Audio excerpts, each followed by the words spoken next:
BakeCon 7 will be in Houston, Texas on Saturday, January 31st, 2026, and featuring some of your favorite debaters that you can come out and meet and see debating live, including David Wood, Daniel Hakikachu, Inspiring Philosophy, Mike Jones, and more. Check out the tickets right now in the description box. You don't want to miss it. We're expecting it to sell out. Grab your tickets now. Hey everybody, tonight we are debating whether or not patriarchy helps or hurts most relationships, and we are starting right now with Brent's opening statement. Thanks for being with us. Brent, the floor is all yours. Author of 3 different comic series, the most recent being Darudi's Shadow of the People and NPC's Myth, Magic, and Retail. Darudi 3, I actually wound up accidentally making comics history, and we're about to go to the printers with that. So if you get a chance to check it out. But the topic tonight is patriarchy bad for romantic relationships? Well, like so many Facebook statuses from the early 2000s, it's complicated. For the purpose of this debate, patriarchy is a system of power in which men hold the majority of political, economic, and social authority, especially with regard to fathers and those who embody a paternalistic archetype. And this definition includes the father as ruler, ultimate decision maker with physical, religious, and moral authority over women, children, and the family, as well as the convention of passing the ownership of property down the male line. Now, you may ask yourself, what's so bad about that? And you may even point out that I am literally a patriarch, as I am a father and a husband who is the primary breadwinner for his family. And despite fitting this archetype reasonably well, I have a problem with a system that supposedly empowers me. But does it really? Or is this system actively destructive to the continued health and happiness of men, women, and children alike? I contend that it is, and science backs me up. A study in Springer Nature of 108 heterosexual men showed that support for male dominance negatively predicted men's reported romantic relationship satisfaction.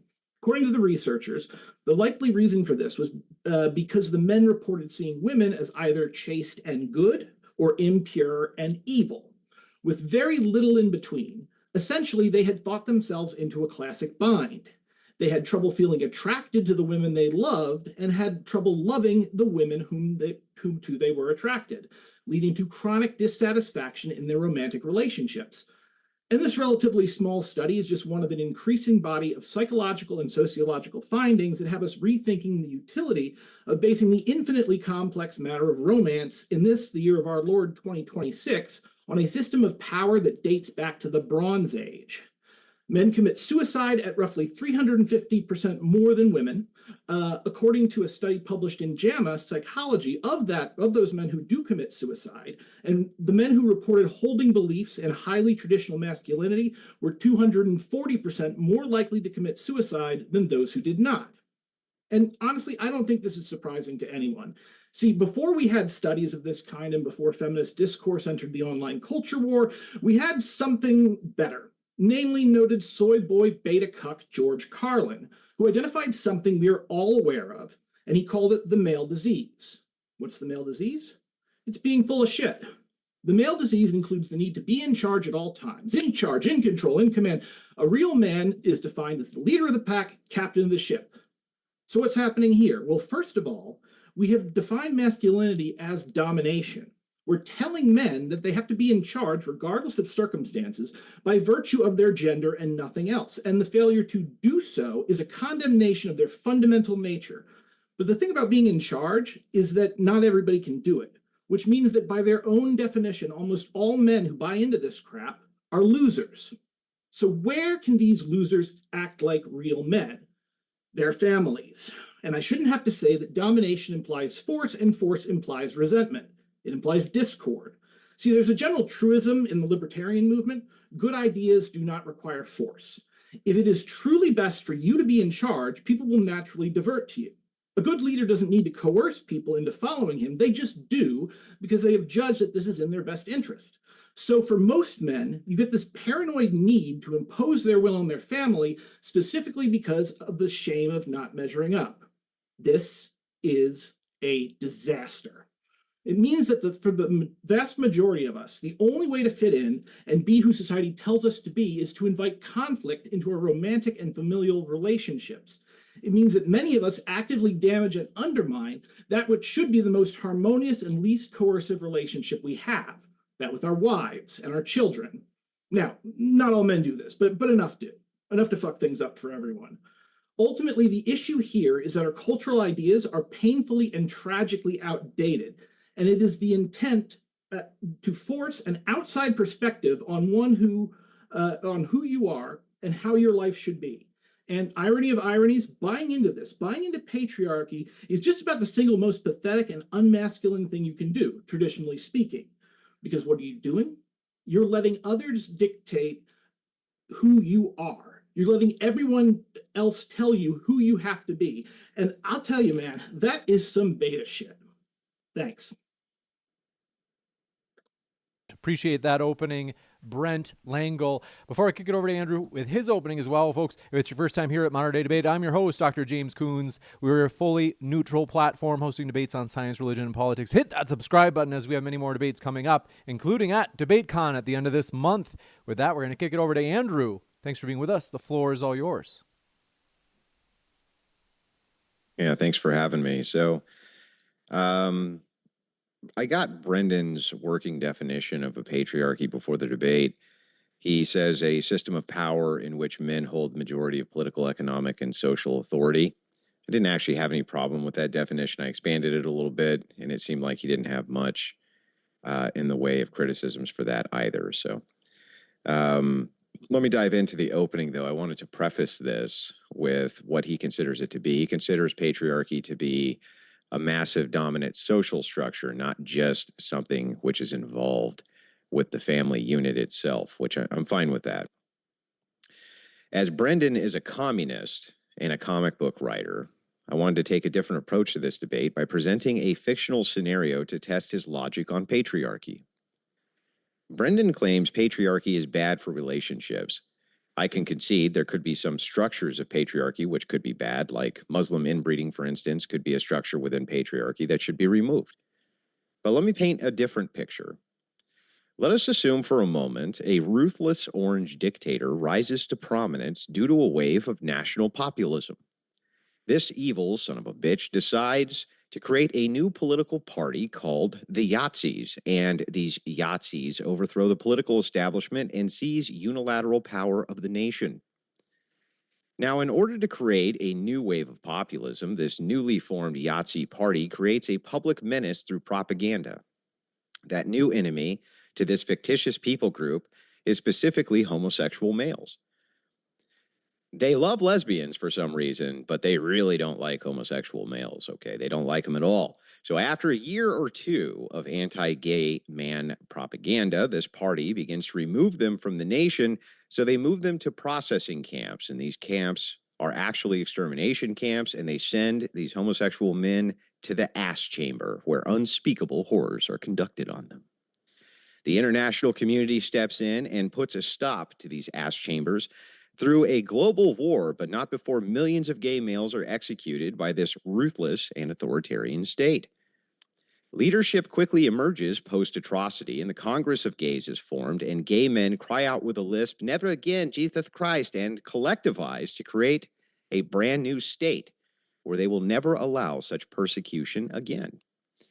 They buy a small country, a country-sized plot of land, and form the new nation of Gaylandia, and even have their own nobility known as Gaylords. Quickly, in this new democratic state, legislation is passed that this will be a safe haven for gay men, only as they were the ones who were persecuted during this conflict. They institute a right of return for all homosexual males.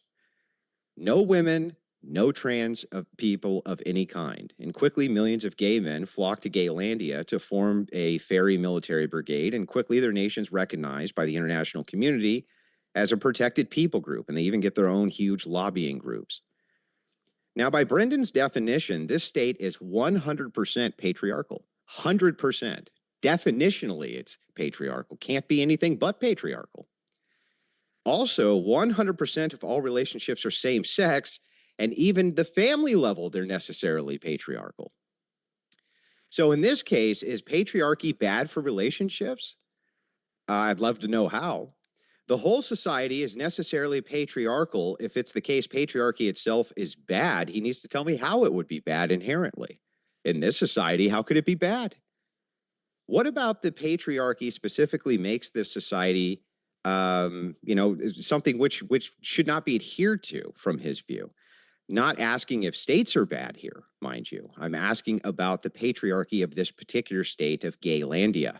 What makes patriarchy in this state make the state itself worse? If nothing, then what Brendan's actually admitting is that patriarchy itself isn't bad at all and is instead deferring to just female preference over men's when we adjust to a two-sex society. That's the point of the hypothetical. If Brendan claims patriarchy itself in Gaylandia is bad, he needs to give a reason why it's inherently not good to have an all-male state formed by democratic choice. Brendan also needs to explain how patriarchy itself would be bad in these personal relationships of these men, since all of them would, by entailment, be patriarchal. So those are my questions to him, and I'm happy to repeat them. I understand that that was a lot. But basically, why shouldn't Gaylandia be patriarchal, and why must it include women? Right? Like, why? Why can't it be patriarchal? Necessarily, it would have to be. Now, as to my affirmative case for why patriarchy is helpful to relationships themselves, in this case, it would be self-explanatory. Men and women have different characteristics, and men are on average much stronger and so able to protect the weaker sex from physical and environmental threats. In exchange for this protection, certain amounts of authority need to be handed over to men so societal order can be maintained. Absent that, there is a breakdown of most forms of relationships between the two sexes, as the privilege leaves for the women and the authority leaves for the men, which leaves both sexes ultimately worse off. Absent authority, men can't enact their protection, and without that, women lose all forms of basic privilege. When asked if they want privilege, women say yes, and when asked if men want authority, they say yes. Isn't it funny how that works? It's a simple social exchange which has outlasted the written words of men. So what are these privileges that women get? Generally, they're lumped in with the infirm and children during times of crisis. There's no expectation for war fighting or a draft. Increased amounts of resource allocation from males based around being the primary caretakers in the children's tender years when both the mother and child are both the most vulnerable. No expectation of bodily expendability doing toil-based work for the purpose of resource allocation. Reasonable expectations to be defended by males who are complete strangers during times of crisis or helped. Lesser expectations in most performance-based tasks. Social expectations that husbands will put their lives in front of their wives' life. These are massive privileges and ones women very much prefer to keep. And in exchange for that, they defer authority to men. That's how the exchange works. So when Brendan makes the claim, and that's my affirmative case, that patriarchy is bad for relationships, he would have to be conceding that these privileges for women are just not necessary for women. Why should men cede any of these privileges to them if it's the case that men don't get any authority from that? That makes no sense to me and never has. So I would like to start with the case for Gaylandia and critique his position, and then I'm happy to let you come over and critique mine. Does that sound fair, Brendan? Well, it's Brenton first. Brenton, sorry. Yeah, that's all right. Everybody says Brendan or Brett like multiple times, so no big deal. One quick, I'm going to jump in really quick. As we jump into the open dialogue, folks, just a couple of housekeeping things. First, if you have not known about it, at the bottom right of your screen, you can see the poster for DebateCon 7. It's going to be in Houston, Texas. You don't want to miss it. Check out that tickets link in the description box. It's going to be a one-day conference, 4 debates. With that, we're going to jump into the open dialogue. There's going to be Q&A at the end. If you want to submit a question, you can tag me in the live chat. Otherwise, Super Chat goes at the top of the list. Thank you very much, gentlemen. The floor is all yours. Thanks. Yeah, so hang on. Let me start with the critique, and then I'll let you do your critique of my affirmative state. Okay, does that sound fair? Yeah, when we're talking about Gaylandia, I would like you to answer for me you agree that that would be a 100% patriarchal society via the definition you gave. No, I don't. Okay. Yeah. So because here's the definition. In your definition, you included that it's authority over children with property being passed down the male line. No. It's not. These are not requirements. They must meet all those categories. Only that those categories would also fit as a potential for a standalone category. So inside definitions, you have definition 1, 2, 3, 4. So it would be or, not and. Okay. Personally, I don't see how that would qualify as patriarchy, but let's just go with that. Let's say that it does. Okay, well, hang on. I just want to make sure that we got this clear. As I do have the definition here, I'm just pulling it up. This one comes in: a system of power in which men hold the majority of political, economic, and social authority, especially with regard to fathers. How would Gaylandia not fit that criteria 100% for every single man, in fact? Is every single gay man a father? No. Above political, economic, social authority, especially with regard to fathers, but that's not a necessary conditional. Okay. Are most gay men a father? No, it's not a necessary conditional. Okay. My point being is that what we've got here essentially is a very quick straw man. I can't be straw manning a position that's my position. I can't be doing that. So the thing is I'm asking. The straw man I'm talking about is your gay Israel thing. Like, that's specific. How is that a straw man? It's a hypothetical. Hypotheticals are straw men. Yeah, because straw men would be arguments that I made. That way, I didn't make an argument. I asked a hypothetical in order to draw out what patriarchy is. That can't definitionally be a straw man. So, is it the case? It can and is, but it can't. How can a hypothetical be a straw man, Brent? The issue is that what you're trying to do is you're trying to shift the discussion away from actual patriarchy, which is rooted in real history. It's specifically rooted, as I pointed. I am literally making sure for the purpose. You're substituting for that. For the purpose of us not equivocating, I'm making damn sure we know exactly what patriarchy means and how it would be that Gaylandia does not fit exactly the definition of patriarchy when Gaylandia, a system of power in which men hold the majority of political, economic, and social authority. That is definitionally patriarchy. So is Gaylandia a patriarchy, sir, or isn't it? I mean, it's not. And specifically... Okay, how is it not? Because first off, as I pointed out, this is not how patriarchy actually exists as a social system. It never has been. You even made a little bit of fun of that when you were talking about the gay lisping, for instance. Now, you go and you talk to anybody out there, you're going to say, is being a gay man patriarchal? And they'll say no, specifically because I didn't say anything rejecting that particular. It's Brenton, right, with a T. Brenton, yeah. Brenton. I didn't say being a gay man means you're patriarchal. I'm reading your definition. Let me read it again. A system of power in which men hold the majority of political, economic, and social authority. That's what patriarchy is by your definition. In Gaylandia, sir, do men have a system of power where men hold the majority of political, economic, and social authority or not? So, first of all, I do not accept that as my position. But second of all... It's your definition you gave me before the debate. I gave you a definition. And what I'm going to say is that the definition that I gave you specifically excludes gay men. What? Again, What are you talking about, bro?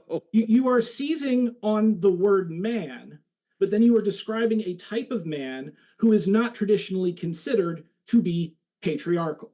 Now, wait. I'm sorry. Do you agree with me that gay men are males? Yes. Okay. And do you agree that patriarchy is making a reference to males? I would say it's making reference to males in the sense that males tend to be the people that are identified to be men within the social hierarchy. Yeah, okay. So a system of power in which men hold majority of political, economic, and social authority. How could there be any other political power if it's all men? It would have to, by necessity, by logical entailed necessity, be a patriarchy, right? Well, again, the patriarchy deals directly with families. And these gay men are... They can have families, sure. In fact, okay, we'll expand the hypothetical. These gay men, they send their sperm out and they mail order babies back to Gaylandia, but only other males. All right, so this is ridiculous. It's not ridiculous. It's clarifying, so there's no equivocation. You're telling me that a system which is run completely by men, it's run completely by men, is not a patriarchy, sir. All right, I'll tell you what, I'm going to bite on this. And I'm going to bite on is I'm actually interested to see how you can justify this in any way relevant to the current debate with regard to patriarchy. So I'm even about to if, tell for you. instance, you have found a loophole in the A definition loophole. used, and quite frankly, all definitions have loopholes. Even if you found that, that still isn't. That is not related to the actual debate that is actually happening about patriarchy. Are we having a debate about whether it patriarchy? isn't. Do you agree that the key portion of this debate is asking about the key word of patriarchy in relationships? You agree No. with that? Absolutely not. No. No? It's not about the word, it's about the actual system of power.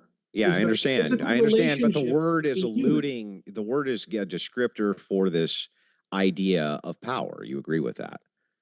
Yes, but Okay, also and the so, word does not describe your gay Israel thing. well, yeah, it I describes it should also point perfectly. A out, by the system way, I of meant to power get in to which this, men but hold the majority of you were kind political, of economic, and poisoning the social well. authority. Yeah, I'm going to point out, by the way, just before I forget, you were poisoning the well right at the beginning by calling me a communist. Now, I have identified off and on as As a communist? but not the kind of communist that your audience is aware of, essentially. I'm sorry. Communism So is you're a not- guy who's identified as a communist, and I called you a communist. I'm way out of line, Brent. Anarchist would be a better term for me. You mean Specifically- an anarcho-communist? Yeah, which Yeah, is you're- completely different than the You're a communist I didn't say you were a Marxism tanky. and such. I said you're a Say what? communist. You are a communist, in fact. Again, this is a word game. If I'm giving you I'm playing a word game. a tradition, a political tradition of philosophy and actually organization that goes back to the frickin' diggers and the French Revolution, Mhm. and then you're coming in here and you're saying communism because you think that what you're wanting to do is to tar and feather me with the crimes of the USSR. You call yourself a communist, dude. Again, I have called myself that at times. Uh-huh. Yeah, I also work very hard to not always identify with one group or the other because this creates in-group bias and it makes me feel like I need to toe a party line, which is something I will never do. Yeah, okay, fine. Maybe, okay, hang on. Maybe I got it wrong. Sure, I can even accept that. I got whatever your personal politics are incorrect. I can accept Yes. that. But that's different than saying I'm trying purposely to poison the well by pointing out. I would say there was saying, no reason hang to on, bring by that up. saying the thing that you self-describe as. I don't see how that's well poisoning at all. I think that what that's doing is it's framing It's exactly like creating a I false did. impression in the No, minds of it's people who are framing listening. exactly what I did. And now we're getting into the meta, but we'll do it real quick. It's framing exactly like I did that you were going to take this back to the apparatus of the state. And because you took it to the apparatus of the state, which is what you're doing right now, I gave you a haven't taken it to the hypothetical apparatus of within the the state. confines of a hypothetical of the state. Oh my God. Okay, so I haven't actually started a critique of state power. I'm still, literally, I am talking to you about a historical reality that comes to us from the Bronze Age and is used today to basically assign and enforce power. Yeah, okay. And so let's summarize it. Patriarchy is when men are in charge of shit. That's what patriarchy is, right? Again, I disagree with that. Okay, then what is it? Okay, do you want to say the word patriarchy, or are we talking about whatever the hell you as it mean actually by exists whatever you in mean by material reality? patriarchy, dude? Whatever you mean by that. Okay. Whatever you mean by it. Okay, again, you know, I find like the attempt to do this completely specious, and it is definitely What attempt to do what? But I hate it. We like just because. Forgive me. I just attempt to pull it in we a wanna- completely irrational direction. I do want to. It's the most hold on, one rational second. direction. Gentlemen, Most hold rational on. direction. I do want to jump in just because it sounded like Brent, like 5 minutes ago before we got on the communist and whether or not it's fair to call you a communist. It was like you were about to engage with it, and I'm like dying for you to like. We want to. I just want to hear you engage with what you said you'd be willing to before we got sidetracked. Before we get sidetracked again.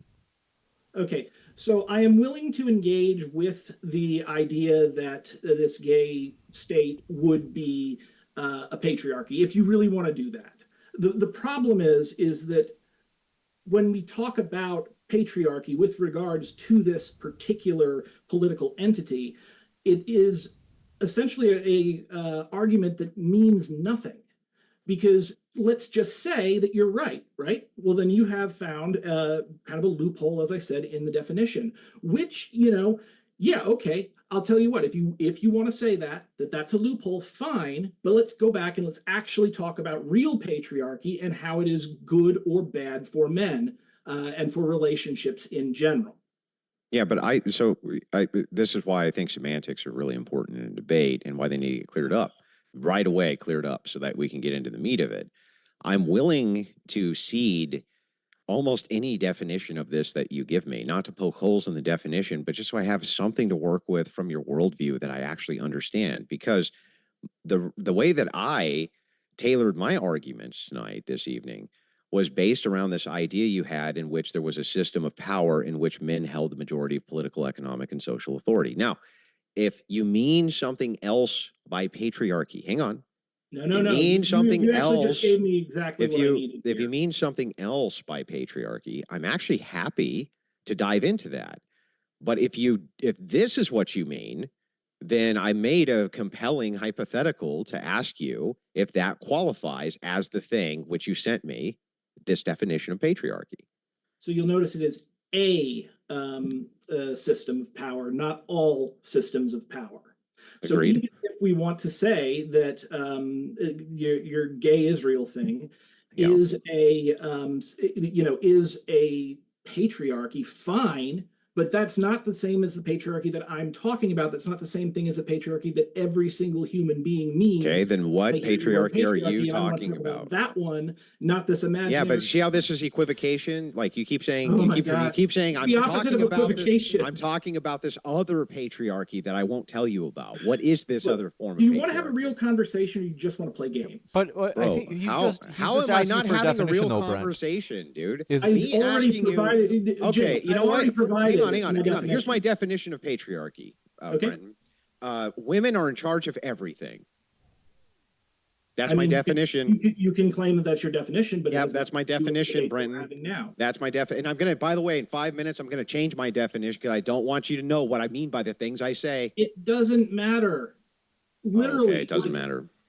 If you want to see somebody engage with this, like with the real actual ideas that are driving our society that you seem to support, you have to actually talk about those ideas. You don't just play with the definition. Okay, great. I'm not playing with a definition. Just tell me what the fucking ideas of patriarchy are then. I would say generalized system of power in which patriarchs usually are empowered within society and tend to be the subject of authority within the family. Okay, so are those patriarchs male? Yeah, they would, by definition, have to be. So men are in charge of shit? Say what? So men are just in charge of shit, basically? It is much more complex. Okay, can we get into the much more complex parts of that? Yeah, well, I mean, take the United States of America, right? Men are in most of the powerful positions, but they're not in all the powerful positions. So I'm not saying all, I'm not saying it's monolithic. I'm just saying, okay, so generally speaking, men are in charge of shit? In general, that is part of patriarchy. It is not all of patriarchy. Things that are not patriarchy can have men in general in charge. But if you want to look at like what patriarchy actually is, you have to look at where it came from, what it's doing, and how it is existing within our current society to decide whether or not this is a good or bad thing. It doesn't matter if the imaginary patriarchy that you have technically fits a definition or not, because that is completely beside the point. The point is this particular system that we have now good or bad in general? Okay, so I just want to make sure that I got this right, because it did sound to me like you're basically saying that when you're talking about patriarchy, you're talking about men generally being in charge of shit, which fits the definition to a T that you actually gave me. Now, if you want to like expand on this, if there's some more to it than that, I'm actually willing to hear that out before I move into my 3 times. That you haven't told me anything other than just generally men are in charge of things. If that's the case, then Gaylandia is definitely a patriarchy, right?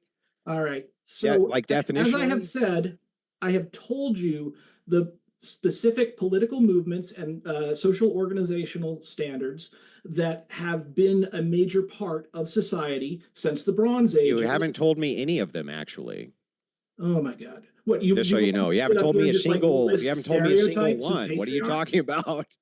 Because everybody knows what they're talking about when they're talking specifically Oh, about an argument from everybody there is knows. there is Great. a there Wow, is everybody a knows that. Argument ad populum. Good job there, Brent. not an argument ad Everybody populum, John. knows. That okay? That's not an Everybody argument ad knows it. populum.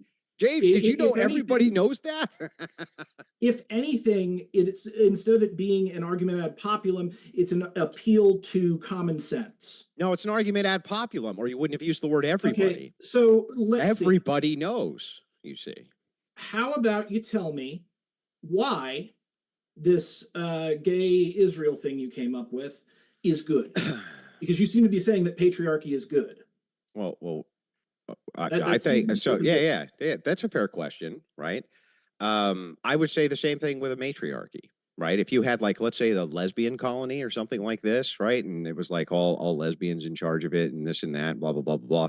People have individualistic autonomy. They want to make nations and build them that way. I think it's perfectly acceptable and fine. I don't care. It's like it's completely So meaningless. what you're saying is that you support Hang hierarchy. on. Okay. Calm down. Right? I think it's totally fine. Like, they're autonomous people. They can build Gaylandia, right? The purpose of Gaylandia isn't even for me to ask you if it's good or bad. The purpose of Gaylandia is just for me to ask you if it fits the criteria of a patriarchy or not. That's it. Yeah. What I will say is, in my opinion, it does not, because the word patriarchy specifically relates to a real thing and not an imaginary thing, like real human relationships. Yeah, okay, but hang on. in the event- Hypotheticals are designed to map on to reality so that Exactly, you but it can doesn't express. map onto reality. Yes, it There is does. no- If you had, like, a plague and all the women died, and the men are in charge of all the social orders, is that a patriarchy? Actually, I would say no, that's not. And specifically because being a man means nothing unless it is in contrast to something that is not a man, which is women. Wait, hang on. Being a man means nothing unless there's women. Yeah, specifically, any universal statement about reality is essentially it's essentially vacuous. You cannot know what something is until you also know what something isn't. So if you tried to remove women from the society, one, being a man would be meaningless. You would still know what men were, even if there was no women. Because you would know when there people was could not a know man. men were, Because you but would it know wouldn't when there was actually not have a a result. man. Yeah, hang on, You Brent. can't run a hierarchy on patriarchs. Why not? Specifically, if there are no people who aren't patriarchs. Yeah, you can have patriarchs and have all men. Yeah, but that doesn't matter. You can't actually use that to choose leaders. Why not? Because the criteria that you're using to choose the leaders is exactly the same for everyone. It's not. It's not the same criteria that you're Okay, choosing why to not? use for everyone. Well, there's all sorts of different criteria. This guy has if you wanted leadership to say skills. This guy's men- good at wrecking asphalt. This guy's good at this. This guy's good at that. This guy's good at this other thing. There's all sorts of criteria you would utilize to pick leaders. Why would you need women involved in any of this to have a patriarchy? That's bizarre to me.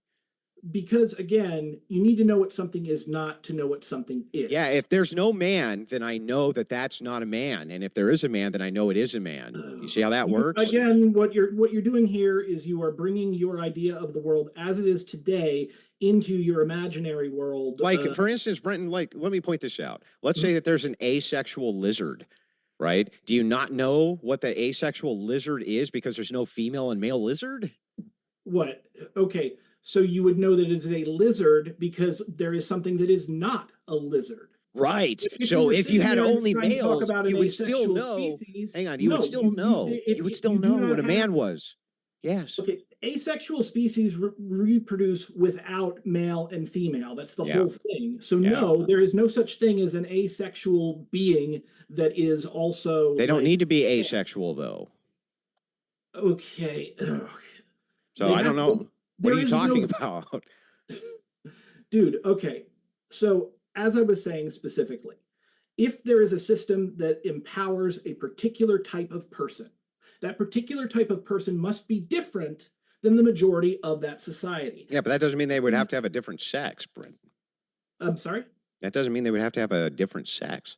No, but in the context of patriarchy, that's usually what is intended. No, it's not a necessary conditional. And I don't even see how it would have to be a necessary conditional. So, like, if you would still know what women were, even if you only had men around, right? So, like, let's say, well, you're around women for 30 years, and then you all went and made an all-male 20,000 man colony. Why would that not be a Because patriarchy? the women still exist. They exist outside of that society. So what? Why would that be a necessary conditional? I don't get that. That makes no sense to me. It's necessary conditional if you are trying to base your society on a particular type of man. And that particular type of man is understood, and men in general are understood by what is not men. You can't appeal to. So all these men know what not man is. Okay, so if we're talking about like the men of the specific society, women exist in the world, they just don't exist in this society. They, of course, they understand what women are because women still exist. Right. That's my whole point. Yes. Well, what in the world are you even trying to say with that? Then? That if it's the case that you have an all-male society and there's women outside the gates of this society to meet whatever your threshold is of how men know they're men, yes, why would that not be a patriarchy? That is not a patriarchy. Why? Why is that? How is that not a patriarchy? That fits every criteria I could ever think of for a patriarchy. So, any definition, no matter what you give, always has exceptions. It's impossible to state a definition that does not include everything that it isn't and also includes everything that it is. We know this because of Russell's paradox. So I'm not asking you for the most thorough definition, which would cover all ground. In this case, I'm specifically stating that this fills all criteria for a patriarchy that I could ever imagine. I actually can't even imagine how you could get to more patriarchy than an all-male society which governs with all men. I actually don't even know how you get closer to it than that. Because the whole concept of a patriarchal society is rooted in the idea of men and women. So, yeah, it is rooted. You can't have, for instance, male supremacy if there are only men. Why not? So, well, yes, that's exactly what you described. What do you mean? There would be a hierarchy, right? You would still have men oppressing men. There would be a hierarchy, but it would not be based on being male. Specifically. Okay, so I just want to make sure I got this right then. Inside your criteria, unless women are present, there cannot be patriarchy. Correct. Okay. You know what? I'm even willing to cede that point, even though I don't think it makes a lot of sense, but I'm willing to cede it for the sake of the argument that women must be present.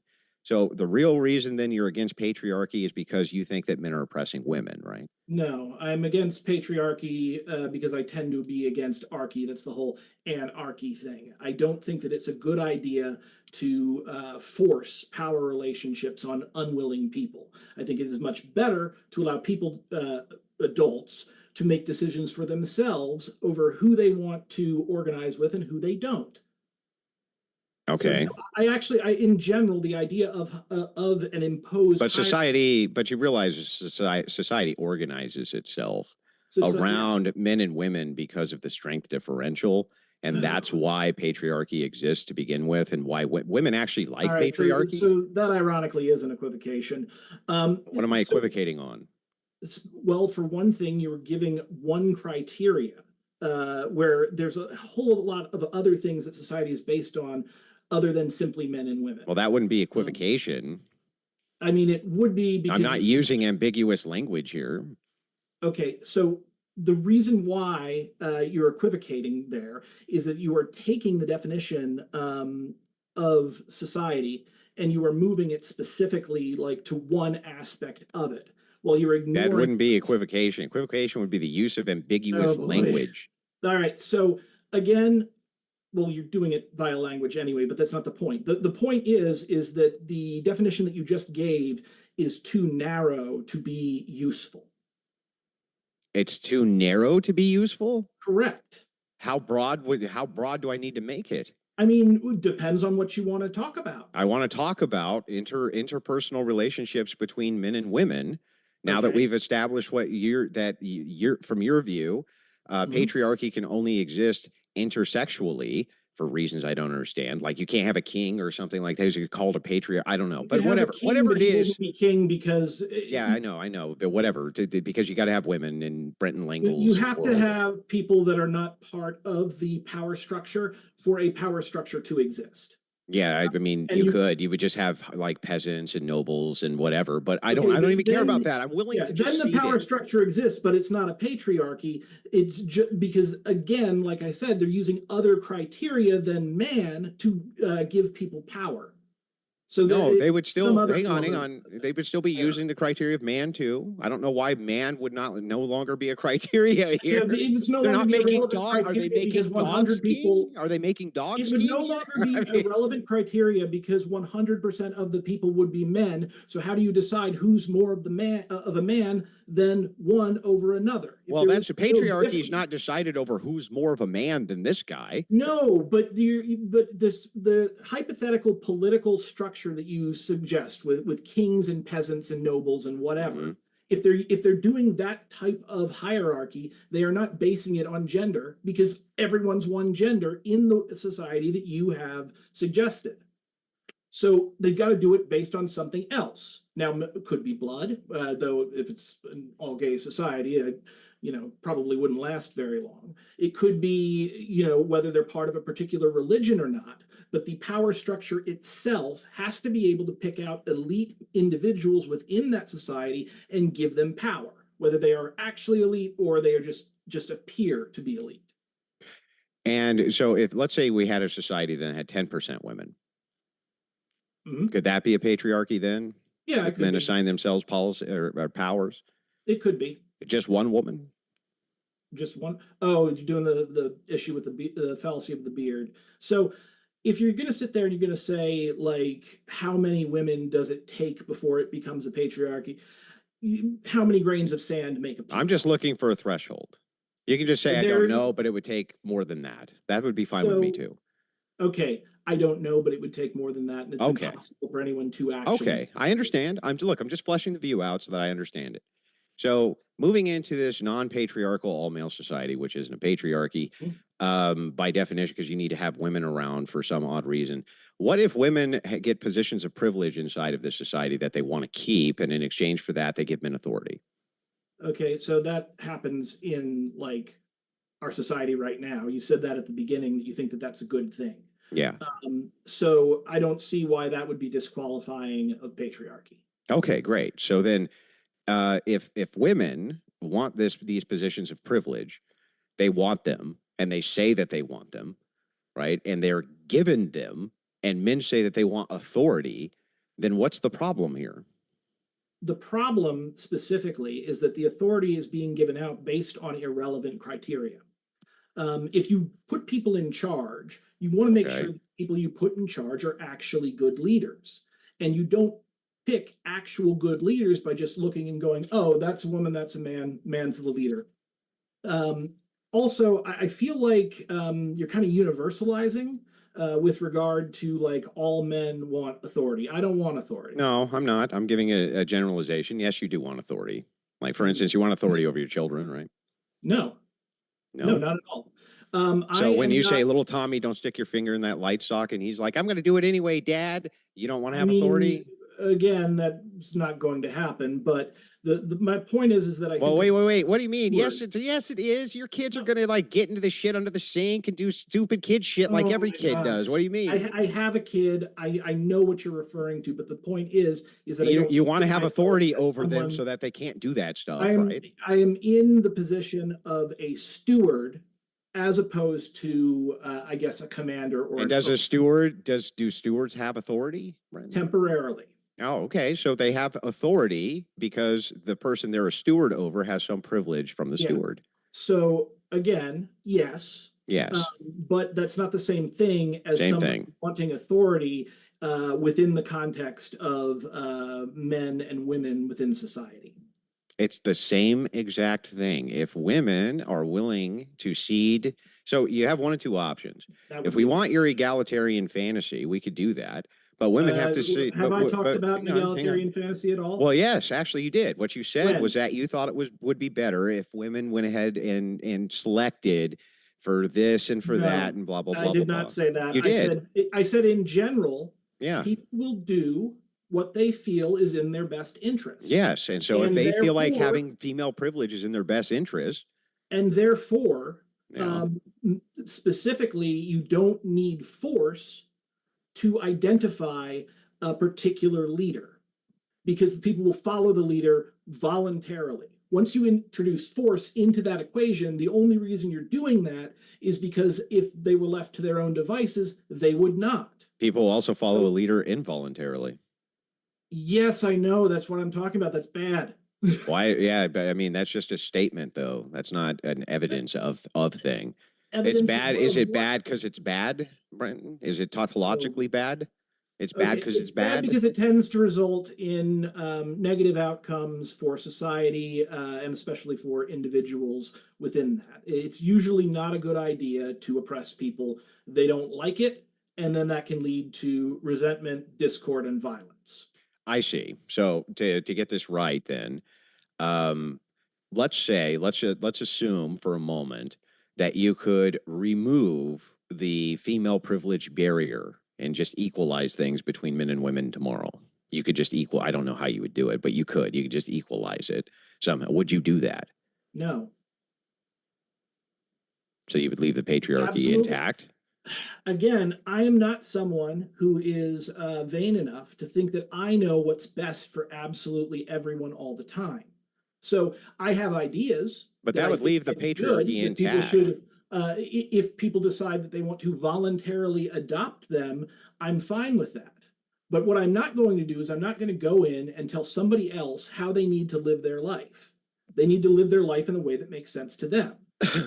So again, like the idea that people are inherently power seeking is, I would say it's at least it's an overstatement, if not an outright false. No. It's just men, when asked if their preference is to be in authority when it comes to relationships, the answer is yes. And when it comes to women, when they're asked if their preference is that a man is in authority, they're in the relationship, their answer is also yes. Like, okay. I don't know what you want me to say here. That seems like the most compelling proof you would ever need of anything. And that's, by the way, that's the overwhelming majority. I'm not even sure what you're trying to say with that. Like, where are you going with that? What does that have to do with anything we're talking about? Women want men in the relationship to be in charge, and men in the relationship want to be in charge. Oh, boy. Okay, again, that's not true. There are men. Would you like to look at the polls with me? So what is true for some, the rule does not prove the exception. Well, we're talking in generalities here. I'm not talking in monoliths. I'm not saying every single human being. For instance, there's vegetables, who, I don't know, maybe they were married and they no longer want to be in charge because they're now vegetables. Or perhaps we're talking about people who just, don't have any adherence to that. I'm not speaking monolithically. I'm talking in generalities. Right? Society, okay, when you're talking about societal prescription, you're talking in generalities here. Okay. Not monoliths. So my question here, specifically, as we're talking in generalities here, why is it generally a good idea to place men into positions of authority and not women? Because men are expected to sacrifice for women and not women men. And this is due to the... Can you hang on? Can you hang on so that I can explain the position? Okay. When the Titanic's going down, Brenton, who got on the boats first? Women and children. Why? Why? Probably because society identifies males traditionally as protectors and the doers of violence. Would you consider that a female privilege that they were able to get on the boats first? I mean, it's a privilege in the sense that it's like a fringe benefit for being part of an otherwise oppressed class. Okay, so was it a benefit to them? I'm sure, yeah. It was a benefit. It was a benefit to them. So the thing is that that's a position of privilege. And so what happens is this, because men can withstand conditionals that women cannot, and they have much more physical dominant strength, you end up in a position where women have to adhere to men for personal protection. They have to. There's no, hang on. There's no way around it, Brent. There's no way around it, Brent. There's no way around it. So even if we say that, at the moment when you're talking about physical prowess, well, then why isn't the frickin' Rock president? Specifically, if you want to use criteria for leadership, you have to use criteria that is relevant to that leadership. And in my opinion, gender. I didn't say leadership. I said authority. I said authority. Authority to Wait, sorry, say that again. Authority and leadership are two different things. Though they go hand in hand often, authority does not necessarily relegate to leadership. There's a certain amount of authority which is imbued in men in society because men are expected to do things on behalf of the weaker sex. They're considered the dominant sex for a reason. And women actually prefer this because they get privilege. They get privilege from this. You say that women. Well, that's what the polls show. Women generally prefer to have men in these roles of authority and leadership. I don't know what to tell you. I mean, what I would tell you is that even if that were true, you were talking about bandwagon fallacy earlier, it wouldn't mean that that was necessarily a good thing. It would just mean that. Well, here's why I think it's a good thing. I think it's a good thing because of what I call force doctrine. You see, force doctrine works like this. Women always have to appeal to men for their rights. Men never have to appeal to women for their rights because they can take rights by force. I have the entire historic standard behind me for this. Women have never one time physically fought anything ever for rights. Never. They've never physically done it. They've never been able to overthrow an oppressive class. Wait, hang on. Hang on. Fighting Brent, there's overthrowing. Can I make the damn point and then you can respond? I mean, you can. It doesn't have anything to do with anything we're talking about, but sure, go on. It does. Here's why it's a good thing. Okay, ultimately, because it's the case that they have to appeal to men for their rights. They have to. There's no choice. If men want to take their rights tomorrow, they snap their fingers and women have no rights. My proof, half of planet Earth, right? Your proof, nothing. My proof, half of planet Earth, they snap their fingers, women have no more rights, and therefore women have no more rights. Even if women would have to appeal to men, and I don't think that's true. Also, I think there are plenty of women warriors throughout the human history. I mean, no, there isn't. Ludmila Pavlichenko, she killed like 300 fascists, more than 300 fascists during the siege of. You mean the famous sniper? Yes. I hate to be the bearer of bad news, Brenton, but all of the Soviet propaganda that came out about their female snipers was proven false. Almost all of the kill counts were wildly inflated as part of war propaganda. I wouldn't be surprised, but even one disproves your argument. No, it doesn't. There is a female sniper. It doesn't. It still doesn't disprove the argument. How would it disprove the argument? How? Specifically, you're giving me that. Is Polachenko going to take on the entire fucking male patriarch and give women their freedom? My point, women have to do that collectively, and they can't do it collectively against men. I mean, they can. Just again, what we're talking. They can't. It's not. They can't. I disagree. They can't do it. They physically are incapable of overthrowing with force males. They're physically. They can't do it. Then what if every single woman in the world had a gun and every single man in the world didn't have a gun? We would still win. We would still win. No, you wouldn't. Well, yes, we would. My God. Brent, hang on. Actually, I'll help you with this. I've actually heard this argument. I think it's a fun one. But here, do you agree with me that just loading and operating firearms has a requisite amount of strength required to do so? I would say that it does, but also women have the requisite amount of strength. Yeah, have you ever seen one load a handgun magazine before? Different magazines are. What does it look like, Brenton, when a woman's trying to load a handgun magazine?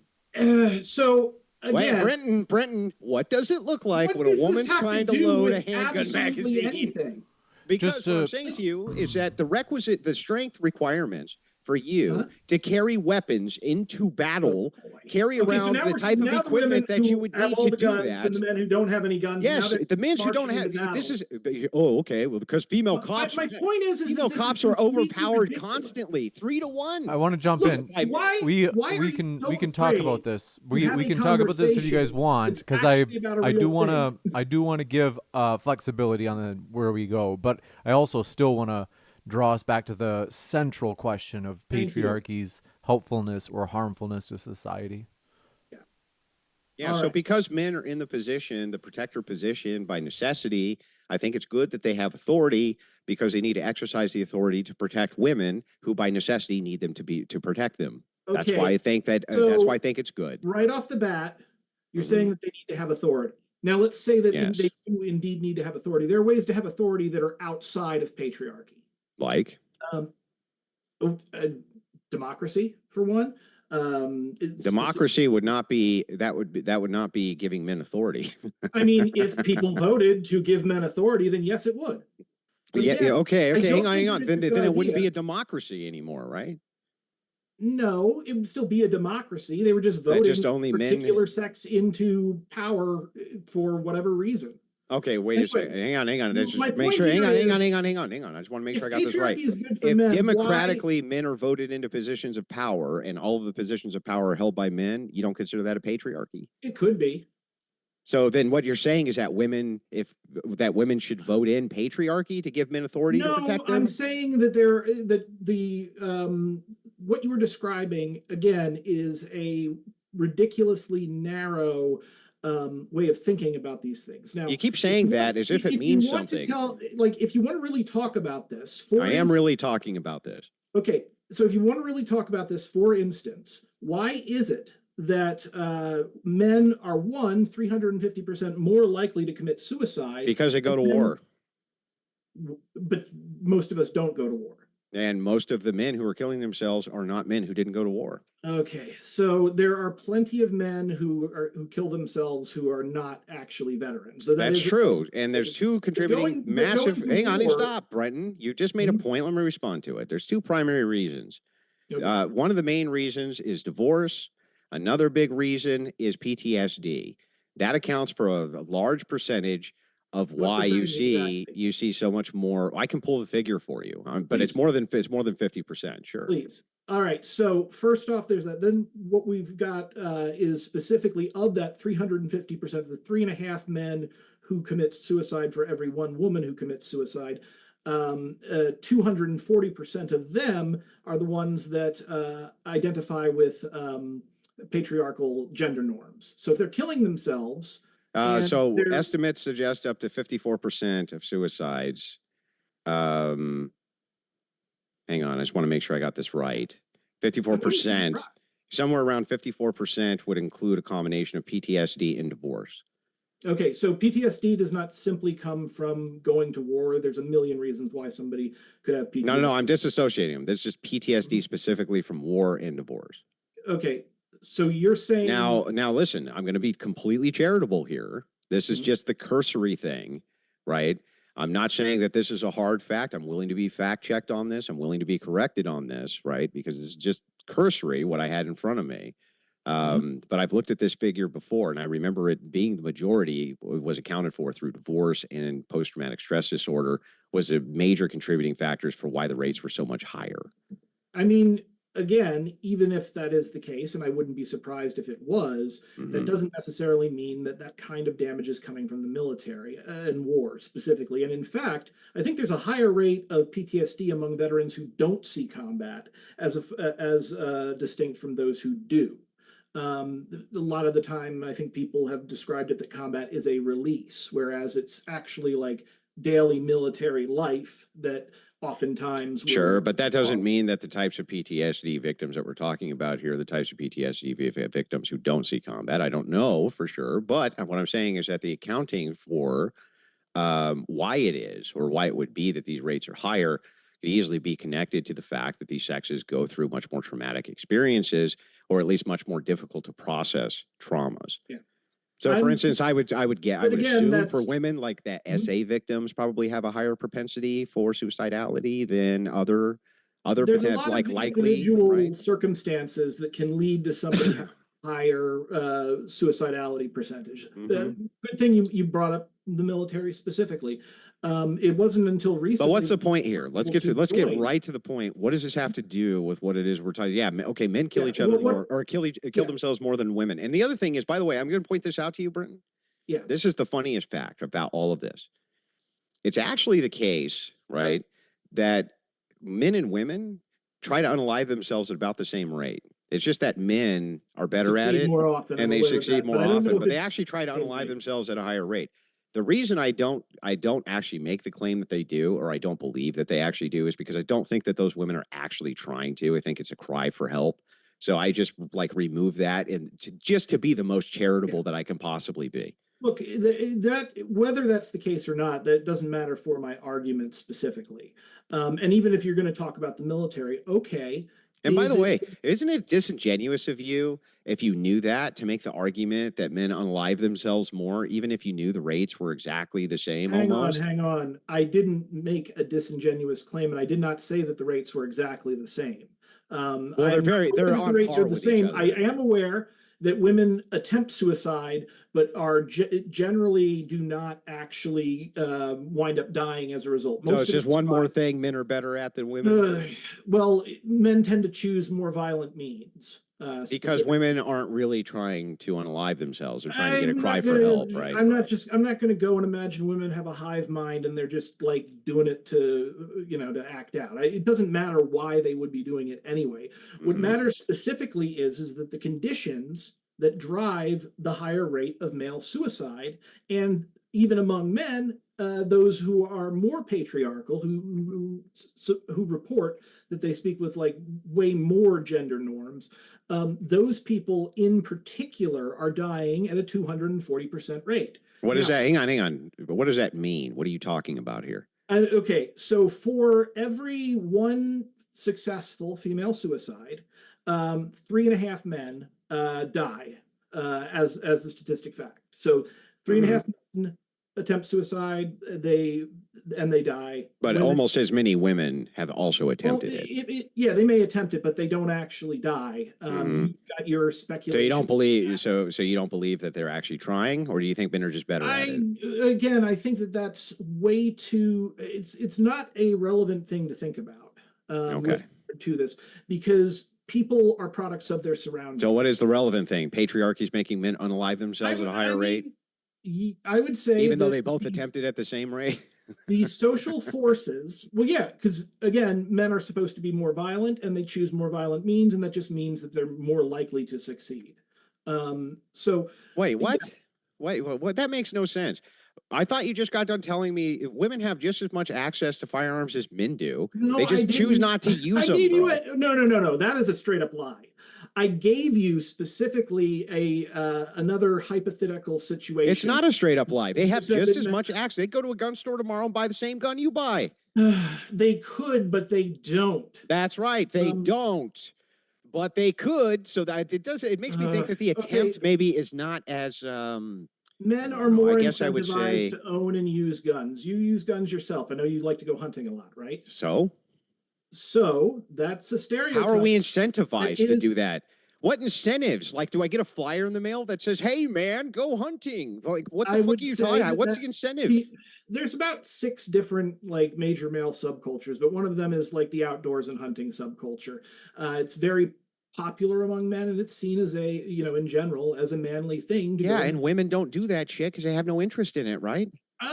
Women are not incentivized to do that shit because they're told by the rest of society that they don't have an interest in it. But Who? Who's telling women not to go hunt? You?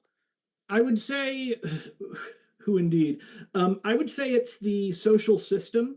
What social That, system? That's just some nebulous claim. I I've mean, no, never actually it's the heard gender one time stereotypes that somebody we say have. They're women are not to specifically, hunt. I When would have you say, ever heard no, that? honestly, it's patriarchy. Because the gender stereotypes that we have are inherently tied into patriarchy. So that's going to guide people as it's, what I would say is the over. Yeah, can you explain? Yeah, I understand the statement that you're making. Patriarchy is making it so women feel disincentivized to hunt. Fucking how? How? Yeah. Because they're disincentivized to do violence, and they're Yeah, that's disincentivized just to you go into the making the same wilderness. fucking claim. How? What do you mean how? I mean, Through how? What is the through methodology in books, which the movies, patriarchy is TV, disincentivizing women from through buying an *06 and killing a deer? What? What is the look, patriarchy doing here? the issue again is that when I'm talking about the patriarchy, it's not like It's a nebulous concept that you it's a never actually non-human explained. system of power. It involves humans as its like component pieces. But the point is that if you have a society where a certain gender is incentivized to do one thing and another gender is incentivized to do a Yeah, different thing, that's an surprising assertion. You that haven't happens. demonstrated how it is that men are incentivized to go out and hunt deer and Oh women boy. are incentivized not to. How? Okay, there is not a What is single the person, process and you included, that methodology in which, actually hang on, thinks hang on, Brent, that's a what is problem the that you have to process talk and about. methodology in which the evil patriarchy is disincentivizing deer hunting among I didn't women? say that the patriarchy was evil. Oh my God, dude, it's not. Okay, the non-evil the patriarchy. Then What is the means? Again, it's a system. What is It the can't fucking be good means or in which the system is employing to disincentivize women to kill Bambi? What? For that matter, Bambi. But to be fair, I think that That's not everyone the, in that's our not the generation is system, probably, dude. traumatized by Bambi's the Bambi. patriarchy now. So, yeah, The look, anthropomorphizing of animals, women love that shit. The thing I is mean, like, just help me out here. How is the I- patriarchy disincentivizing women from going and shooting a deer in the face? What? What are they okay, doing? again, I gave you the reason specifically. No. Yeah, listen, you just And then made I a told you statement movies, as TV, an assertion. You didn't back it up with anything. What is the mechanism in which the patriarchy is actively disincentivizing women, or even inactively disincentivizing women from hunting deer? specifically just from hunting deer or from Yeah. everything in general? Yeah, just hunting deer. That's an easy example. Incentivizes A deer, women and rabbit, men. quail, whatever. Look, women and men are incentivized by the rest of society to engage in particular behaviors. Now, how are each of these behaviors? Bro, that's a claim. That's a claim. I need you to back the claim up with substance. Okay, What are they hang on. actually doing that's disincentivizing women from going to the local gun shop, buying an odd six, and If there's going a out deer single hunting? person here that actually thinks that that is a question you are asking in good faith, I will be absolutely shocked. You What about the well question know. is bad faith, Brenton? Yes, it is bad faith. How is it bad Because you're faith? distracting from the actual Okay, let me get this we right. have here. The patriarchy is disincentivizing women from hunting. Oh, boy. How? Because the patriarchy is disincentivizing them from hunting. Yeah, but No, how? again, I Because they're gave you through a disincentivizing system the of- patriarchy from hunting. I gave you- Like, what are you I talking gave about? you that example. I mean, hell, even if we want to talk about advertising, way more advertising is spent on incentivizing guns towards men than it is to women. That's because they are the ones who buy them. But that's the point. Right there, that is a begging the question fallacy. How is that begging the question? Because what you're doing is you are assuming the answer in the premise. No. I'm giving you market research. Here's the market research. If I want to sell a fucking product, I want to sell it to the market that's going to buy the fucking product, Brenton. In this case, if I want to sell guns, I'm going to sell guns to the market that buys fucking guns. Going to do that with men. What? Specifically, why is it that men buy more guns than women? Because men enjoy hunting and killing things. They think it's really fun. Who's telling us that men enjoy hunting and killing things? Where are you getting that? Men are the ones who are telling you that. Men. Yes. The guys who want to go hunt and kill stuff. And the women are saying, we don't want to go hunt and kill stuff. We want to put fucking foundation on our eyes and shit. Because everybody else in society is telling them that they should do that. No, nobody's telling them. You haven't demonstrated that. You just keep saying it. You just keep saying that shit. You can't demonstrate it in the way that you are asking because you just then go down another rabbit hole, which is exactly what we just it's saw. a rabbit hole. I can't demonstrate my position. Stop asking me to, Andrew. It's ridiculous. Again, dude, look, this is ridiculous. No, you're ridiculous. I'm asking you basic questions. You can't answer them. Any of them. Oh my God. You're not asking me basic questions. Again, you are trying to distract and do everything other than actually approach this subject in good faith. I mean, it matters to me. It's the most, dude, what have I done that you think is bad faith? At a rate of 3.5 more than men, it matters to me why they are doing that. It's not something that you because they're not using guns. Oh my God! I do want to go back. That's why, literally, that's why, Brenton. What do you want me to say? Isn't that actually the reason why they're not using guns? But then you're just going to pull it off again because you're not serious about this. I am serious. Yeah. That's the serious answer. Yes, I am. I do want to. This might be a chance. This might be a chance to return to Gaylandia. Are there any other topics that we haven't touched on from your openings, or did you want to return to Gaylandia at all? Well, the thing is like, if he doesn't cede that an entirely male society, which is made up of all men inside of the United States, and all social aspects of the society are dominated by males, and that's not a patriarchy, but rather that a patriarchy, and I was just willing to accept that, just in the spirit of good faith. Hang on. Calm down, Brent. Mm-hmm. I was willing to accept that, and even in good faith. Okay, fine. You know what? I'll even accept the patriarchy requires there to be women there. Okay, got it. He says, why do you think that it's a good thing to have patriarchy? I give a contrasting dialectic. The contrasting dialectic is this group over here wants X thing, and this group over here also wants X thing. So this group here that wants X thing, they want additional privileges in society, right? This group over here, in order to give them those additional privileges in society, wants authority. If these two things are out of equilibrium, personal relationships tend to break down. That's what happens, right? Because that's how exchanges work inside of social orders. That's my argument in. What Brenton, hang on. What Brenton's argument is that women just don't engage in the shit that men like to do because they're socially conditioned not to. That's his argument. That is not my argument. Okay, then why is it that women don't go hunting again? There's a bunch of different reasons as to why women would buy guns at a lower rate than men. It includes advertising. It includes popular stereotypes about. Does it also include that they just don't want them? I mean, yeah, but why? Again, because human beings have preferences for various activities that they like, and you'll find them to be somewhat uniform. Women do not have a hive mind, so you can't sit I didn't say that they had a hive mind. There are women who shoot. Have a hive mind for your argument. No. They don't need to have a hive mind. They just have to have some shared collective preferences. That's it. Yeah. Like, for instance, I don't think every woman on planet Earth loves strawberry ice cream. I do think that probably more than 50% of them do. All right. Again, doesn't make any sense. But why does that not make any sense? Doesn't make any difference. How does that not make sense? What am I saying that's senseless? My specific argument here is that we have a system that has essentially been created via cultural inertia. So social conditioning. Well, yeah, it's a big part of it. So then I was correct that you just think there's social conditioning. There may be, well, I did say that, but there may be behaviors that somebody. Is this thing on? It's yeah, I said social conditioning. You just argued that point 5 seconds ago. I'm sorry, what point? I said you believe that it's due to social conditioning, and you said, no, that's not what I'm saying. And then you just said it is. Okay. First of all, you didn't say it like that. Second of all. Yes, I did say it like that. You know what? We can go back and rewind it, but I guarantee you that. Guarantee you people are going to. All right. Well, yeah, obviously. But anyway, go ahead. What really gets me is just the fact that you've substituted trolling for having a conversation. I'm not trolling. I'm literally I'm having an argument with you. Yeah. All right. So, well, again, even an argument like this is something that I actually care about and want to talk about. Me too. I want to pull a no, you don't.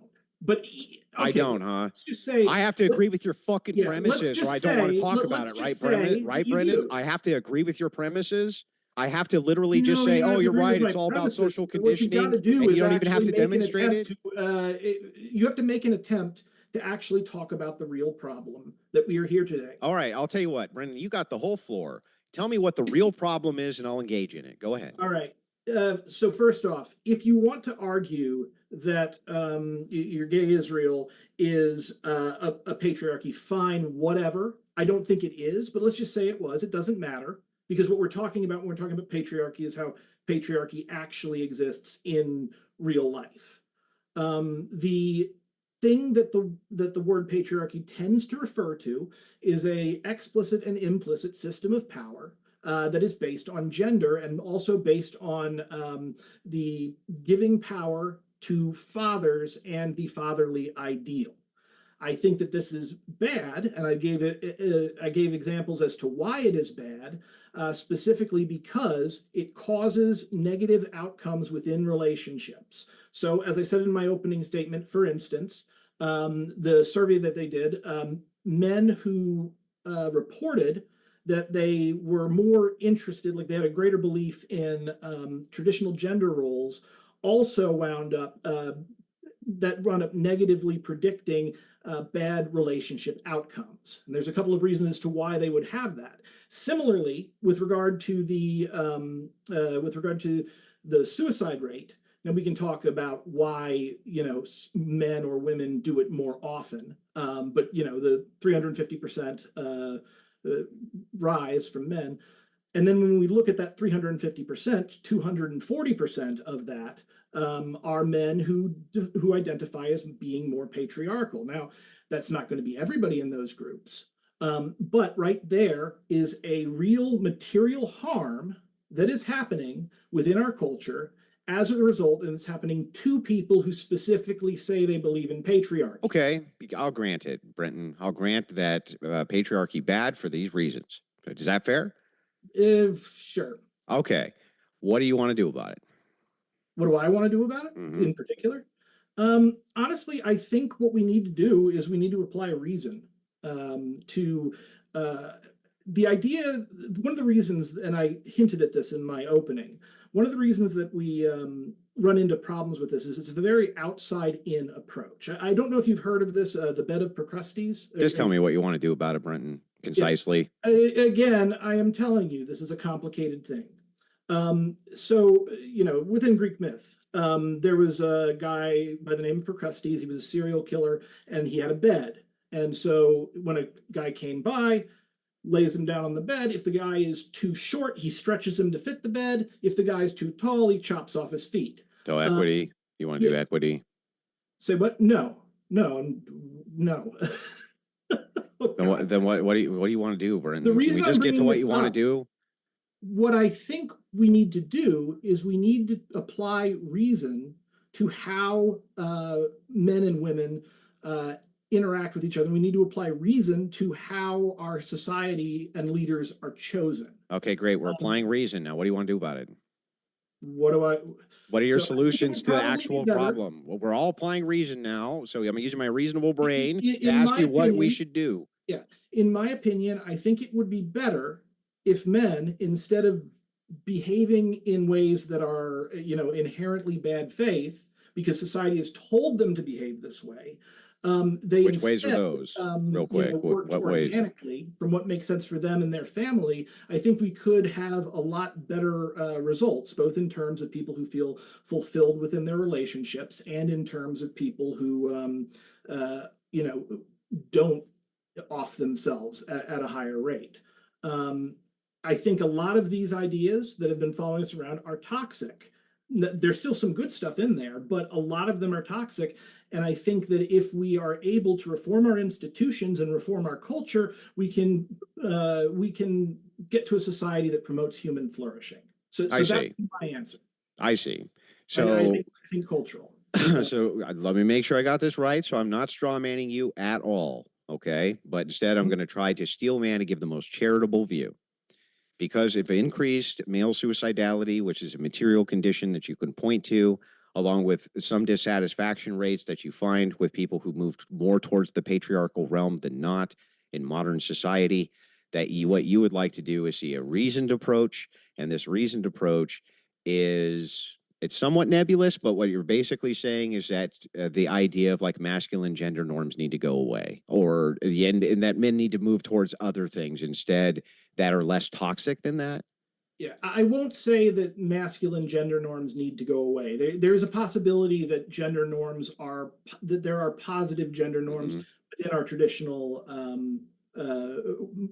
traditional means of cultural indoctrination, I guess, for lack of a better word.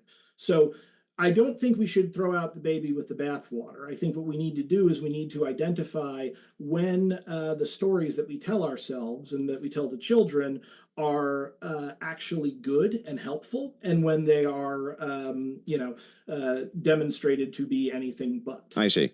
Now, Brenton, help me out here. Do you consider Middle Eastern nations to be highly patriarchal? Yeah, I would say they're probably more highly patriarchal than. How come they have less suicide rates then? Well, ironically, because they are so mired in a lot of violence from time to time, I think that actually would probably lower the suicide rate. Good example of that actually is they're more mired in violence than people in the United States. Well, yeah, there's how? What do you mean? They're freaking Syria. Israel, Iran, these are places in the world where there's a ton of. Oh, well, it's not just in those places. It's in non-war-torn Islamic nations as well. The suicide rate is way less. I mean, which nation are you referring to? All Muslim nations, Middle Eastern Muslim nations, have a lower suicide rate, as far as I can tell. I mean, okay, significantly and statistically lower. Okay, well, where did you get that information, and what exactly is Yeah, the sure. So let's take a look here. Here's the factors that they say are contributing to it, by the way. You can find this from government data. And I can pull up the exact site. I had it ready because I knew that this would come up. See, Islam explicitly forbids suicide. It's So forbidden does inside of their Christianity. religion. Yes, but you have to understand that many cultural Christians don't really take their faith all that seriously. And you find the suicidality in those who do, meaning people who go to service more than once a year actually have less suicidality as well. I wouldn't be surprised, but Hang I on, hang think on, hang that on, has more Brenton. to Hang do on, with hang them on. being connected to a community. Yeah. Got it, got it. So anyway, it's probably the idea of the religion itself, which is offsetting this, right?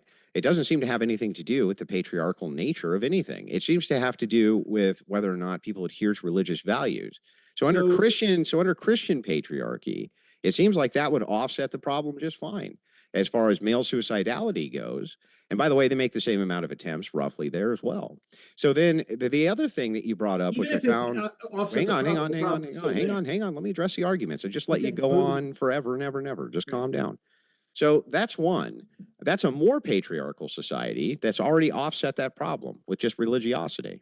The second, and that's real-time Offsetting material. the Hang on, problem that's doesn't get rid of real-time the problem. real-time material condition. Well, you're not going to get rid of the problem by telling people to do what they want. You're not even claiming Oh that my you God. are. So My don't make that point, argument. But that aside, I the think other material condition is: would you like to see what Islamic men think of their relationships and their happiness in their relationship, and Islamic women, what they report? Much higher satisfaction rates, and they're much more patriarchal nations than us, Brent. That's really weird. How could these much more patriarchal nations offset this material dynamic that you claim is so bad due to patriarchy when they're way more patriarchal? All right, I haven't said anything like you're using the word material wrong right there. But that's kind of beside the point. There are a number of reasons why Muslim men and women from Muslim nations may or may not, because I still don't actually have the statistic from you nor the source. But again, I'm just going to assume you're telling me the truth here. I am. May or may not have a lower suicide rate, and I don't think it actually has much to do with their religion directly. And I think the reason why is that people under greater amounts of stress tend to report higher levels of satisfaction. I was getting to it earlier, like London during the Blitz. You would think that while the Nazis were attacking London and bombing, that people would be committing suicide more. You would think that they would be, more depressed, but it's actually the opposite. The mental health of London was doing much better during the Blitz than it was during peacetime, and I think that speaks to humans' instincts when we feel that we are under pressure and under threat, as opposed to when we feel that we aren't, but things still aren't working out for us. Does that make sense? No. And by the way, you can't make a causative link there, but I can make the I causative mean, link. But I mhm. can make the causative link between religion. You can find this from the Library of Medicine. I'm assuming that you think the National Library of Medicine and the published documents there have some weight.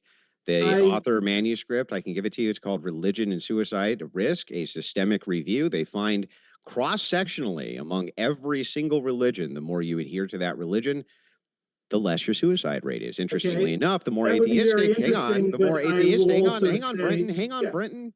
The more atheistic you are and nihilistic you are, guess what happens? Your suicidality rates increase. Isn't that Those interesting? aren't the same So, thing. And so the again, thing is that the causal link we find here is not between you patriarchy. have not Hang on, developed a causal link. Brenton, calm down. No, I'm simply telling you. Brenton, calm down. Calm. You got to calm down, Brenton. Calm down, Okay. Brenton. Let's hear it. Yeah, so what we find is a much stronger causal link between because we have multiple religions to look at. We have Christianity, Islam, Judaism, the three Abrahamic ones. But even among Buddhists, this is true, that the link between religion and suicidality, it greatly decreases, and it increases among nihilists, and it increases among atheists, it increases among people of your worldview, and less with people of mine. Interestingly enough, I'm a Buddhist. The more patriarchal a person is, a more patriarchal society is, does not seem to give any correlation whatsoever to suicidality. Zero. Okay, So you're so, making a false you're causal. saying Hang that, on, but You're making that's stop, obviously Brenton. not Brenton, true, because let I me showed finish you the two fucking correlations. argument, Brenton. I gave you a stronger correlation that's cross-sectional among multitudes of religions.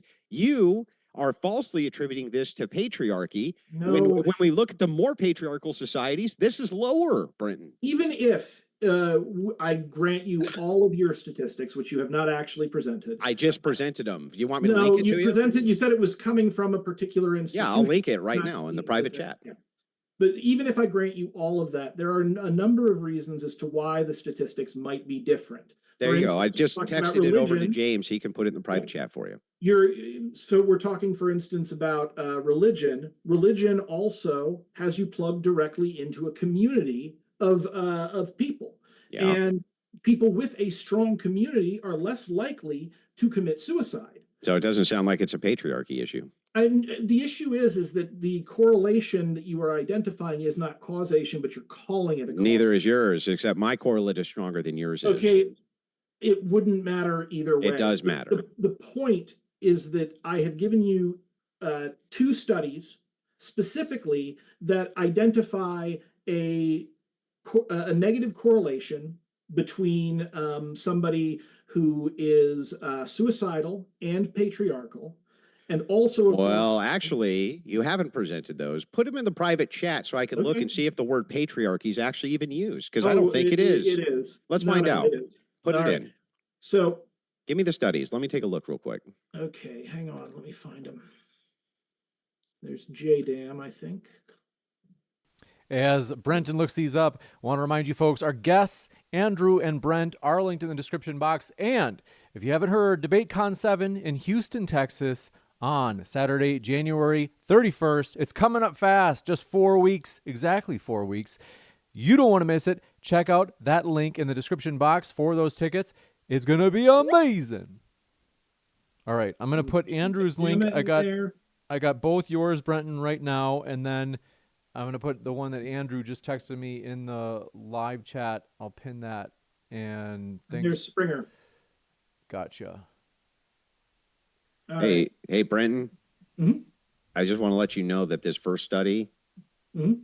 The word patriarchy doesn't show up anywhere in the study that I can find. Yes, but it uses traditional masculinity. It's the same thing. No, I don't believe that it is the same thing. You're saying traditional masculinity. Patriarchy is a system. Traditional masculinity, these are traits and ways people live. You're now, and by the way, you just got done saying, oh, they do. I said, I bet you these don't even mention patriarchy once. You said, oh, they do. They do. They don't. Now, where? Again, I'll tell you what, I'll give you $100 if you can show me the word patriarchy anywhere in this. Jesus Christ. Look, if you want to, you just lied to me, Brenton. No, I didn't lie to you, because the concept is still the same. Brenton. You have to be one of the most cowardly people that I have ever spoken to in my entire life. Oh, great. You got me. God, man. But you did just say that. I just want to let you know, you just said that. Yes, I did just say that, because no, you just said that the word patriarchy was in the study. It's not anywhere in there. And you're equivocating between traditional. Now, I want to find out what they consider traditional masculine traits to be. This has nothing to do with what we're talking about. What do they consider traditional masculine traits to be? Yeah, if you think that traditional masculine traits are not part of patriarchy, you're an absolute idiot. But do they consider traditional masculine? You're lying. What do they consider them to be, Brenton? Oh, good God. All right. So again, if we say both of these studies, I think. Okay. Well, this study that I'm looking at, which is the one you gave me, is from JAMA Psychiatry. I gave you two. This is the Association of High Traditional Masculinity and Risk of Suicide Death, Second Analysis Ad Health Study. So in this one, I'm just asking you, what is the criteria that they give for what is a traditionally masculine trait? That would be in the methodology. Yeah, I'm asking you because you read the study. Yes, I did read the study. So what was the methodology? What did they actually say? You don't know, do you? Okay. You don't actually know what the traits are. No, it's a long study. For the love of God, man. All right. So looking down here, methods. Match with death records, death by suicide. through the methodological novel to suicide as established procedure was replicated, gender attitudes and behaviors. Okay, here we go. In which a single latent probability variation of identified as male was generated from 16 gender discriminating variables, including not crying, being physically fit, not moody, not emotional like yourself, fighting, and risk-taking. So specifically, they are taking ideals that we have within patriarchy. No, it's not saying that. That's not what that just said. It didn't say anything about taking ideals within patriarchy. It said that men.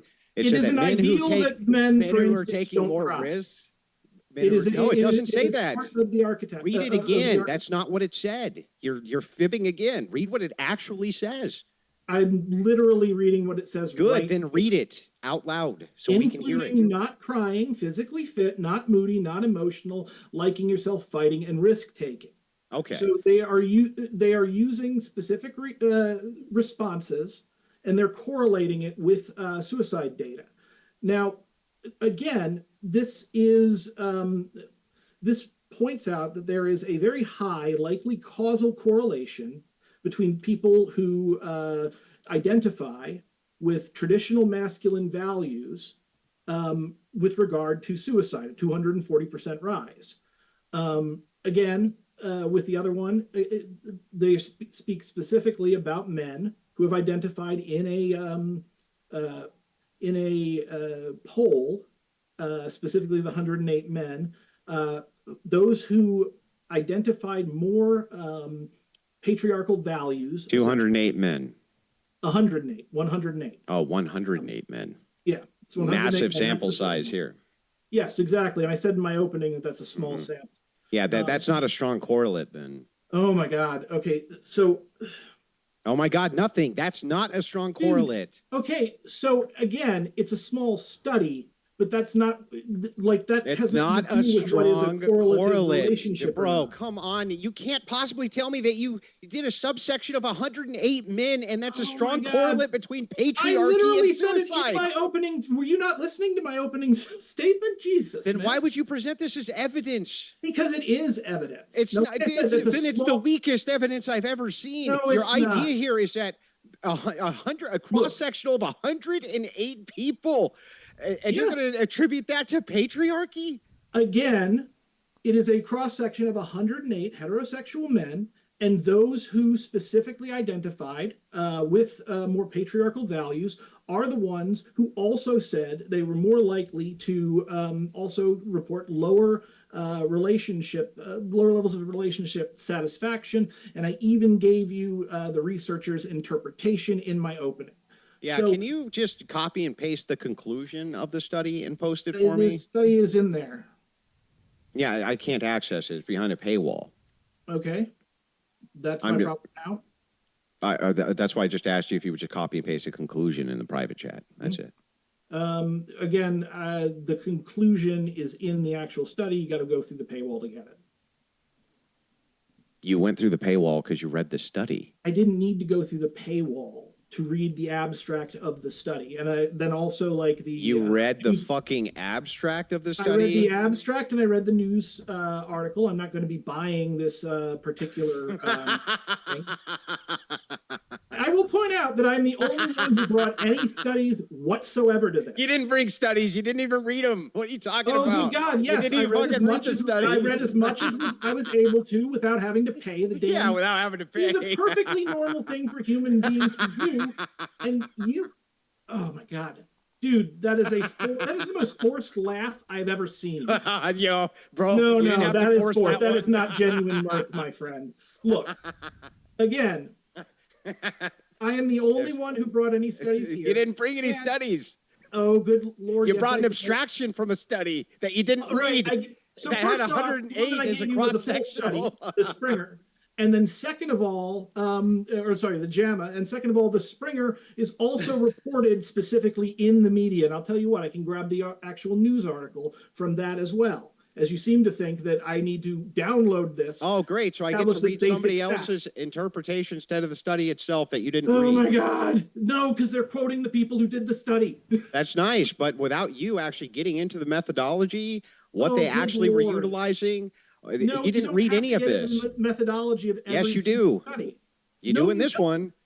Well, you're No. linking this to Oh my God. patriarchy, and this doesn't say the word patriarchy anywhere in it. If JAMA is specifically lying and putting out research, that is going to be a huge red flag. I didn't say that they're lying about anything. I didn't say they're lying about anything.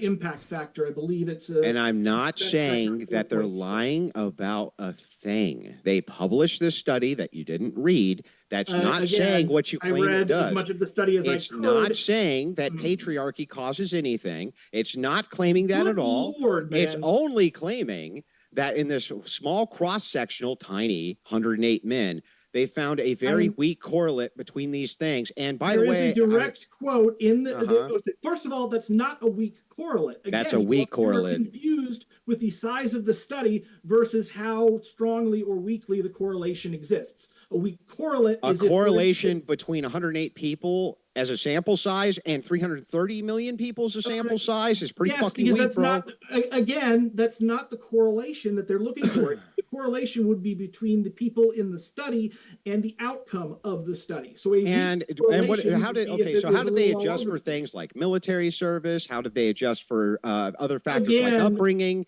What were the controls of this study? There is an infinite number of things that you could do to get more information into a study, no matter what. I'm just asking what the controls were. You would be saying the exact same thing if they had a. Just asking what the controls were of the study you didn't read. Again, like I said, if you want to see the controls, go in there. If you want to take it up, you mean if I want to read if I want to do your work for you and read the study you didn't read? If you want to say that the stuff they reported isn't real, then take it up with JAMA. Take it up with the freaking reporters. Wait. You don't know exactly what the study says because you didn't read it. Because you don't have to if you've got an abstract. No, you do have to. You have to, in the sense that if I'm going to be quoting from a particular part of the study, I need to actually get it from them. The study that's not at all about patriarchy. And I took it from the news article. Yeah, what does this have to do with patriarchy again? I'm sorry, what? What does this have to do with patriarchy? Well, if you look at the article here. Yeah, post the article. Let's read the article. Yeah, here we go. The Madonna-whore dichotomy, men who perceive women's nurturance and sexuality as mutually exclusive, endorse patriarchy, and show lower relationship satisfaction. This is the Jammin Network? No, this is the Springer article. Did you link that for me? Again, hang on. Did you link that? Yeah, you linked it. Yeah, I did. Yeah. Okay, hang on. So again, you do not have to go and read the entire study to know what they're saying. That's what the abstract is for. And if you want to go in and see more information without having to pay additional stuff for it, because honestly, I don't think there has been a good faith debate from you at all at any point in this night. You just go online, you grab the freaking article that has it from Science Daily. Yeah, I'm the one who's bad faith. You brought studies you didn't read, but hang on, let me just go ahead and I'll look at the abstract. One I read, one I read as much as was physically possible to read. I'm not going to go in and start paying for stuff when I'm talking to an absolute clown. Anyway, my point being with regard to these studies. Wait a second. Hang on a second. A positive association between MWD endorsement and patriarchy? Yeah, specific the Wait.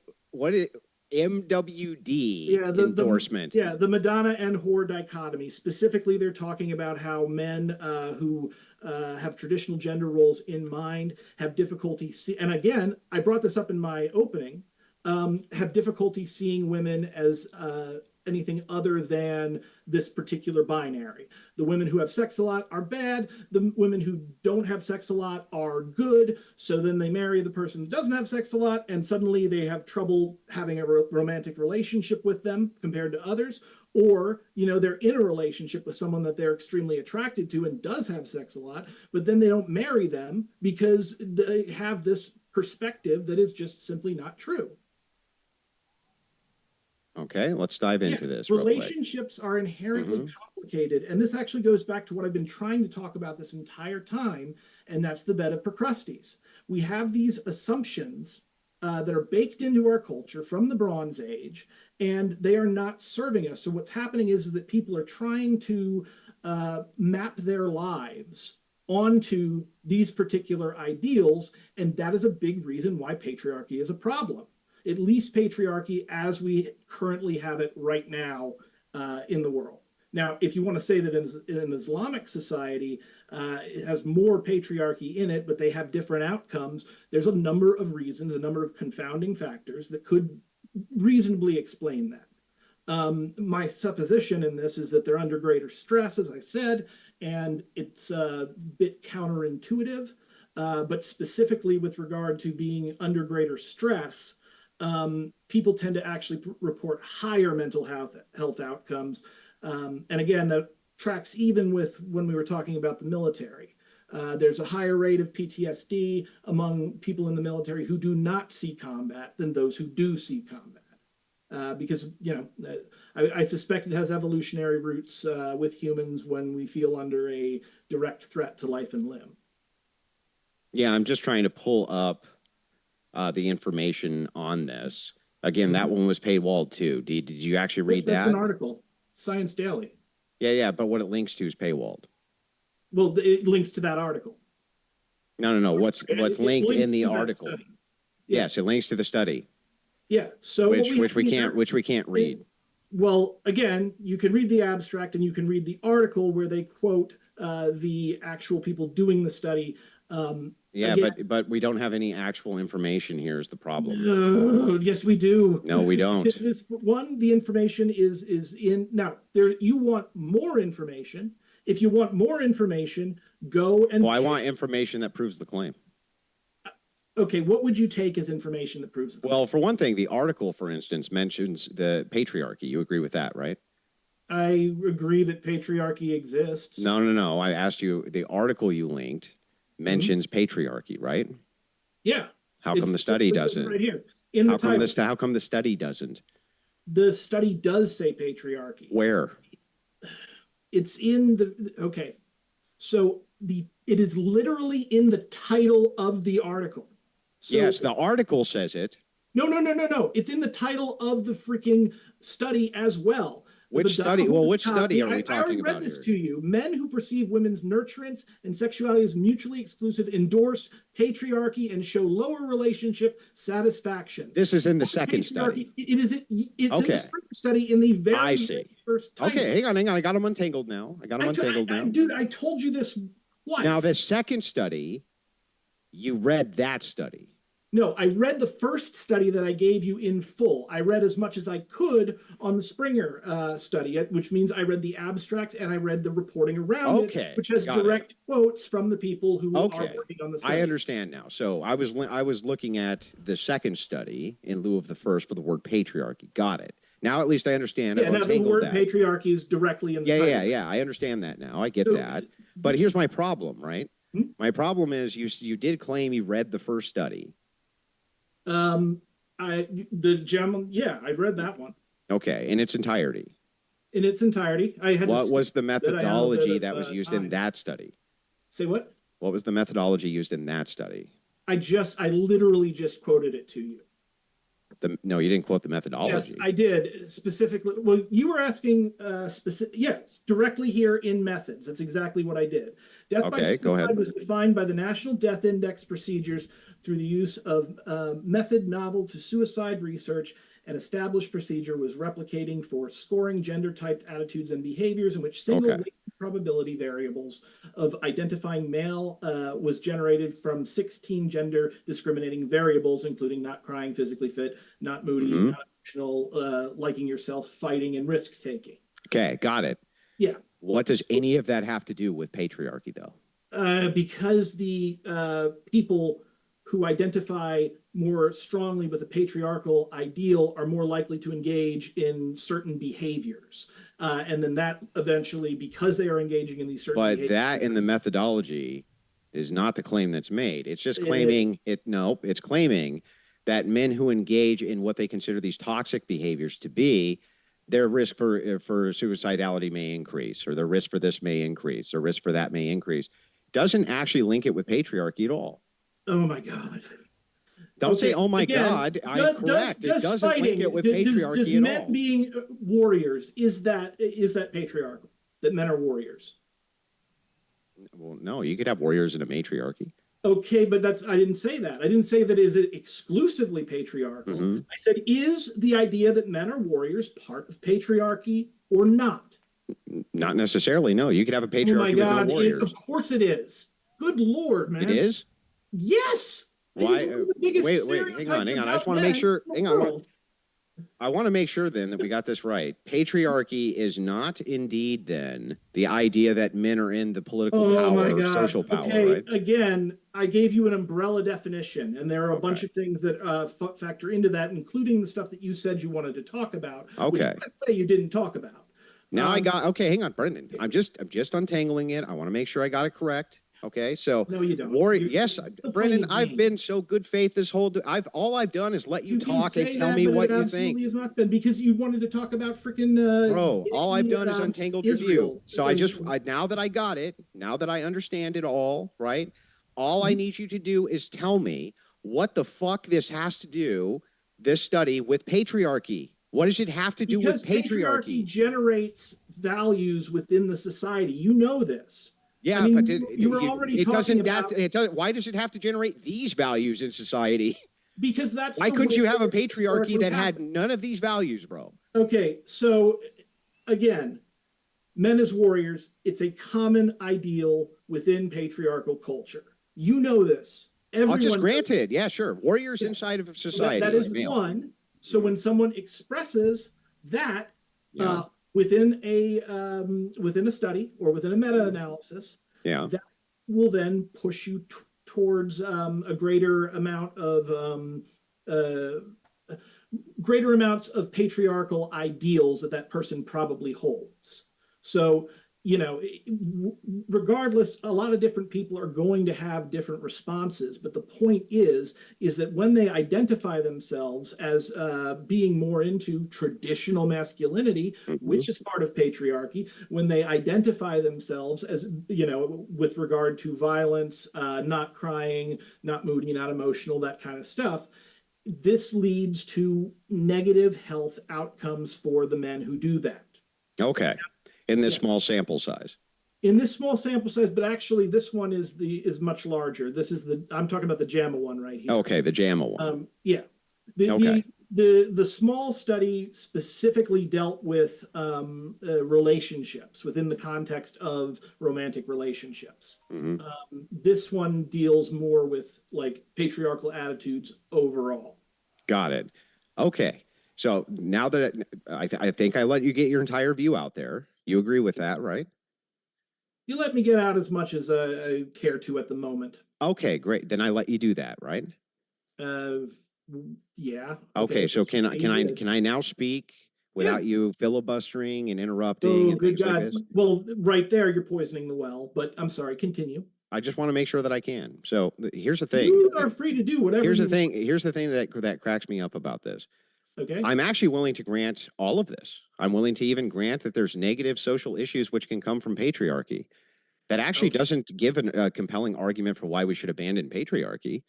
All it does is say that even if I grant every bit of this, Brenton, and I'm willing to grant that in some circumstances, there's negative outcomes that happen inside of patriarchy. Just like all social statuses in society, there's give and takes. Hang on. Stop, Brenton. I literally just asked you if I could at least speak without you interrupting me for 5 seconds. I mean, I'm fine Let's just with that. hold on not one second. allowed to. Not allowed to, though, right, We'll Brenton? we'll come right back to you, Brenton. Not allowed to? Okay, so anyway, here's my point to you, is that even if I grant all of this is true, it actually doesn't give us a compelling reason to abandon patriarchy. All it would do is give us adjustments where we would say things like, okay, maybe men should cry more, or maybe they shouldn't engage in what you consider toxic behavior to be. It actually would not give us any compelling reason whatsoever to abandon a system of patriarchy. Not a single one. Not a single compelling reason to abandon this entire system based on the fact that you think men need to cry more or a few other of these characteristics, even if it led to higher rates of suicidality. For instance, I'll give you an example of this. I believe in the Second Amendment and gun ownership, for instance, okay? I think that the offset of human beings being able to protect themselves is worth the negligible consequence of people also using the same firearms to unalive themselves. I consider that give and take to be socially acceptable and reasonable and rational. That if I can have 100 million men who are capable of protecting themselves and defending their families, the offset for that, which is that some small, tiny, infinitesimal amount of these men may use these for bad or nefarious purposes, kind of willing to say, okay, I'm fine with that. I'm willing to do the exact same thing here with patriarchy. Even if it's the case that there's some of these behaviors which are a side effect of this, it actually doesn't demonstrate why we should abandon the entire system. Why should we? Is this debate about abandoning patriarchy in its entirety? Well, it's about whether or not it's good for relationships. I'm not going to, even for relationships, why should we abandon it? Because men need to cry more? Again, you are, so I'm not talking about abandoning patriarchy entirely.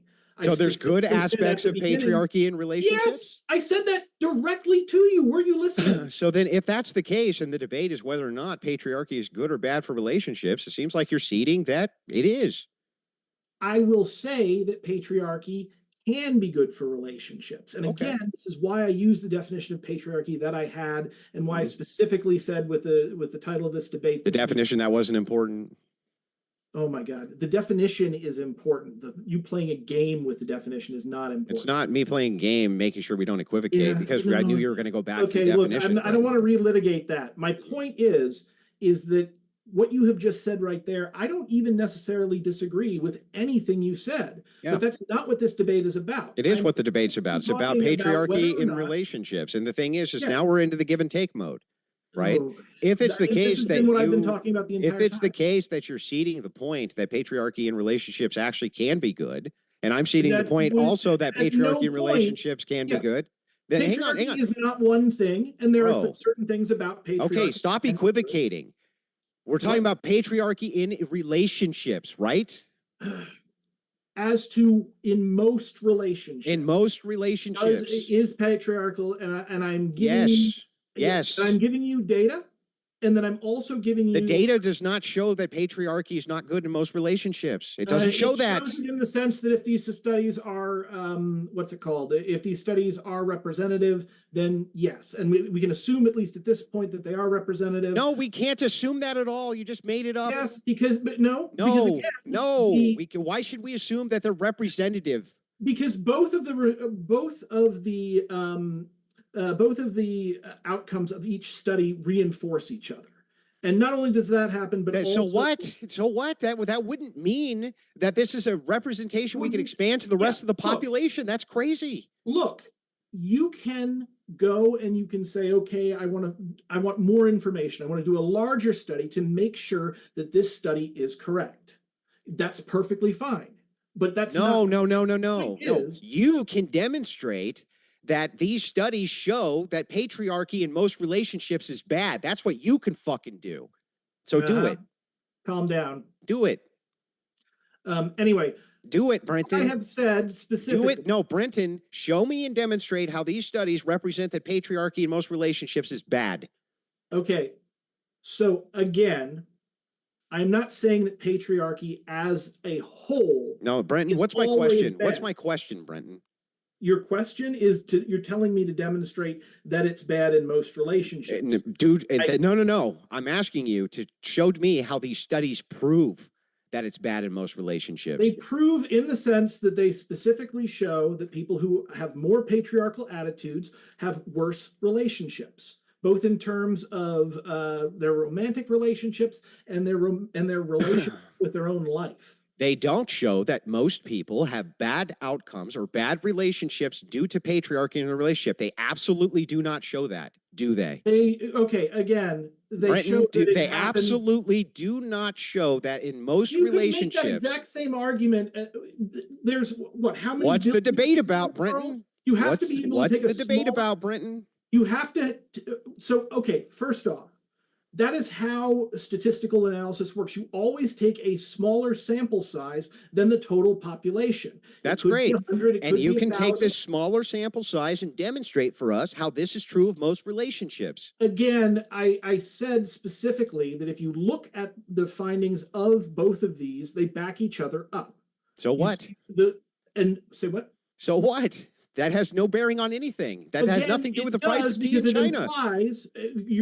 It doesn't imply shit. It implies that both of them are correct. It doesn't imply at all that patriarchy in most relationships is bad. It doesn't even attempt to make that implication. Okay. It doesn't even try to. So I am using it to establish facts that I am then using to back up my argument, which again exists directly in my opening statement, which you have not done anything with.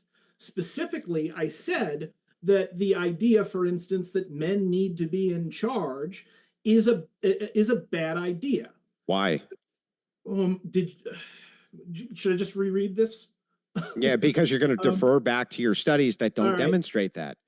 And all right, so I've just finished talking about the studies where I'm talking. Yeah, about do you see what I mean? Like you keep on deferring back to the thing that doesn't demonstrate the argument. Before we had the studies of this kind, and before feminist discourse entered the online culture war, we had something better. Namely, noted soy boy beta cuck George Carlin, who identified something we are all well aware of, and he called it the male disease. So argument at George Carlin. What is the male disease? It's being full of shit. Male disease includes the need to be in charge at all times, in charge, in control, in command. A real man is defined as the leader of the pack, captain of the ship. So what's happening? So we should defer to George Carlin. George Carlin made a very good point. And I think that it's important to bring him up because we also have all this heady feminist analysis that mainly exists for people within. Through the idea of standpoint theory where they rewrote history. Great.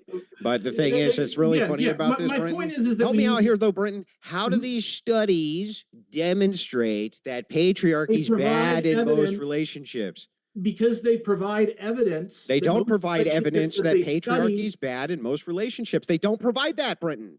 They showed that identification with patriotic ideals in both of them resulted in negative experiences with so fucking what? That is not evidence at all that in most relationships patriarchy is bad. What would you take as evidence? I would take evidence of well, let's see. Let's start with this. You could logically demonstrate it to me. You could use a massive meta-analysis that had huge sample sizes that demonstrate this. You could use all sorts of different methodologies. Logically demonstrating it to you, and you cut me off. Give me the logical syllogism for it, or the logical argument. Okay, so what's happening here? Well, first of all, we've defined masculinity as domination. We're telling men that they have to be in charge regardless of the circumstances. No, that's not what nobody ever established that.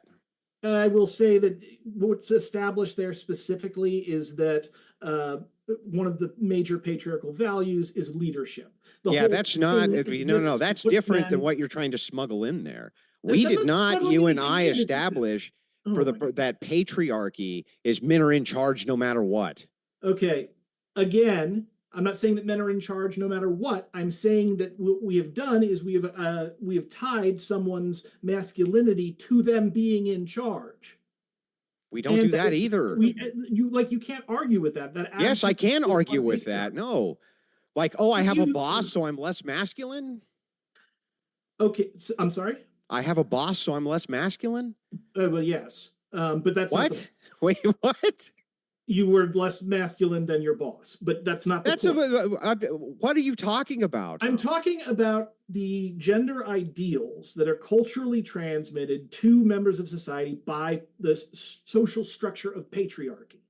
One of these ideals is that a man should be in charge. And I don't think that that's something that anyone would actually argue with. In fact, you were specifically talking about why it's a good thing that men are in charge. No, I was saying that it seems that women's preference is that men are in charge. And here's my data. Here's my data on that. Would you like to see what the polls show on that? You don't care. Look, it doesn't say one thing or the other for my argument that women think men should be in charge or not. Okay. My argument is that there's only so many people can be in charge. The vast majority of people, including the vast majority of men, will never be in charge and are not in charge. I agree. So what happens to those men when you tell them to be a real man, you must be in charge, and they can't be in charge? Well, you seem to be eliminating the entire middle part of this, which is the idea of hierarchies.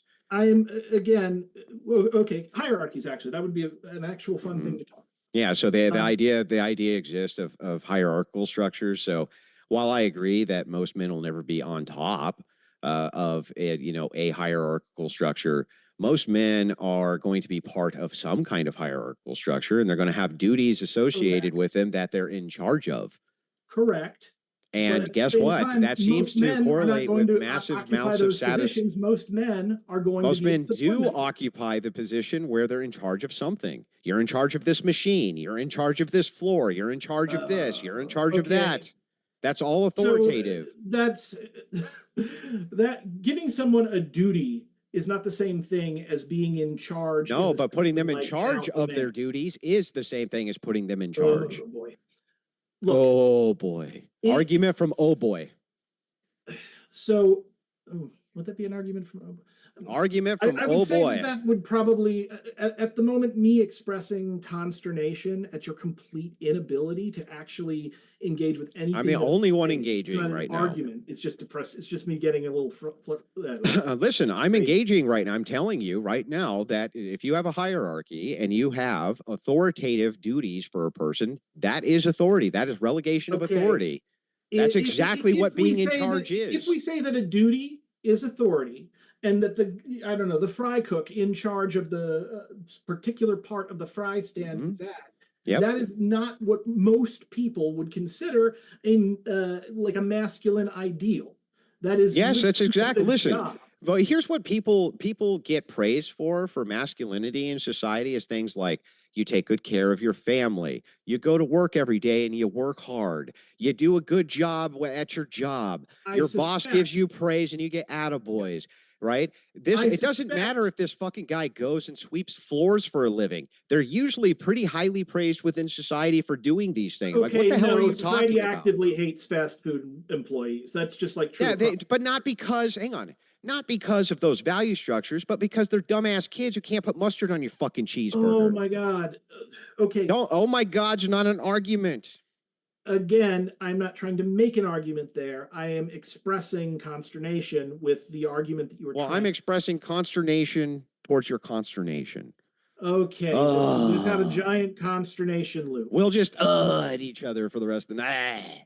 Honestly, there's more content in that than freaking gay Israel. So, all right. Specifically, when we're talking about a hierarchy, the masculine ideal is to be at the top of that hierarchy.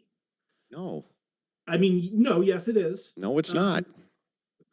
I would say literally nobody. Okay, let's say having a high position within that hierarchy. Part of masculinity is rationality and reason and being praised for the ideas of rationality and reason. And the thing is most rational people, most rational people understand most people are not going to be at the top of hierarchies, including other men.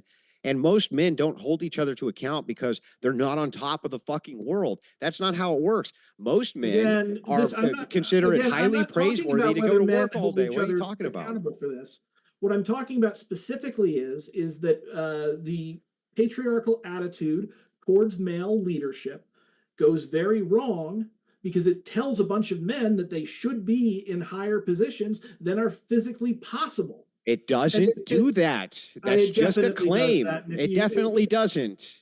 And you definitely saying something definitely does something definitely doesn't mean it does. Okay. That's definitely not true, definitely.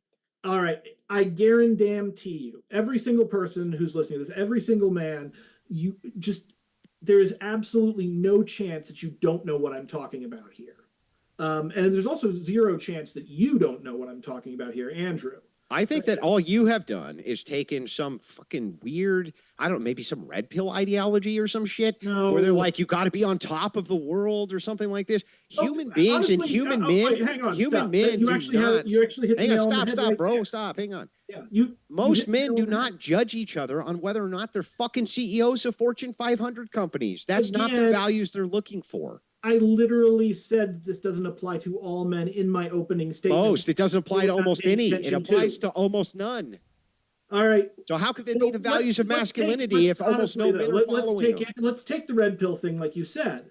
I would say charlatans like Andrew Tate are absolutely taking advantage of men, of a level of men's humiliation and emasculation for not being high in the You think hierarchy. Andrew Tate thinks that everybody's going to be at the top of a hierarchy? Literally, his message is the opposite of that. Andrew, no. The fact that they cannot occupy the top of the hierarchy creates resentment in them. It creates resentment, it creates self-hatred. Like Andrew Tate, take advantage of that to have a Look, career as I'm willing to grant there's some men, right, who get incorrect messaging, and they think that they need to be at the very top of the hierarchy, or they're not going to get any respect or this or that because they have deep insecurities or various other things. I agree with all of that. I'm not even going to dispute that because it's true. There is some level of that going on. But for the vast majority of people, that is not the case. Vast majority of men who follow traditional masculine values, the traditional masculine value is not, I have to be at the corporate top of the CEO. Traditional masculine values usually revolve around Christian ethics. That's what makes them traditional. And so what are the things, hang on, stop, bro. What are the things in traditional masculine values? What would be a traditional value in the United States would be based around the idea of the Christian ethos and Christian ethics. Those things value what? They value charitability, taking care of your family, going to work every day, right? Taking care of your community. Those are things which are considered virtues, and virtues are what's tied with masculinity. And even in modernity, this is the case. I don't know, like for the overwhelming majority of people, it is. The idea of the Christian ethos that men are the sacrifice, that they need to sacrifice themselves first for women, but the exchange that women are going to be submissive inside of the relationships and marriages, they get the privilege because men get the authority. Those are the traditional masculine values, not this idea that you have to be a fucking CEO of Fortune 500. And by the way, most of these red pillars, I know a lot of them. When you talk to them and have a conversation with them, they know that the overwhelming majority of men are not going to be in these positions and don't even preach they will. Again, that wouldn't matter one way or the other. It matters. Yes, it's the crux of the whole argument. We started to approach an actual point here, though. And you've identified some parts of patriarchy that, of patriarchal archetypes that are positive, or at least can be very positive. But then you also, for instance, appealed to this unwritten alliance between men and women, where women trade submission for privileges. The thing is that one, nobody sat down and signed that. That's never been actually established. It's not a real agreement. But let's just say most social agreements aren't. I know, which makes it difficult to talk about. But which is doesn't make it that difficult to talk about. Like we can objectively see these things in real time, right? We can look, I'll give you an example. You go out to dinner with a woman. Who's paying? I'm sorry? Who's paying? Who's paying? 90% of the time. 95% of the time. Yeah. Men are expected to pay. That's a part of female privilege, right? The idea when you go out and dating and courtship, men are expected to pay. That's part of female privilege. That's part of the things you can objectively see about the privilege status of women. I don't disagree that I wouldn't so much call that female privilege. If you want to call it that, I think it's female privilege, dude. Come on. Yeah, I think a better description might be concessions.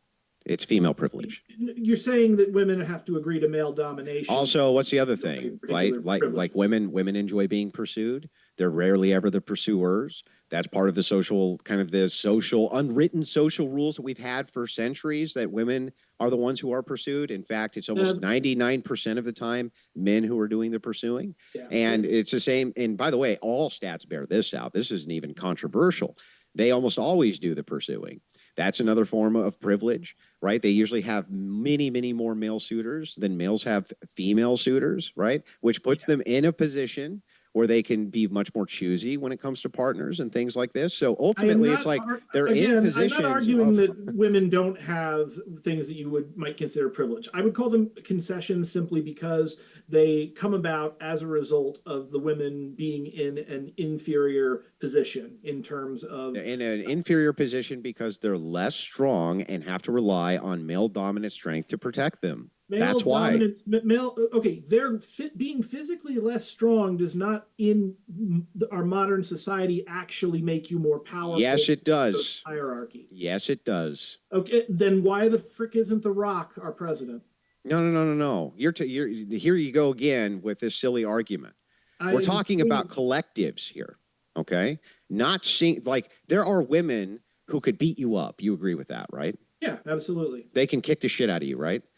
Yeah. But do you agree that there's way more men who can? My point, hang on, stop, bro, stop. Do you agree that there's way more men who can? Way more.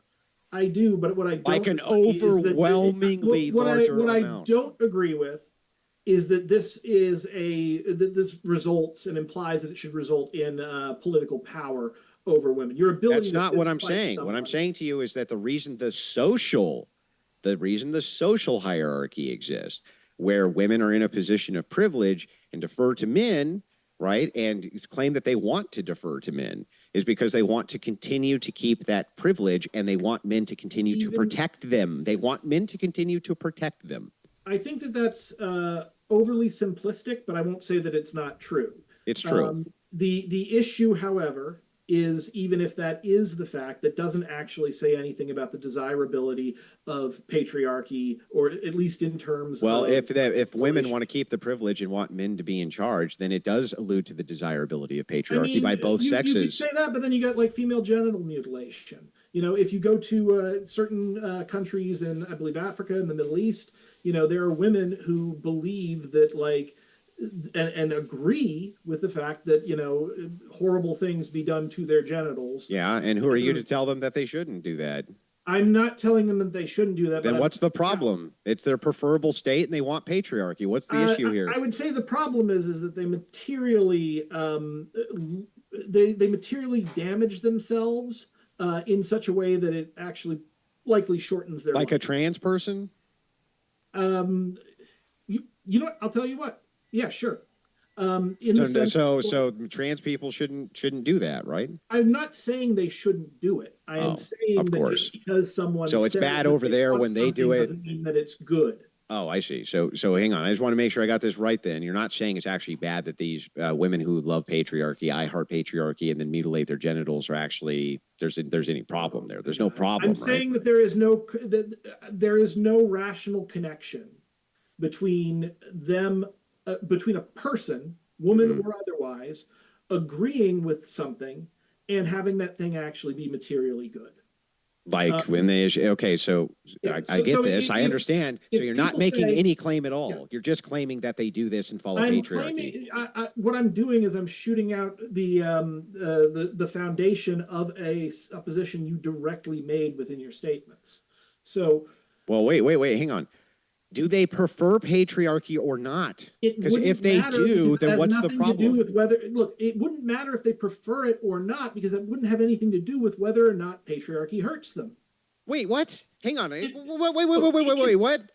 What metric would you use that patriarchy good or bad, other than that the people prefer it or don't prefer it? What even metric would you use mental health outcomes and relationship data. So specifically, people who are more patriarchal tend to have worse. Hang on. My assumption is that people who have mental health problems would prefer not to have them. I'm sorry, what? My assumption is that people with mental health problems would prefer not to have them. I mean, in general, yes. So they would prefer not to engage in behavior that leads to mental health issues? Sure. And if they're doing something that makes them happy, are they going to be more or less likely to have mental health issues?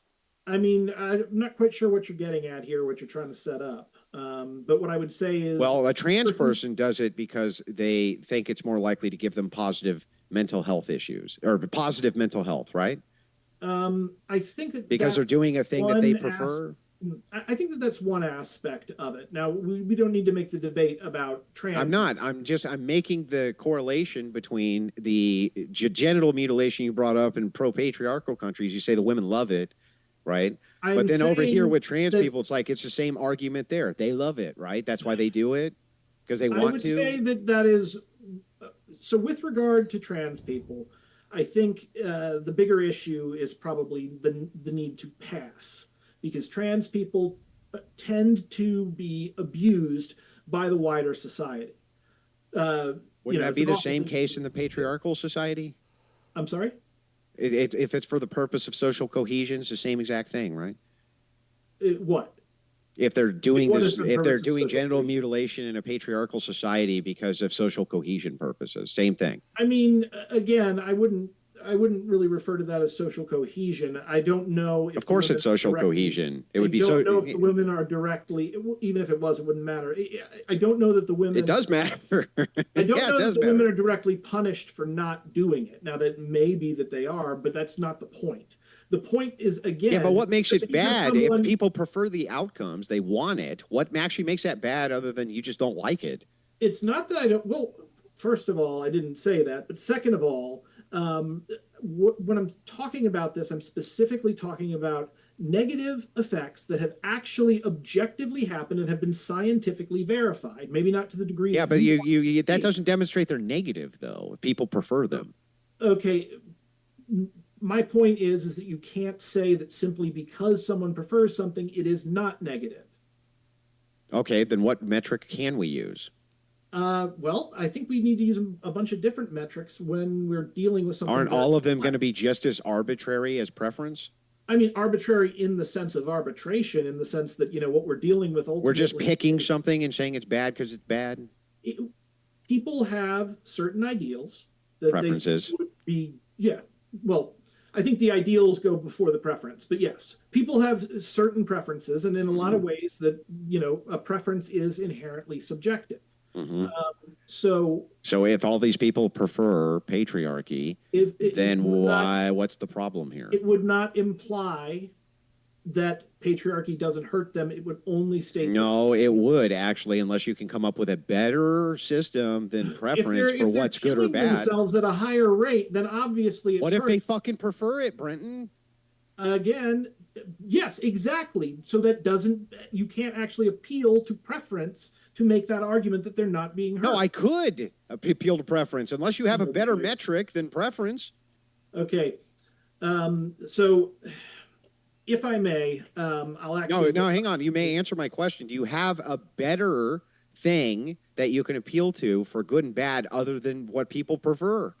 I would say that what we can do for good and bad, well, first of all, good and bad is subjective anyway. But that's not my question. I'm going to repeat it. I'm going to be very concise. Do you have a metric that is better than preference for what makes a thing good or bad, or don't you? It wouldn't matter at all for the purposes of. Can you answer the question, please? No, because it wouldn't matter at all. So the answer is no? I don't have to. Can you just answer the question, Brenton? Explaining why your question makes sense. You have a metric. I don't have to be able to paint a better painting than Thomas Kincaid to tell you that his work is, very. But Brenton, if you don't have a better metric for a thing is bad than preference, and these people prefer the thing, then how can you say it's bad? That's the whole point of the argument. Because I'm looking at physical outcomes. But what would make that better than preference? I would say that most people would prefer people not kill themselves. Then you're just deferring to preference again. Okay, so once again, this is game playing.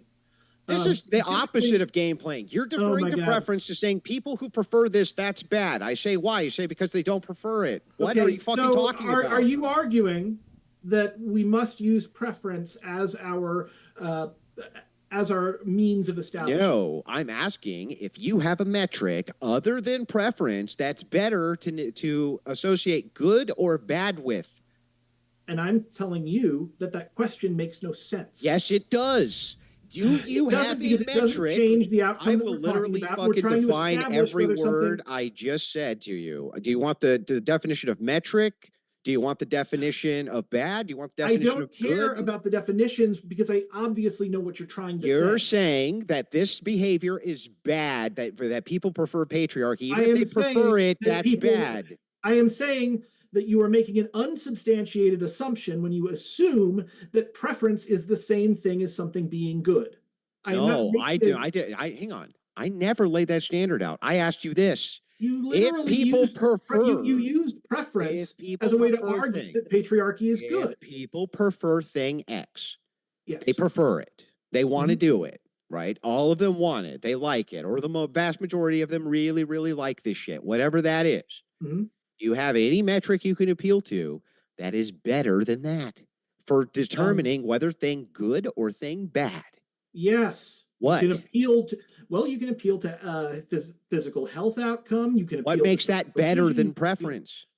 Okay, so with regard to preferences and the subjective versus more or less the objective, we cannot talk about what is better in terms of preference, because that is ultimately subjective, and anybody could have any number. All this shit's subjective, dude. Come on. All of Say it's what? subjective. Everything you're saying, right? You're However, referring to mental health outcomes, yeah, and you saying we should is subjective. However, we can establish some principles using reason to figure out that, for instance, it is generally better to be alive than to be dead.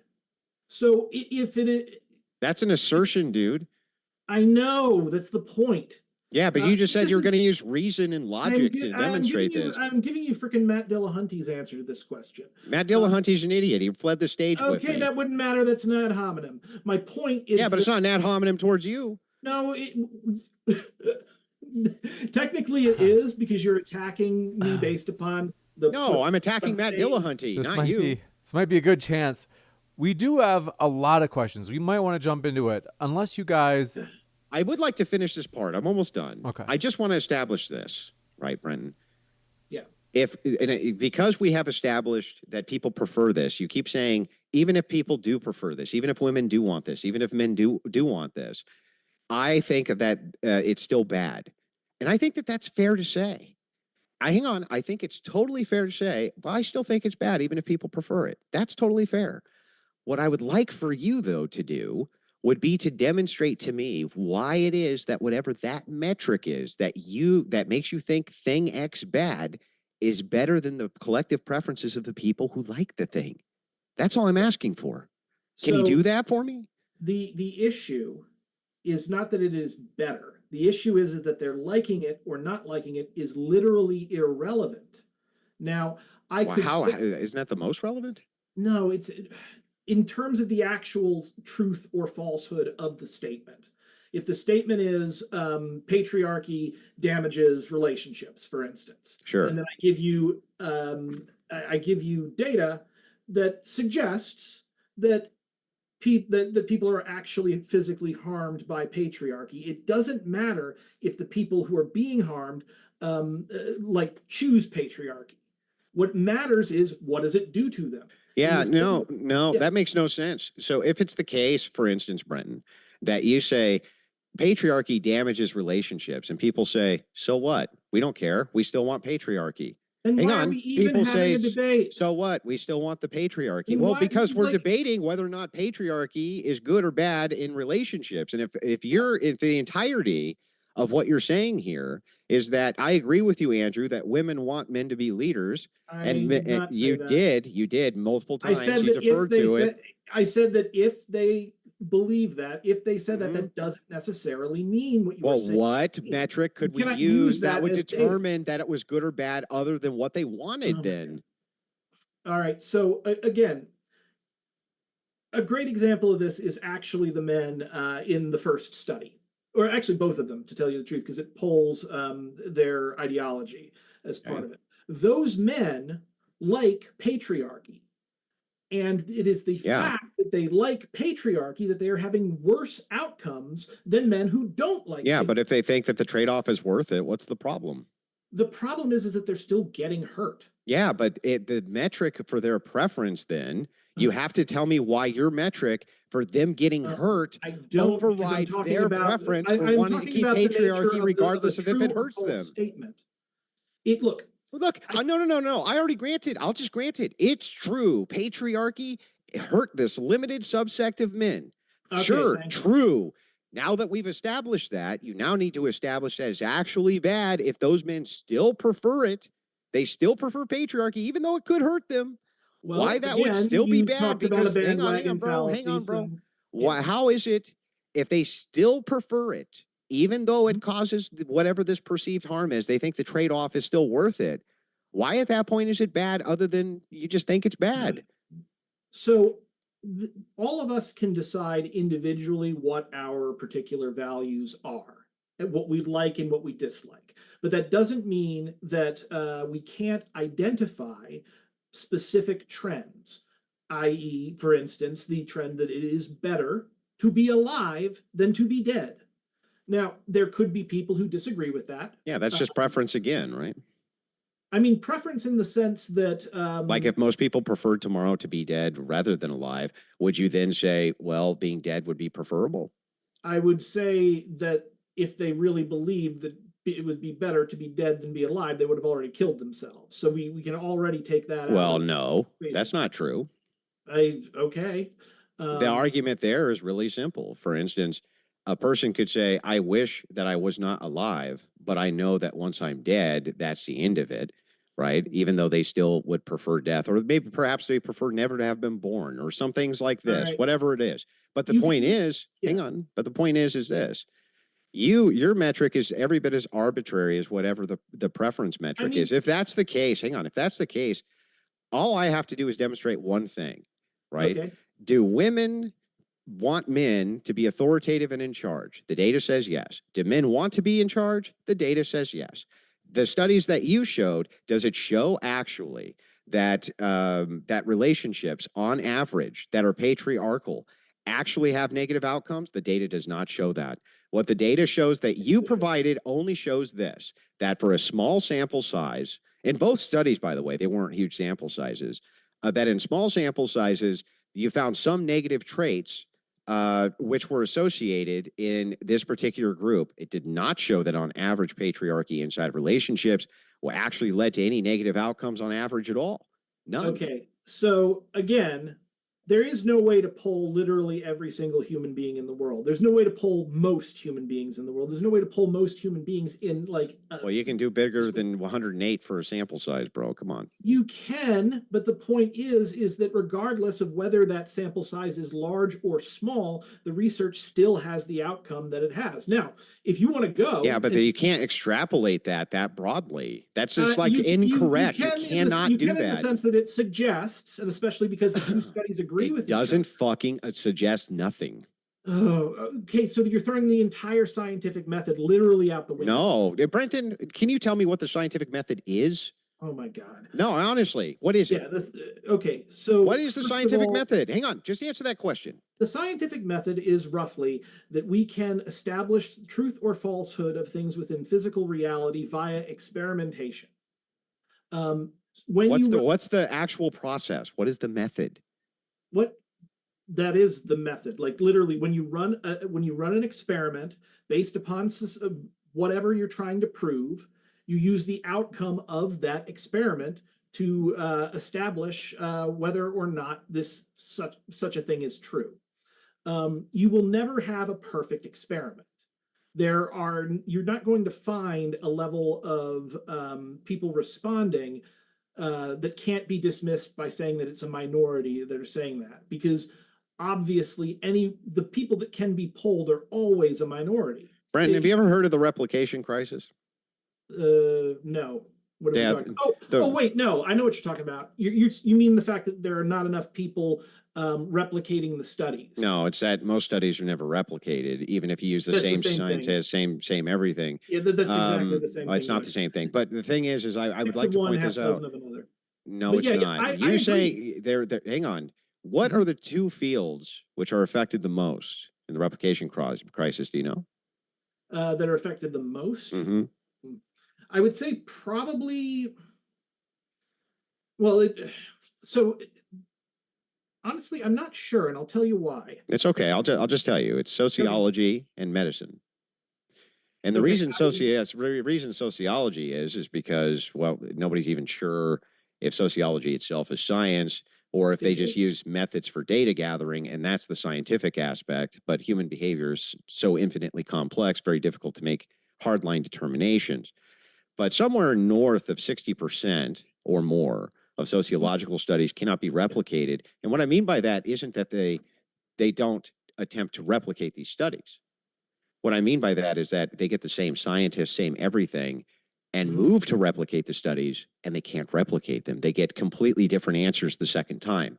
Yeah. So hang on. So that means that means the overwhelming majority won immediately. You got to be very careful. And this is why I'm very cautious, and I want to know methodology, sample size, and things like this, because these studies, I just went and looked, You're aware neither of them have been replicated, right?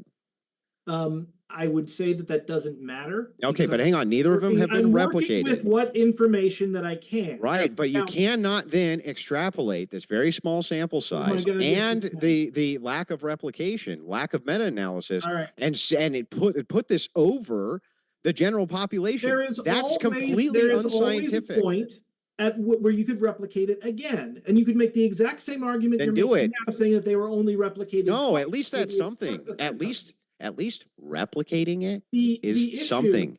Yeah, no. So the issue here, and the reason why I wasn't sure was I would say that there's probably a very high incentive, for instance, to replicate in medicine above, say, sociology. That's because of complexity in medicine. I mean, I'd say it's because the outcomes of screwing up medicine are way worse than the outcomes because of complexity. It's because, like, when you do an antibiotics trial or something like that, human physiology is so completely different. They'll get these giant sample sizes, sometimes 3,000-4,000 people, looking at negative side effects with a much larger sample size than what you provided, and think, oh, we really got something here. And then they replicate it and they go, oh shit, it's not anywhere near the same at all. Yeah.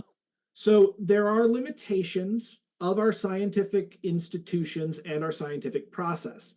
However, that doesn't mean that we can't use the findings to make an educated guess about. I completely agree that you should at least look at the data which is presented to you. Where we disagree, and you should concede this because you seem to be scientifically minded, the last thing you do ever is make a bold claim and extrapolate it among the entirety of a population, or even close to the entirety of a population, based on an inconclusive, non-replicated, non-meta-analysis, small sample size study.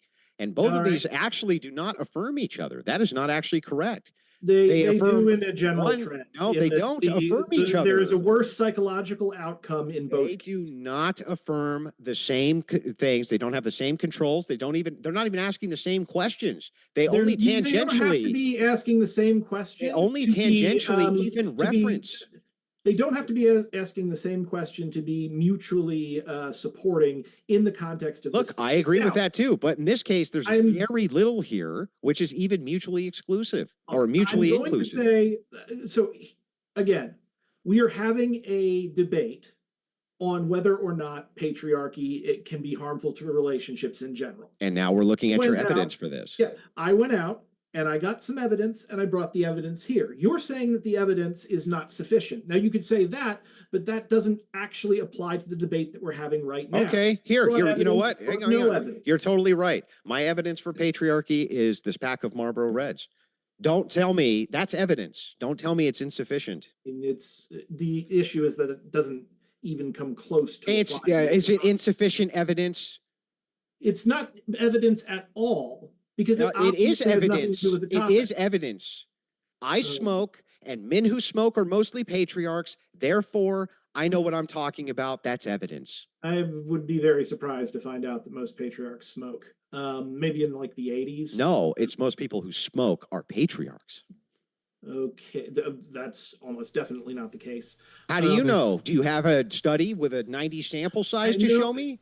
I know because like the freaking U.S. government has been putting out anti-smoking ads for like decades now. Yeah, and it's the ones who are the most resistant to that anti-smoking that shows the best mind, and the best minds are the patriarchs. My point is, Brendan, is that you can dismiss this. No, bro, I'm just saying you can dismiss this. Ecstatic about. You can dismiss this as evidence of my position, rightly so. You're literally just making a mockery of the process of debate. No, I'm literally giving you the process of debate. It doesn't make sense if you actually. It's fine. It's fine for you to dismiss whatever evidence that I have if it's not good evidence, Brenton. Again, you're just talking about degrees here. The evidence that I have is as good as we have available right now. Bullshit. Specifically, Prove it.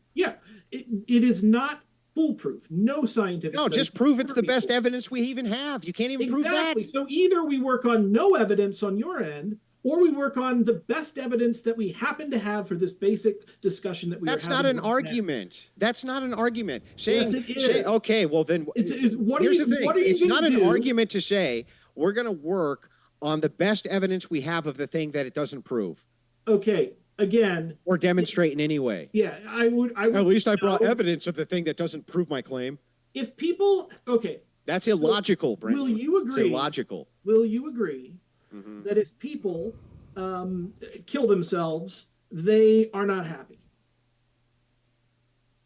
If they kill themselves? Generally, if people kill themselves, will you agree that they are not happy? Yeah. Okay, great.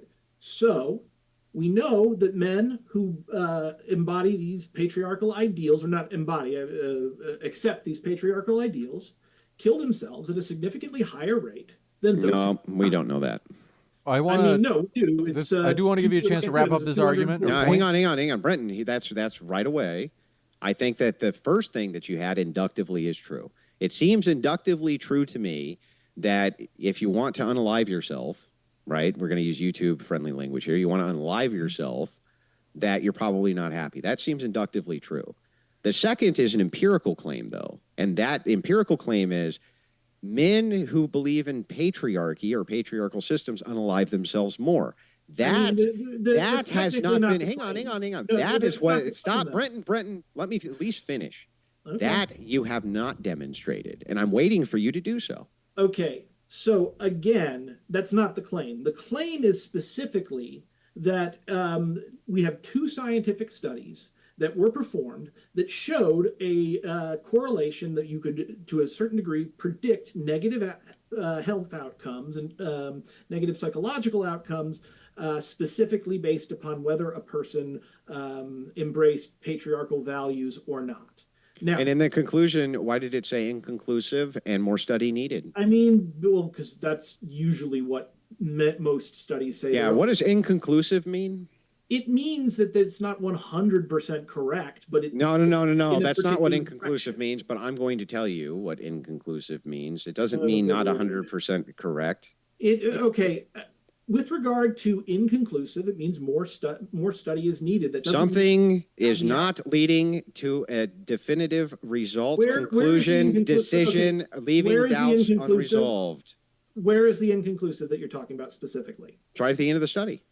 Which it says it's inconclusive, and both of them actually say in both situations. It is extremely common within science to be very particular about what you know and what you don't as a result of the study, and that further evidence is needed. So what they're saying is that they don't actually know this, and it's inconclusive? No, I'm pointing out that they're being careful about not overly extrapolating from... Like putting it over an entire population like you're trying to do, Again, there is no better metric, though, to establish that you can bring up here. So I'm doing the best. I don't need to.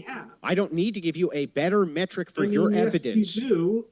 Why do I need to give you a better metric for your evidence of your claim? A better metric. What I'm saying is you cannot attack my evidence on the basis that the evidence is limited.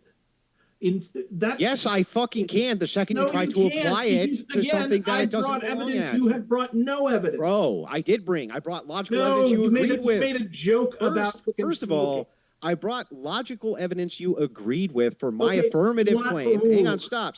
For my affirmative claim, I did bring evidence. You agreed with that evidence. That's one. Logical evidence as well, and also, second, you gave us... Yes, it is. You gave us inconclusive.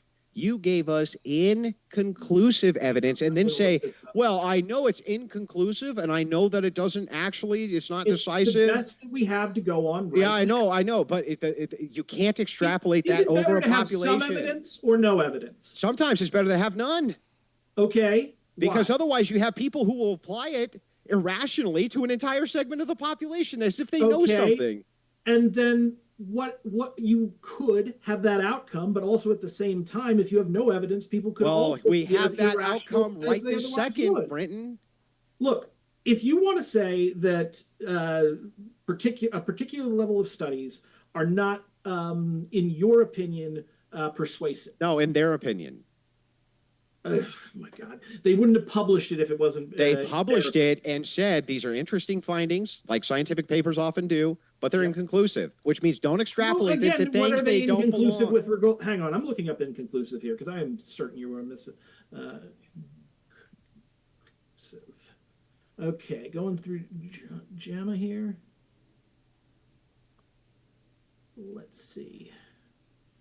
I am finding no inconclusive. Let me see. While Brenton's looking that up, I want to remind you, no matter where you're watching the stream, yeah, the word hit like. inconclusive doesn't show up here anywhere, or at least it doesn't show up in my word search. Let's see.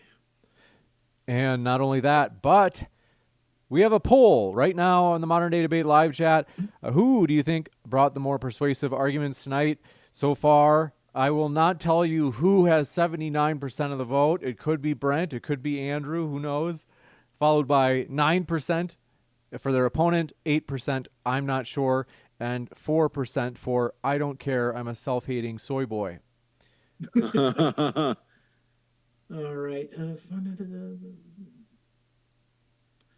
Yeah, there is no mention of inconclusivity in this article. I don't know what you're talking about here. I didn't say the article. I said the study, sir. The study, it's the same thing. No, it's not the same thing. One's an article and one's a study. I'm doing the word search, and it doesn't say inconclusive anywhere. So I don't know. I said in the study. Yes, I'm looking at the study. Which one are you looking at? Which one are you looking at?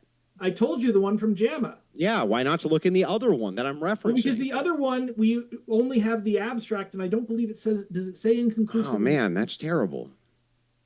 Okay, here we go. All right, this one says, the study also reveals that these highly gendered crimes mostly took place in death penalty states. Wait, hang on, am I looking at the right one? Oh, hang on, that's a different study. Let me jump to the methods. Here we go, Madonna Whore one. All right.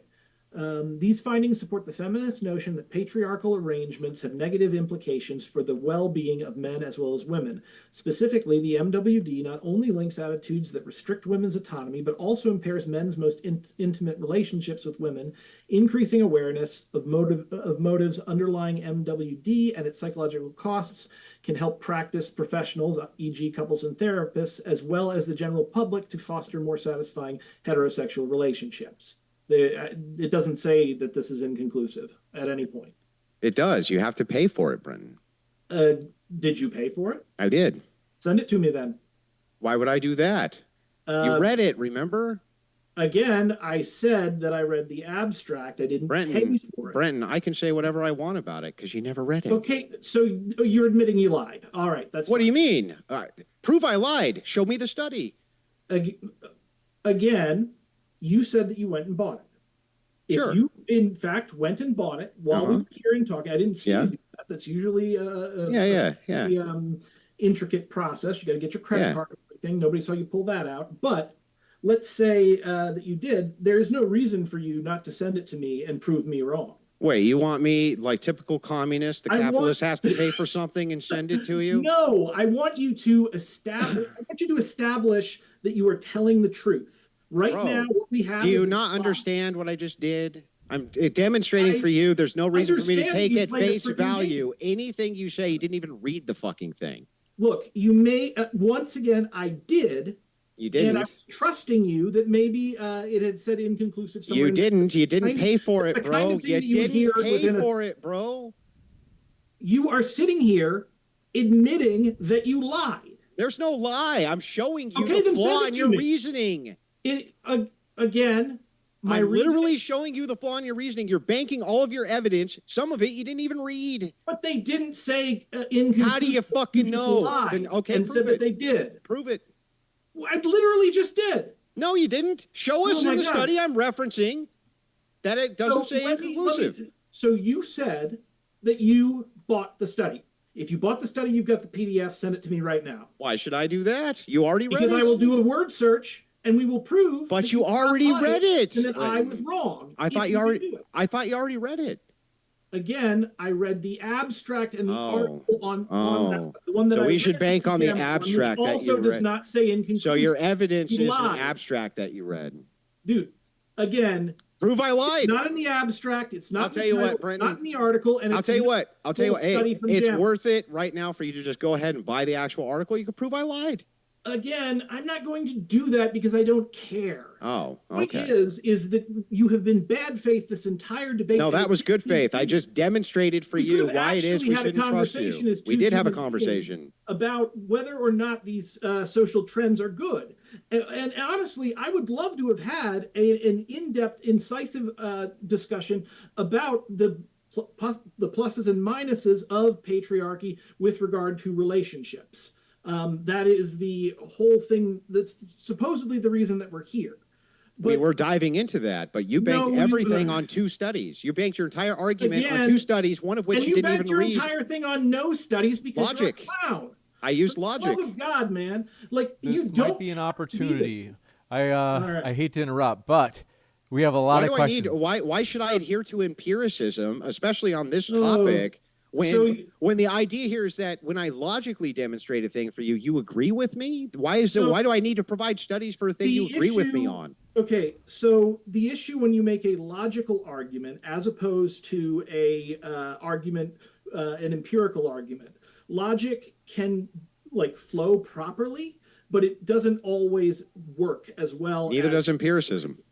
I mean, it's the same thing with the freaking economics, the science of economics. You've got the Austrian economists that rely entirely on praxeology and inductive reasoning, and we have seen that that is not actually more effective than the actual empirical economic research we've been doing through behavioral economics. Wait. Hang on. Back up. Mm-hmm. You bringing inconclusive evidence, but agreeing with me logically on human dynamics. Say inconclusive, you're lying. Wait. No, I'm claiming it's inconclusive. Literally, with the second you say I'm going to apply it to the entire population. You said that it was inconclusive, and you lied. Bro, and you will not send me the study. I was demonstrating to the audience that you have no standard for which to even make the claim because you can't even access the study you're referencing. Again, I accessed enough of it to. You didn't. You have no idea what it says because you didn't fucking read it. Oh my God. And the funny thing is that I did make the logical argument immediately after that, and you were.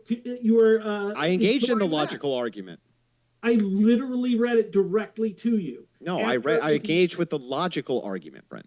Okay, so wait. How did you engage with the logical argument? Because your logical argument was, I think that if these things lead to bad outcomes for people, right, that they should abandon these behaviors. I said, okay. That is not the logical argument. That's not the title of this is not should people do away with patriarchy. No. I'm talking about your logical claims, not the study. That has nothing to do with logic. Okay. What does the study have to do with logic? Yeah.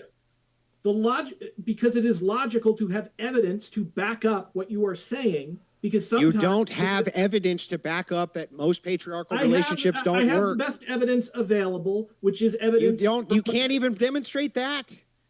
Again, I can because I can give you the impact factor. No, you just think that studies are fucking Yu-Gi-Oh cards, and they're not. Studies are not Yu-Gi-Oh cards. Anything above 3 is considered good, and getting closer to 5 is absolutely excellent.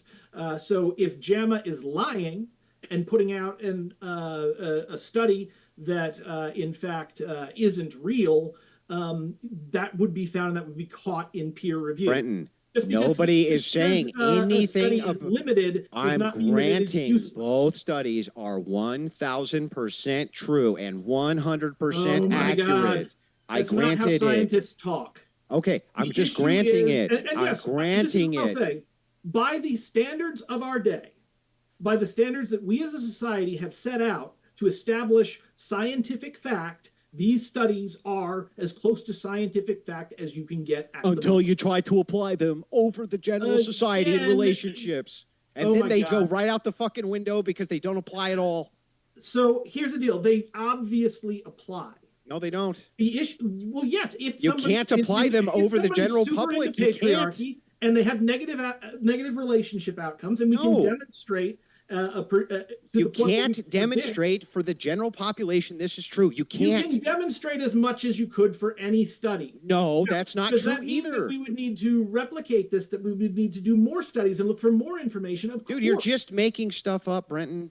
No, I'm explaining to you how our scientific institutions. The scientific, the weirdest thing. no serious scientist on planet Earth would say, based on these two studies, one of which you never even read, you just read the abstraction of, that they would extrapolate that to mean that patriarchy inside of relationships, which had direct quotes from the people who did the study. These things do not demonstrate that patriarchy in relationships over the general public are bad. They demonstrate that patriarchy has some negative psychological effects. They don't even demonstrate that's not bad. That's on you. No, I, for one, only think it demonstrated is bad if people are more likely to kill themselves. They've only demonstrated this over a tiny sample size. It wouldn't matter.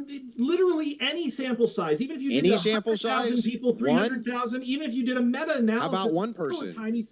It's still a tiny sample because there's 5 people. 7 billion people. Is 5 people a good enough sample size for this? Again, that's the fallacy of the beard. No, this is a specific empiricism now. That's not fallacious. Not. Again, it is the fallacy of the beard. You can never demonstrate when how many grains of sand make a pile.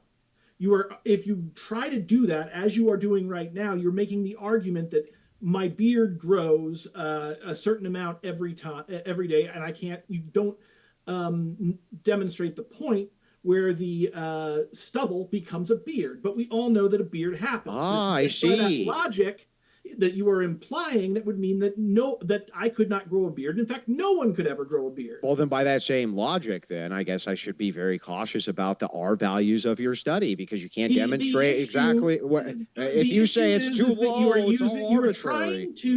You are trying to illegitimately dismiss the scientific findings that I brought here by saying that their evidence isn't good enough. Now, if you want me to say that I think that this evidence, that we could definitely use more, absolutely. But that's not what I'm saying. I'm just going to ask the specific question, and you're going to answer it. And guess what? It's going to prove me right on all of this right this second. All right, ask the Do you believe that these two studies, one of which you didn't actually read, just the abstract that you read? Again, do you believe? Hang on, Brent, the question is: do you believe that these two studies are enough to demonstrate that over the general population, patriarchy and relationships have negative outcomes? Are you willing to make that claim? I think that indeed they do demonstrate that. Now, what we would need to do, however, to confirm what they found is to have more studies, better studies, larger ones. But the fact yes or no? I'm not. The question that you asked is not a yes or no. Yes, question. it is. Is this enough? These two studies to extrapolate it over the general population to make the affirmative claim that patriarchy in relationships, generally speaking, doesn't work well. Okay. We do have to right now, yes to respond. What you're asking me is illegitimate and trolling. How is it illegitimate? You know that it is. I hate how?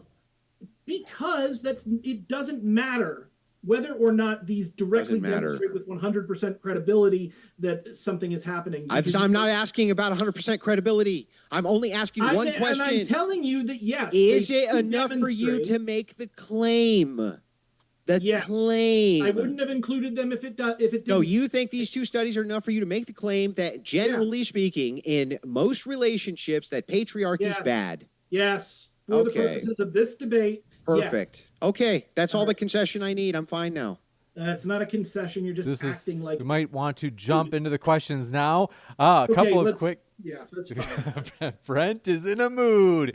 But do want to say, folks. I don't think I have ever dealt with a more bad faith person, and I freaking talked to Alex. What's his name? Your buddy Alex Stein? Yeah, I've talked to Alex Stein, and he was more good faith than Tell me what I've done that's bad faith, a single thing. I've been telling you that over and over again this entire debate. Yeah, name a single thing I've said here that's bad faith. You lied that it said inconclusive when it didn't. Bro, you lied and said that you read the study. I was demonstrating for you that you didn't. Again, as I told you, I read this. I'm demonstrating for you that you had no standard for which to tell me whether it was inconclusive, conclusive, or whatever. Jesus Christ, you said that it said inconclusive. Forgive me, guys, but just because. How do you know? You didn't read it. You still haven't read it. I read what you had. What do you mean what I had? You had the abstract, you had the article. You have no way to determine that, Brenton. Yeah. That's my whole point. I sent them in there. You didn't read. You never read the fucking thing. You can't even tell me right now that I'm not. I hate to do this, gentlemen. We've gone 3 whole hours. I hate to interrupt. Get back on that. So we have a number of questions, and want to remind you our guests are linked in the description. And if you did not notice, Houston, Texas, Saturday, January 31st. As you can see behind me is where DebateCon 7 is going to be. 4 heavyweight debates in one day. Check out the tickets in the description box. It's going to be a tremendous time. Come meet your favorite debaters. Come see them debate live. And then we're planning, well, I don't want to get too far ahead of myself. We're going to jump right into these. This one coming in from Ben Thorpe, a.k.a. Abel. Says, great debate, Andrew and Brent. I would love to offer to debate Andrew here on Modern Day Debate on the recent U.S. intervention in Venezuela is incompatible with Christian ethics. Let's do it. Oh, This guy's going to sit on his channel and talk shit about me all day and then wants me to reward him. Yeah, fucking right. This one from Rachel Wilson That sounds says, like a cool debate. Is it? Rachel, do you know this guy? Rachel, Yeah. Like I would do the debate with you. I don't think you sit on your channel all day and talk shit about me. No, I don't. I also wouldn't do not that to yet. you, by the way. This one, Like, Rachel, unless you were a total dick, then I There's would. There's too much back and forth bullshit with that.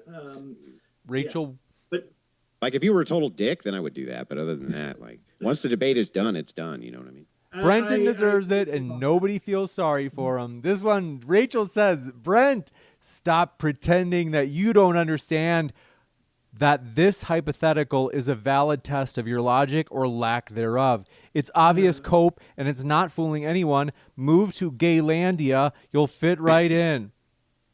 Okay, I will say that this is definitely that Gaylandia is one of the more interesting ways that I've had someone argue something. So I'm going to give. Well, you I'm trying. What I was trying to do, Brenton, is the opposite of bad faith. What I'm trying to do is get actually out of you concisely where we would fall with patriarchy.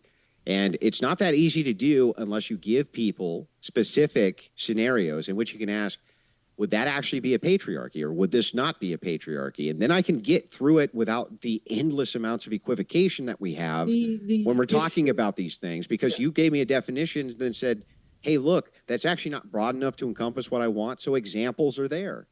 Okay, so what I would say with regard to that is I would be more likely to take the hypothetical seriously if you were not making it so ridiculous as to make a mockery that we're even talking about it. So if you want to do that and you want to use a hypothetical, What is it? What is that, man? That's just tone policing. The hypothetical was valid. No, it's not tone policing. It's you were communicating from the very beginning that you were an unserious person, not interested in having a real conversation. What was unserious about that hypothetical? To do that, but what was unserious about the hypothetical? It's a serious hypothetical. It's the same thing as like, oh geez, freaking Vosh's Coconut Island. You know, it's when you go in and you come up with a entertaining hypothetical. Yeah. Yes, it is interesting. It gets people's attention, but it's valid. Don't take the conversation seriously. It's totally valid. We might want to jump in. We're going to jump in with this next one. Thank you very much for your question. Coming in from Jacob Foreman says, all communist societies are hierarchical too.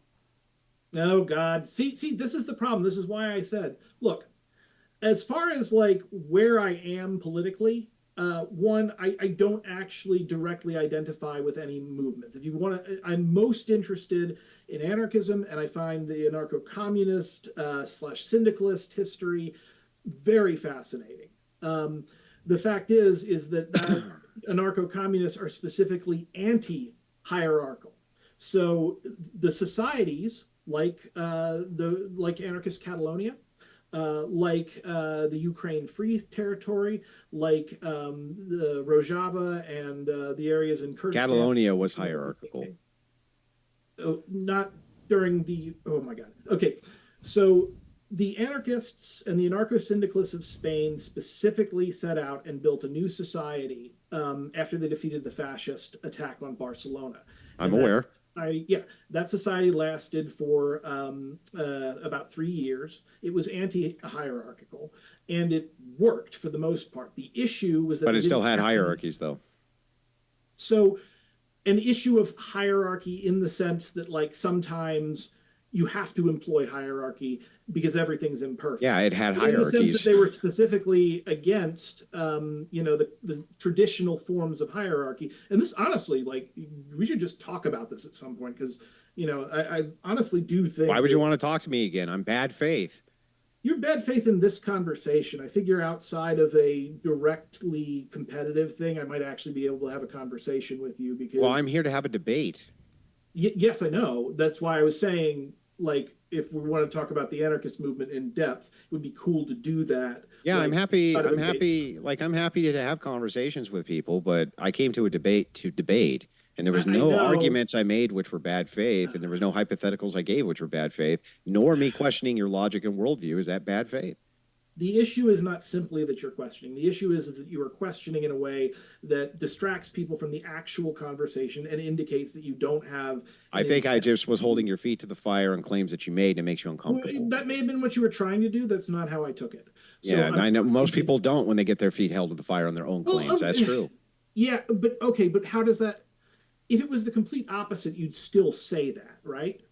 No, when you questioned me on my claims, I just gave you answers to them. Okay. I'm good like that.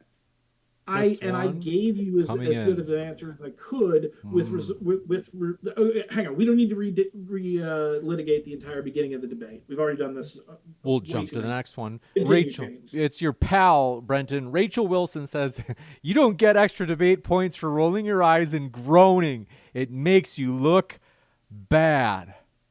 You can claim that. Honestly, I don't care. Like, Rachel, do you have a study? This one from Rachel Strikes Again says, Brent, my husband and I have a very patriarchal marriage, and he encourages me to go hunting with him. LOL. He taught me how to use guns and trained me to be an instructor. There's a real world outside stereotypes. And how fascinating would it have been if we got to talk about that instead of gay Israel?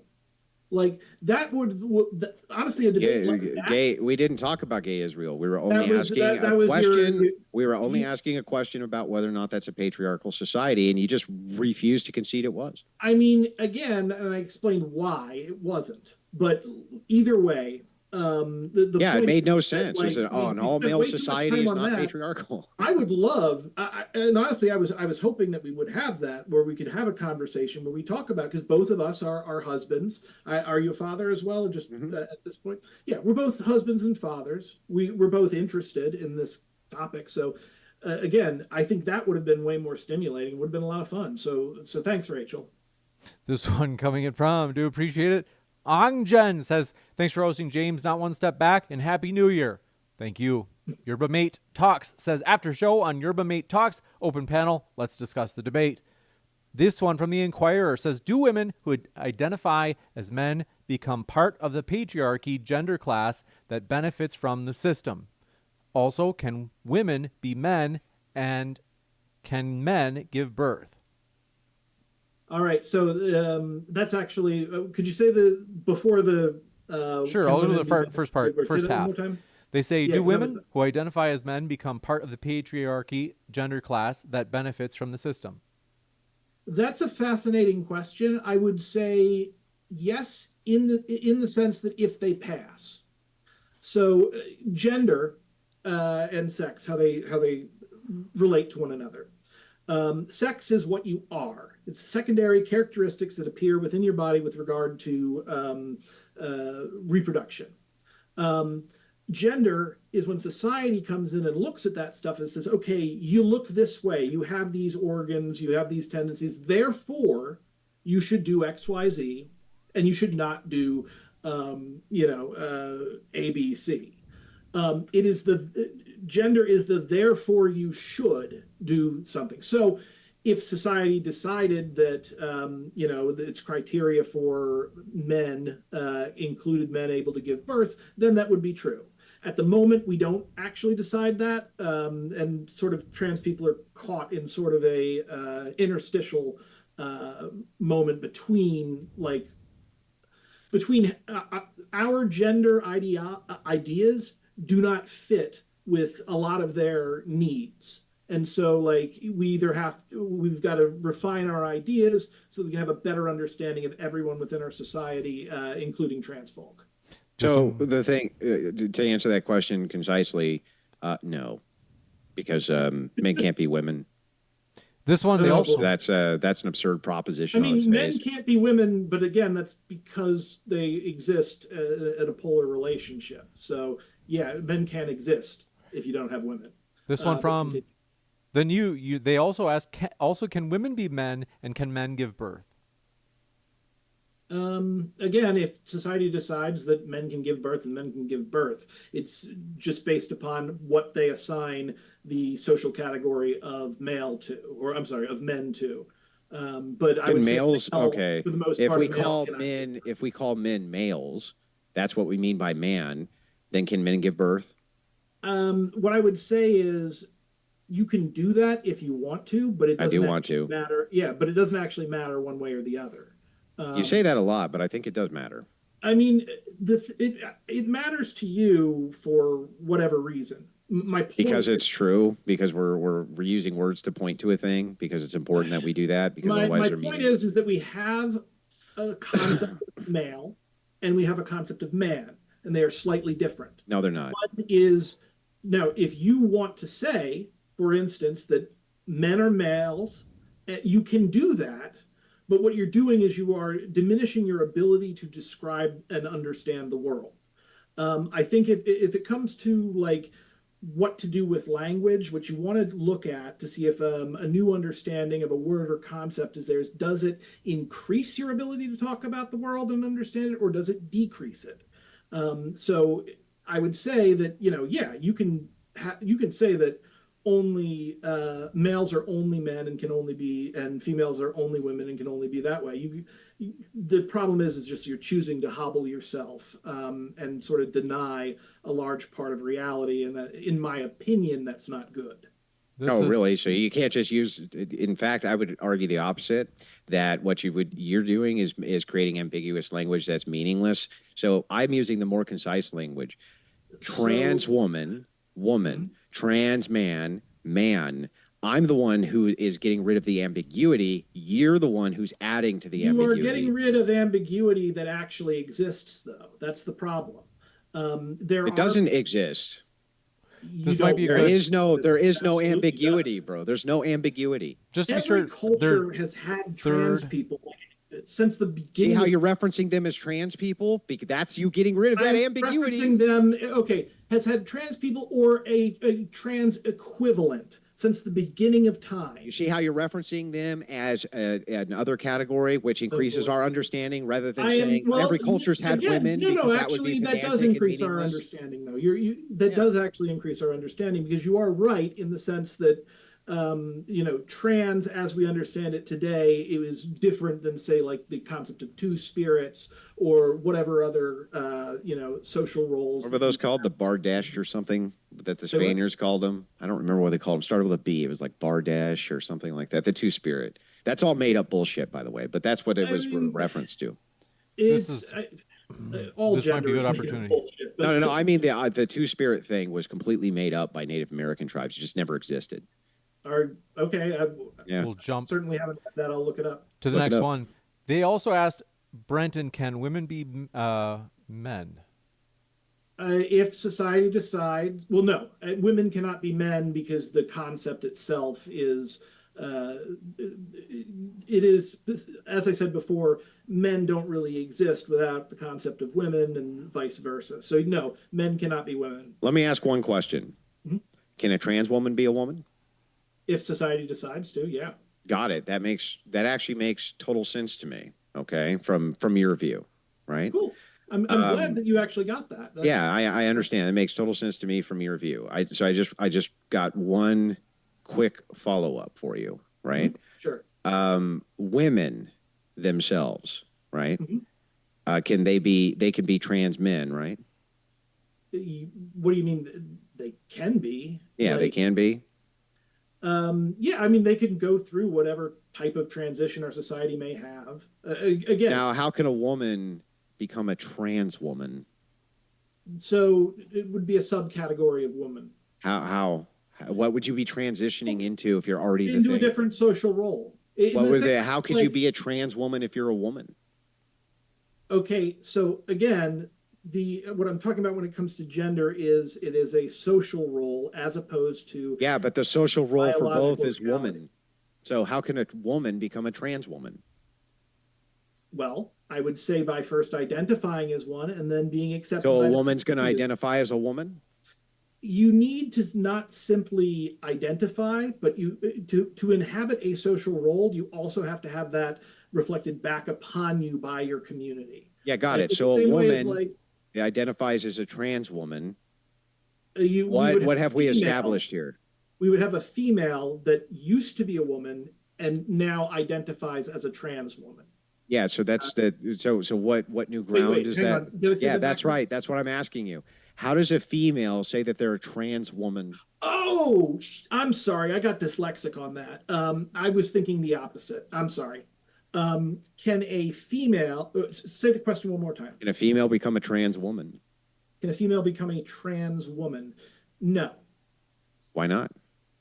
because there's nothing that they don't need to transition between a woman and a trans woman. That wouldn't make sense because the whole concept of trans is based upon gender identification being different than your biological sex. Well, interesting, because it seems to me like all we have then is just biological sex, because if it's really just a social category and that's all it is, then why couldn't they?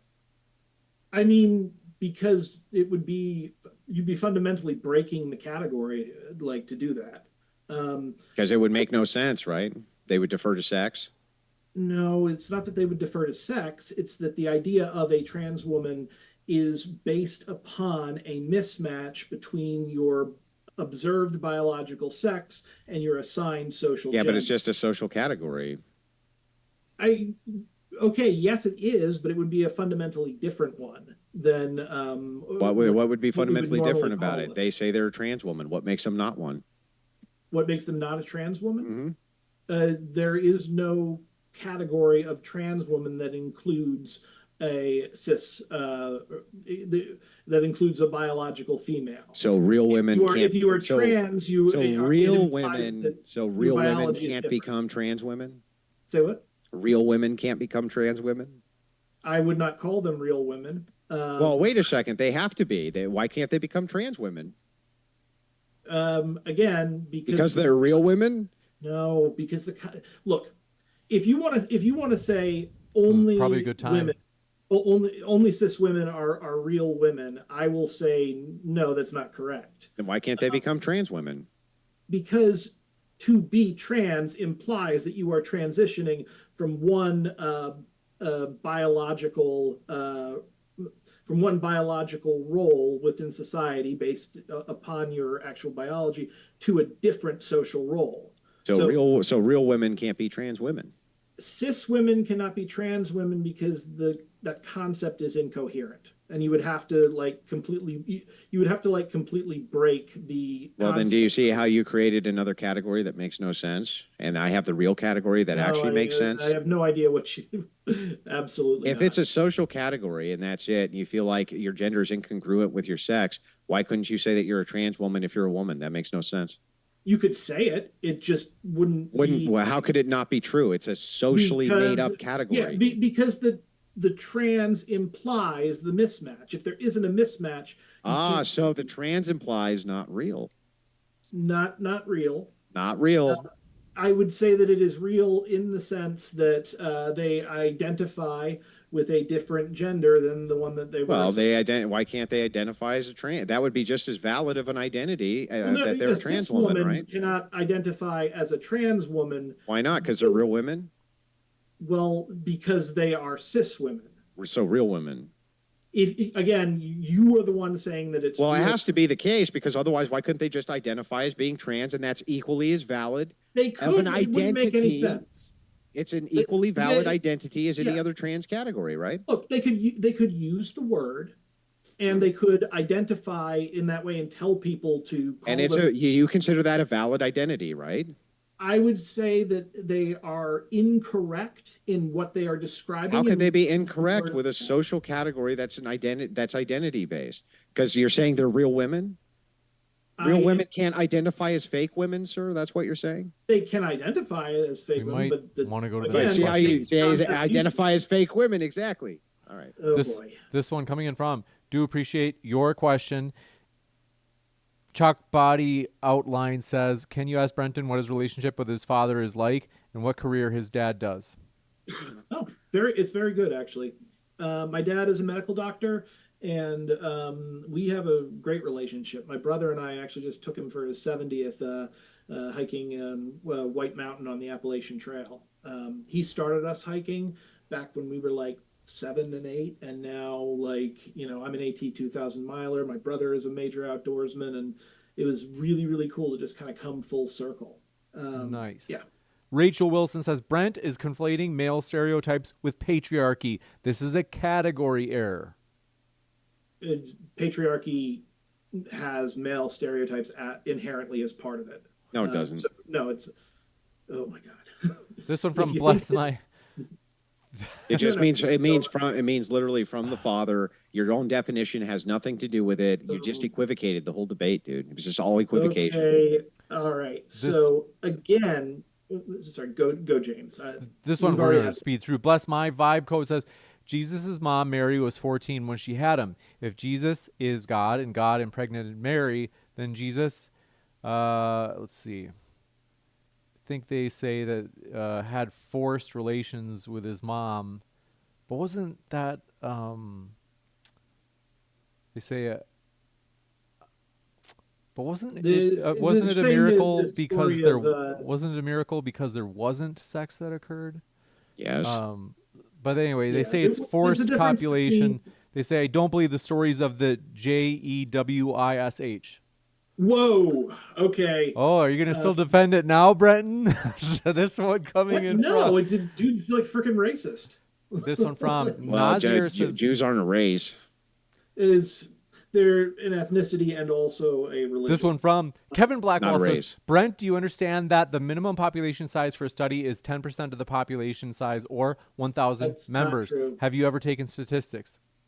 So yes, I have taken statistics, and in fact, the funny thing is that my statistics professor in college always came. One of the things that he said, like on day one, was there are liars, there are damn liars, and there are statisticians.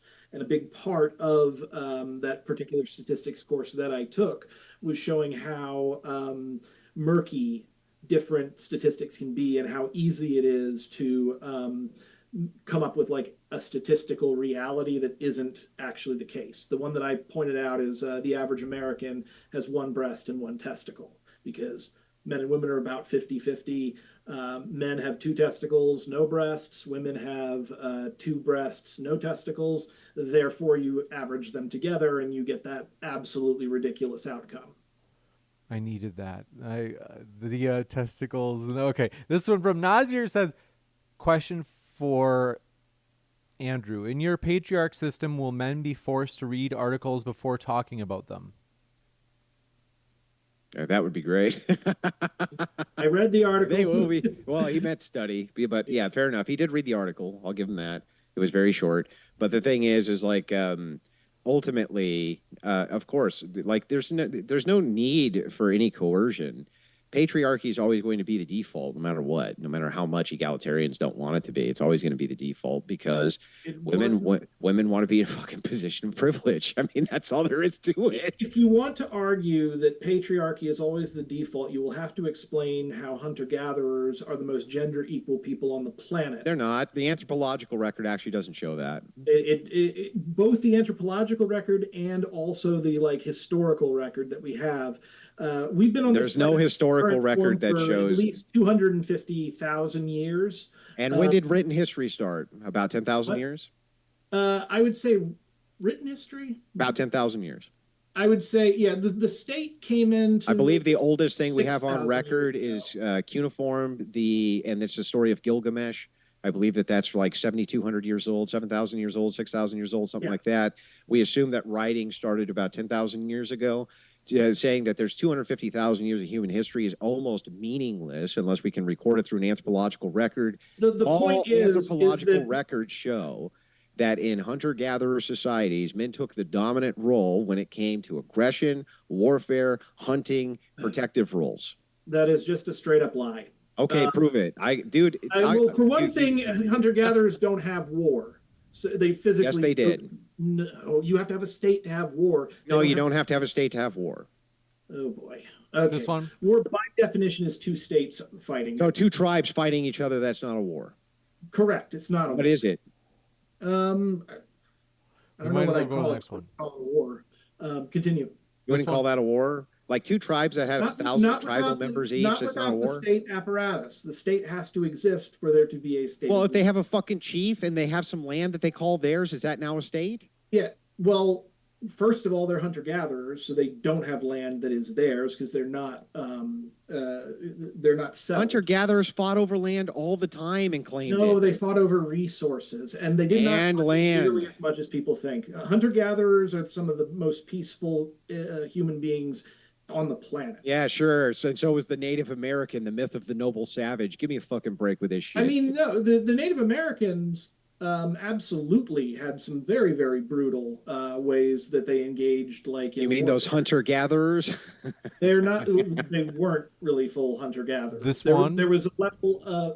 Yeah, because there were plenty of Native American tribes that farmed. In fact, that was like a big thing because like Americans showed up here, and since like 90% of them had been killed off in a plague. Yeah, they taught them how to eat like, maize. Yeah, I remember the stories. They didn't though. Like basically, like what's his name? Without wait, before He'd been a slave in Europe. We don't have to go. I'm sorry. Let's keep going. I don't want to jump off on this, but Manny yeah, Fresh. it's just I actually know a lot about. Manny Fresh says if patriarchy was absolutely necessary, which it was, to even get humans to the developmental stage where quote none patriarchy could even be considered, would that not necessitate that it has to be good?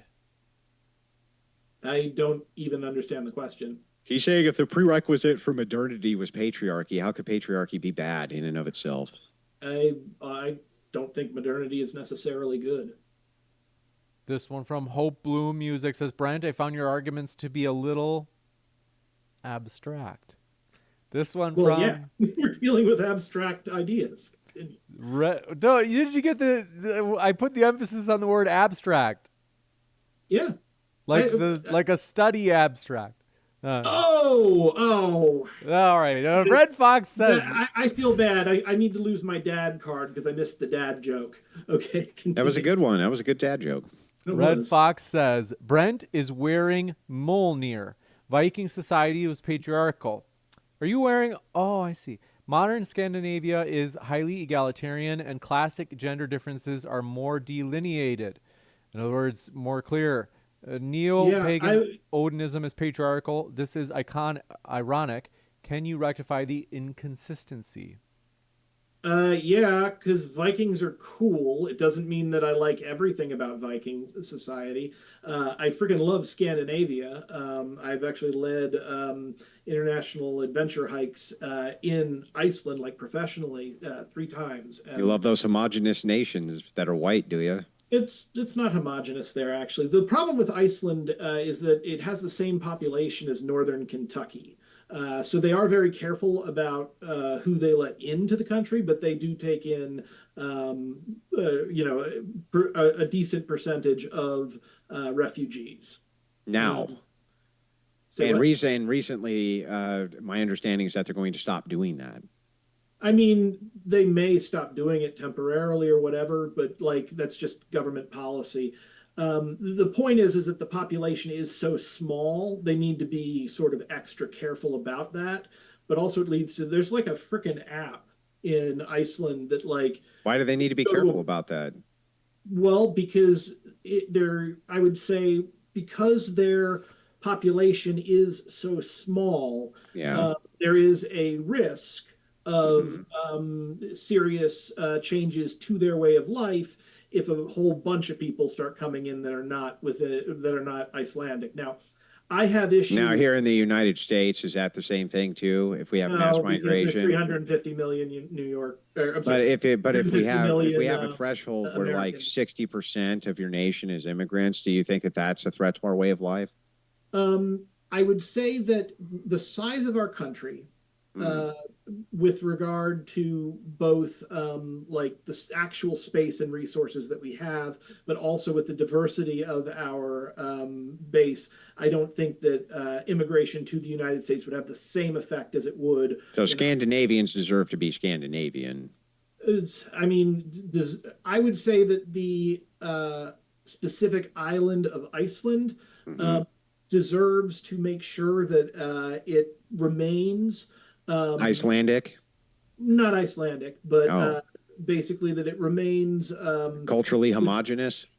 not culturally homogenous, because they're not culturally homogenous. Okay, then it remains what? Basically, that it remains. What does it need to remain? Well, I would say that it has to deal with the ecology of the country. Ecology? What do you mean?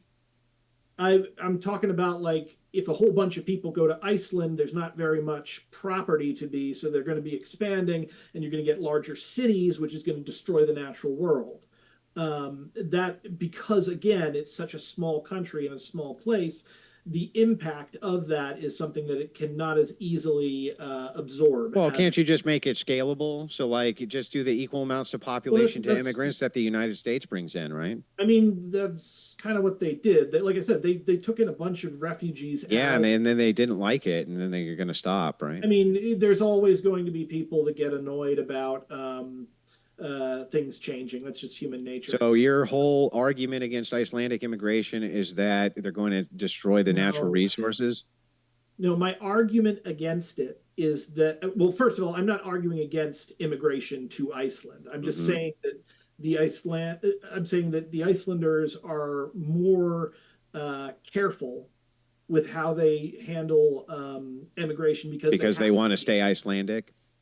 I would say, again, like, if they want to say they want to stay Icelandic, I'm not going to take too much of an issue. I mean, that's why they don't want immigrants there, right? Because they don't want their culture to get destroyed. They do want immigrants there. They just don't want enough that it destroys their culture, right? Oh my God. I mean, well, isn't that what your claim is, really? That you just don't want a bunch of immigrants there destroying Icelandic culture?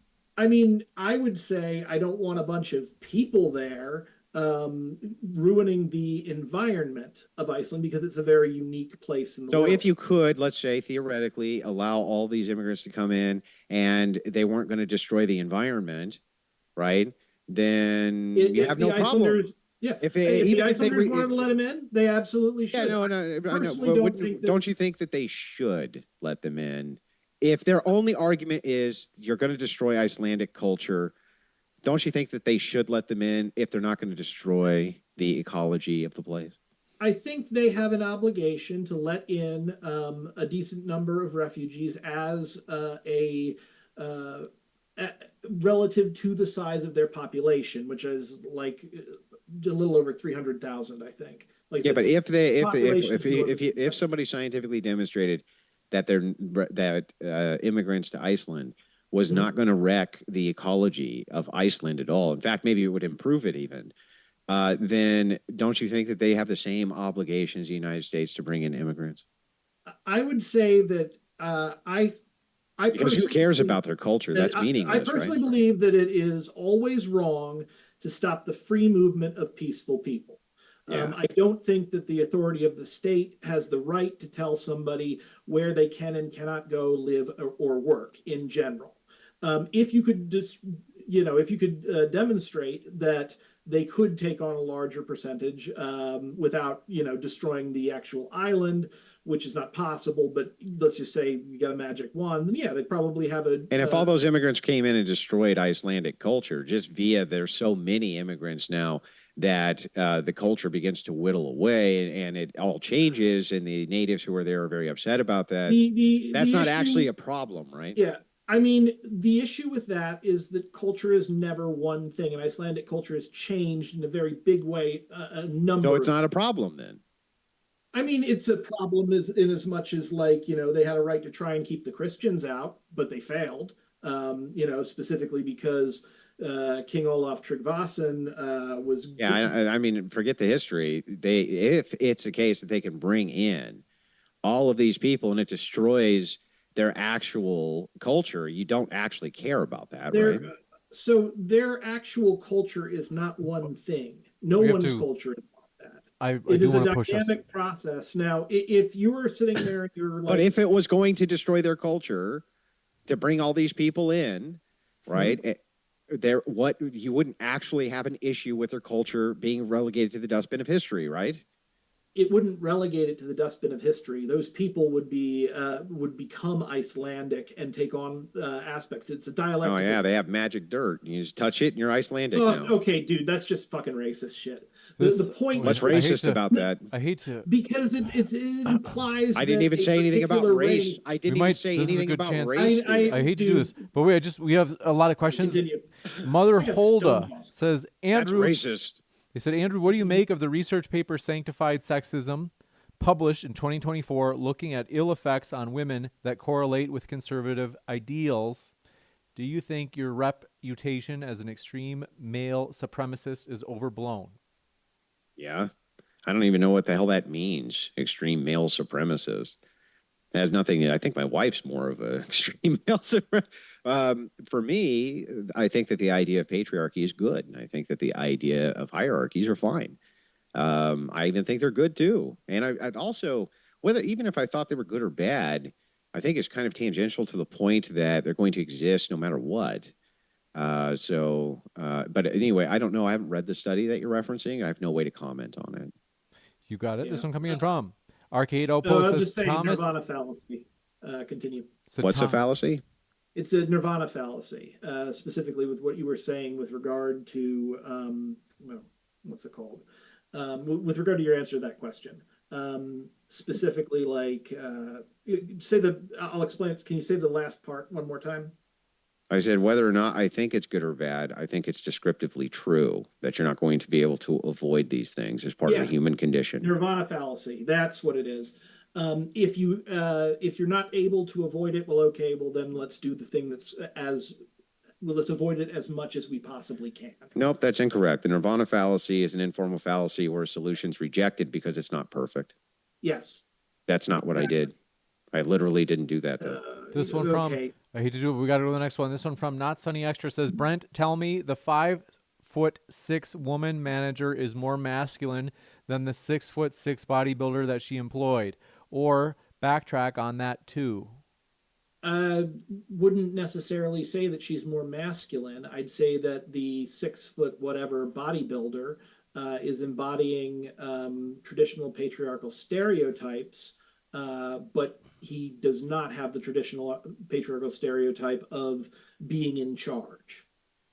So in some ways he is doing masculinity right, and in other ways he's doing it wrong.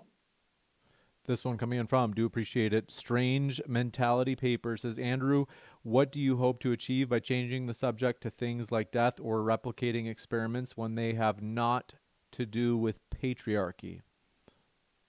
If I don't understand this, he brought for his affirmative claim these studies as his evidence. How the fuck am I changing the subject by engaging with his evidence? That's the stupidest fucking thing I've ever heard. You must be a Brent and Lengel fan. Mm-hmm. This one. So what I'll say is that what he's trying to get at was that the conversation then shifted away from talking about patriarchy and instead talking about how functional our scientific institutions are and whether or not empiricism is better than, as you put, inductive logic. That's because you made claims, you made loaded claims about good, bad. The second you make a claim and you say, I have a claim of bad outside of preference, stance independent, I want to hear what that is before you go ahead and tell me this is bad because it's bad. That's tautological. So all you had to do was just not even make a claim it was bad. Just, I have a preference against this because it leads to these outcomes I don't like. Even that I would have engaged with. in the freaking topic of the debate. If I were to not say that something is bad because people inherently have to choose what they like and what they don't like, there's no reason to even talk. So then you do have to justify what you mean by bad? What I can do is I have a personal idea of what is bad and what is good, and I can Got it. That makes sense. Compartmentalize that and separate it and look at, I guess, human precedent as to what is good and bad, and also use my reason to see that it is bad if somebody is more likely to commit suicide. Yeah, that's a tautology again. You say I have my own preference on what's bad, and then I'm going to judge what's bad based on what again? You are right in the sense that there is no objective good and bad. Right. So what makes that bad other than your preference is nothing, which is fine. I'm fine with that. Like I would have engaged with that. Okay, well, what I would say is, and you're right, that is actually an interesting debate, though it is off topic. Um, what I would say is that there are ideas of good and bad that are more objective, and then there are ideas that are less objective.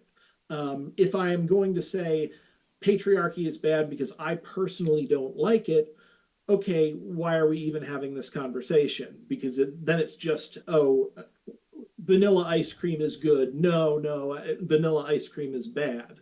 You have to kind of appeal to something beyond simply yay or boo when you're trying to have No, a you did. Well, conversation not about really. the It's again, it's desirability. just going to go back to it though, right? So if you say, Andrew, these things right here, which are, I consider these to be bad or negative outcomes for people, right? Those negative outcomes are against preferences that I have. That's what makes them bad. And ultimately, that's The what your problem is it's not argument against reduce. preferences just mine. It's against preferences that of most people, and it's Yeah, also but do you understand that's incredibly an ad populum? damaging. That's an ad populum Which fallacy. is why I continued, and I said that it's all, it is also, we can use our reason to see that if people are committing suicide more often than not, that is likely bad.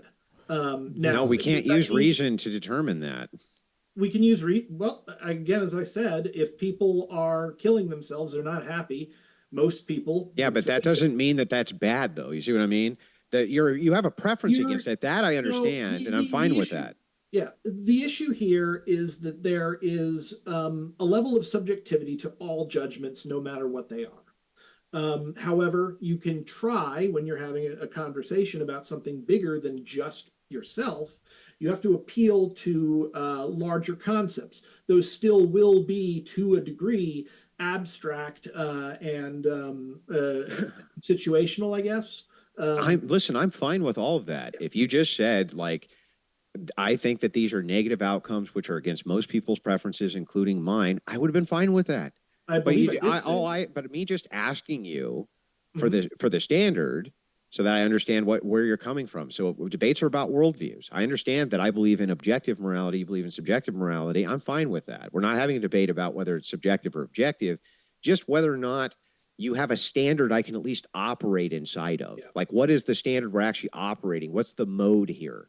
Yeah, I mean, I'm going to assume by objective morality, you mean divine command theory? No, it's not. It's more complex than divine command. I guess divine Okay. command would be part of it, but yes, Well, I would base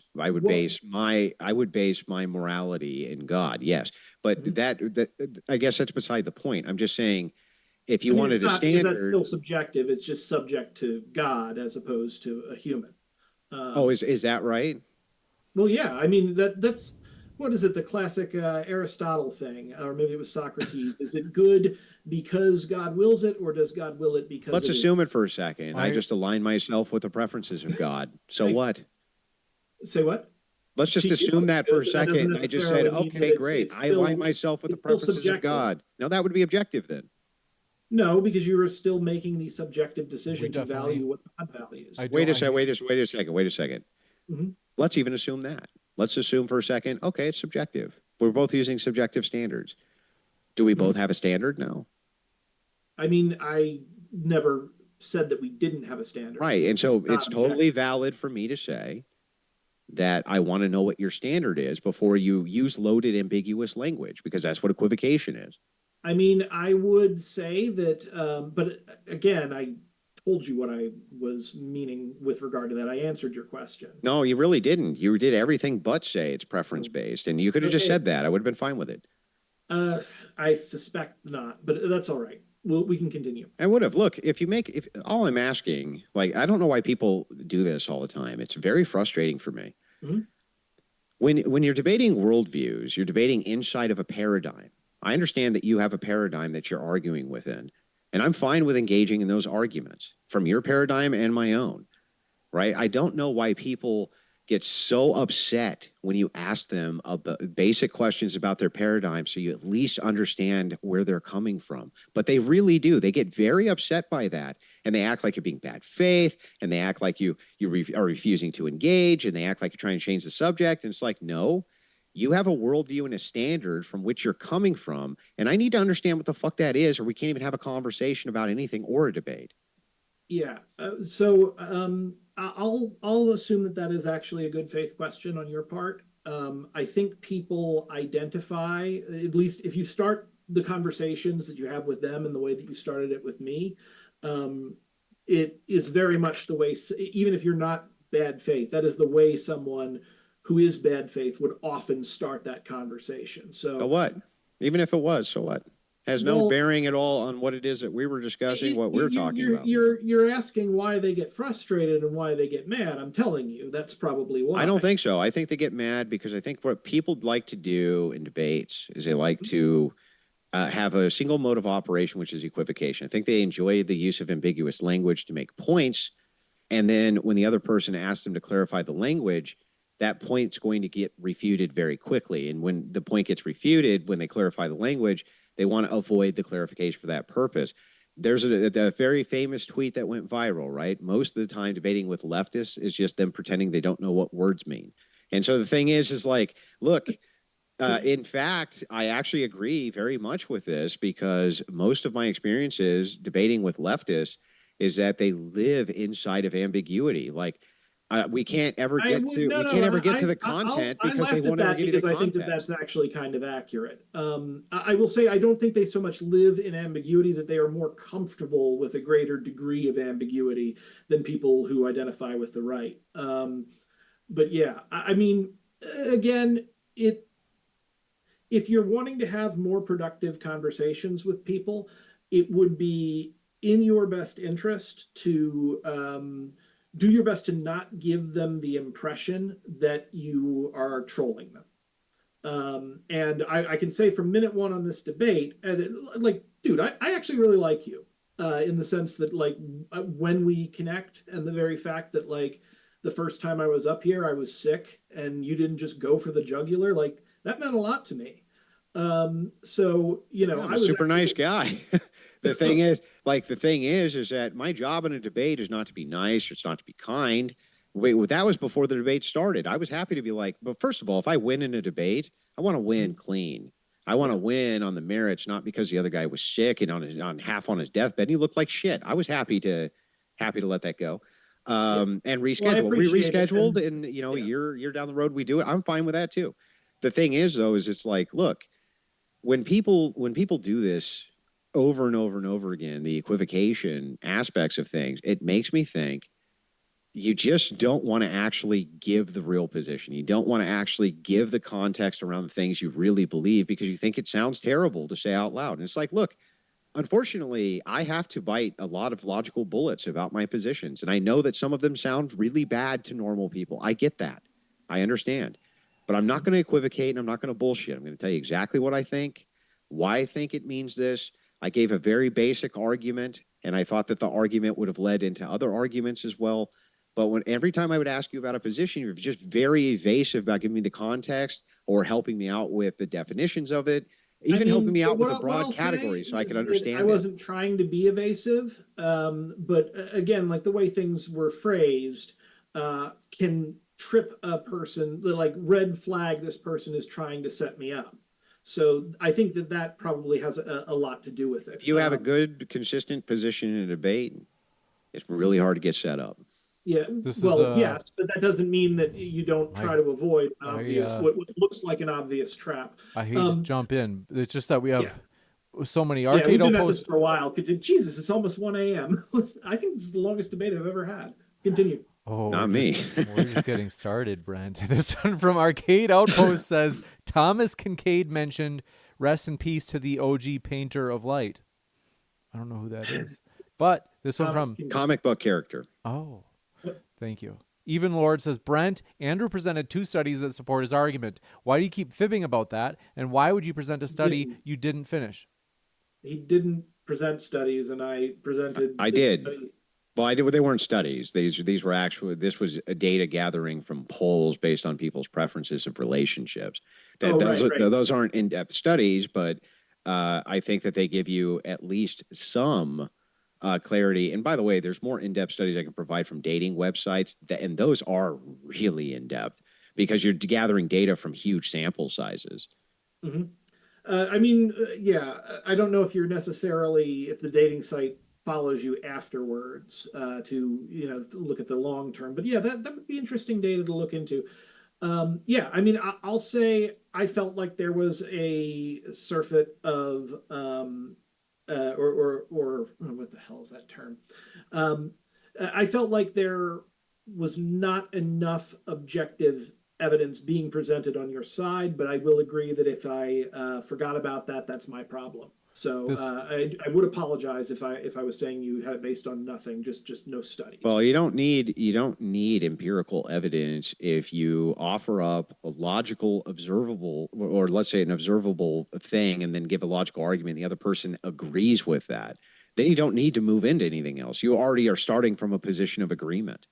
I this would one. actually disagree in the sense that even if we give a logic, humans are not logical inherently. Like logic is a system, it's a coping mechanism that we've created to help deal with bias.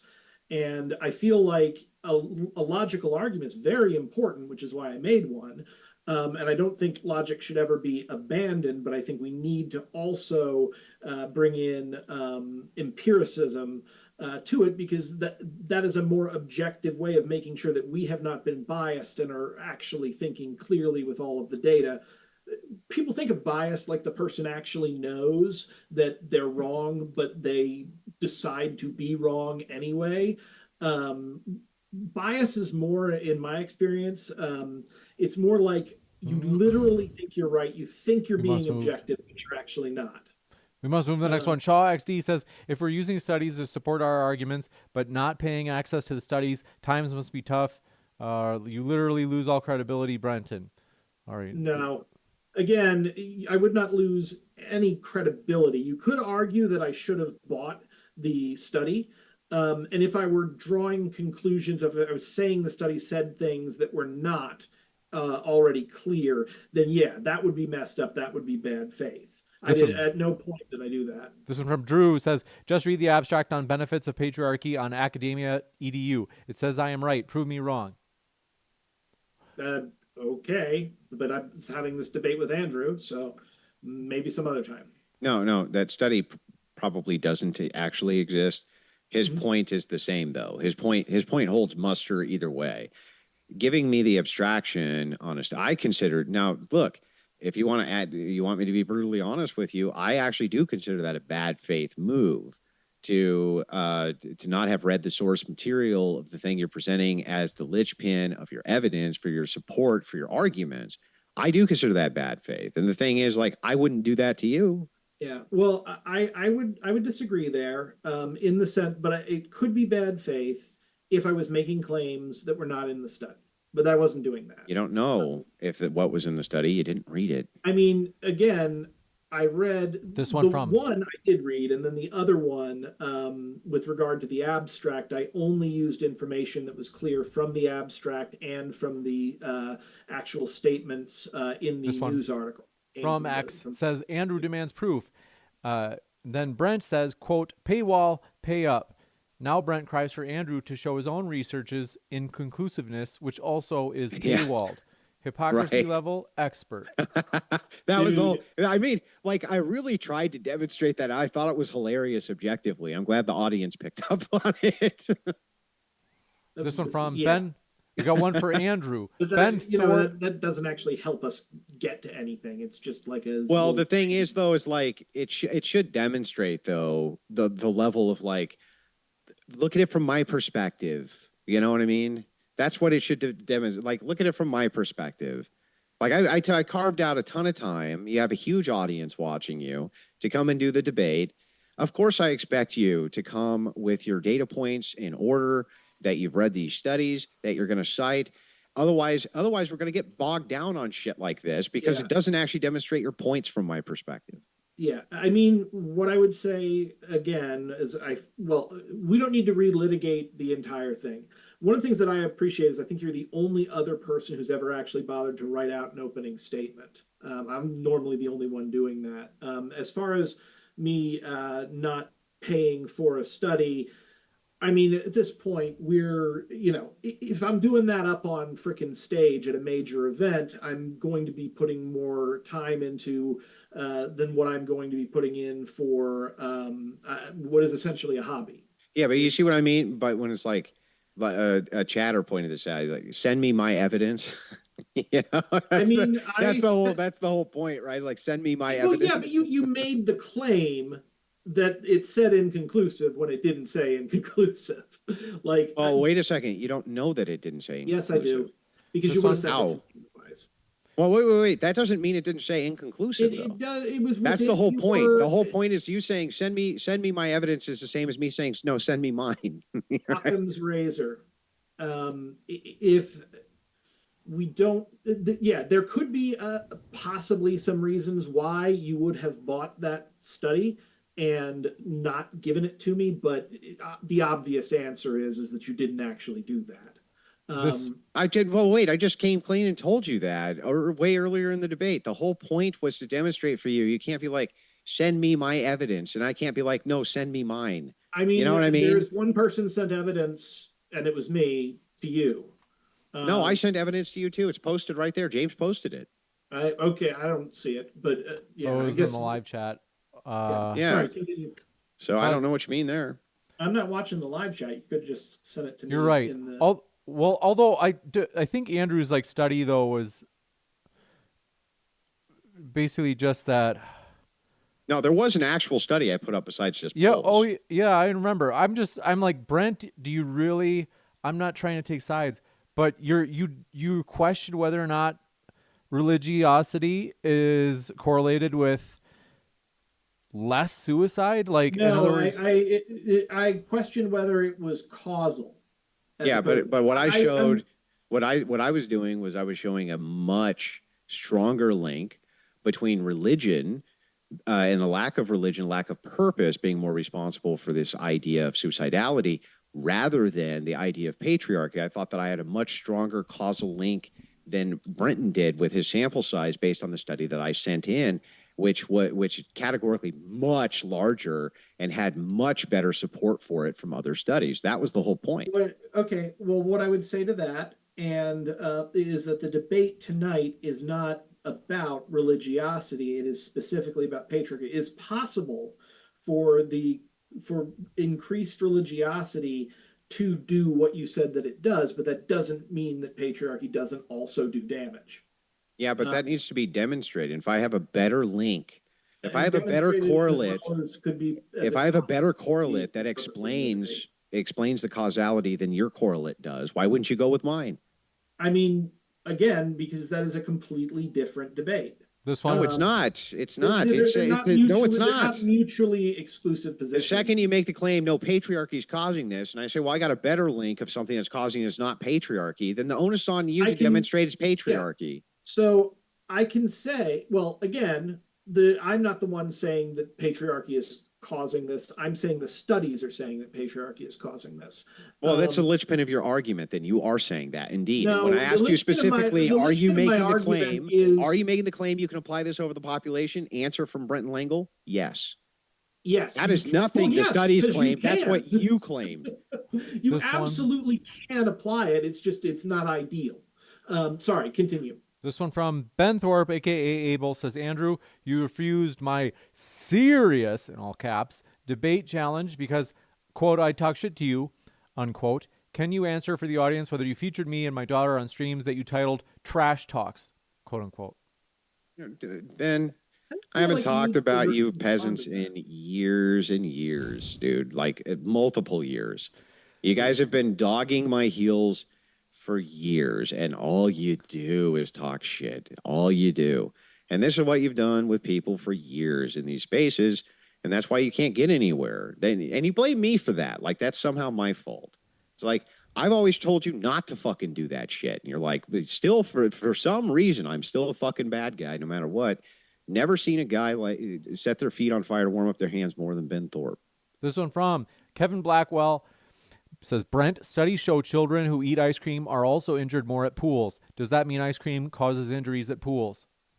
Again, yeah, that does not mean that. It is correlative, but not causal. I don't think at any point I said that all correlative relationships are causal.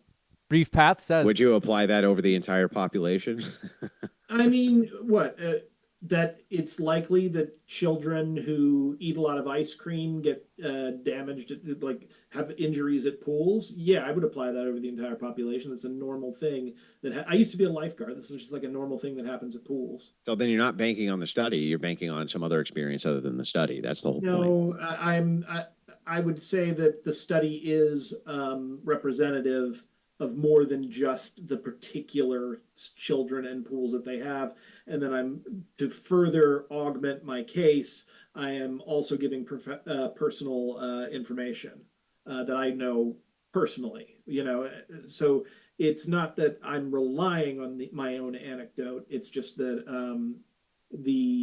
my anecdote also happens to agree with the findings of the study. this one coming in And from the logic also agrees with it. Continue. Brief Path says, masculinity does not equal patriarchy. Sociology does not equal science. Small sample equals weak correlate at best. Abstract does not equal read a study. Preference does not equal rationality, which does not equal obviously. I guess he's just going to just repeat arguments that I've already refuted. Sure. King of All Pixels says, my study of me, shows that 100% of people think I should be king of America. Prove me wrong, Brent. This was actually with the whole study of 5 and regard to how many grains of sand make a pile. Nazir says, question for Brent. Will you be writing a comic about big Gaylandia, and will you put Andrew in it? No. I am definitely not writing a comic about Gaylandia. But you were thinking about it. And this one from Right Wing Nut. Hey, if Andrew wants to pay for if he wants to get a cameo in the next Snow White Zombie Apocalypse comic, I will happily add him to that or Darude or NPCs. That's one of the benefits that I have on the Kickstarters. Wow. X says, Right Wing Nuck says, Brent is MT Athos, also not a patriarchal society. MT Athos? Is it Mount Athos? MT Athos? I have no idea. Well, let me explain very quickly. Mount Athos is an Orthodox monkdom that only men are allowed to be in, and it's existed there for many hundreds of years. Only men, that's all that are allowed to go to Mount Athos. Not a patriarchy, right? Yes, correct. That's not a patriarchy, as I said, because your leadership is not based on being a male or not. Being a male is incidental to. You can only even be there if you're a male. So yeah, yes, leadership.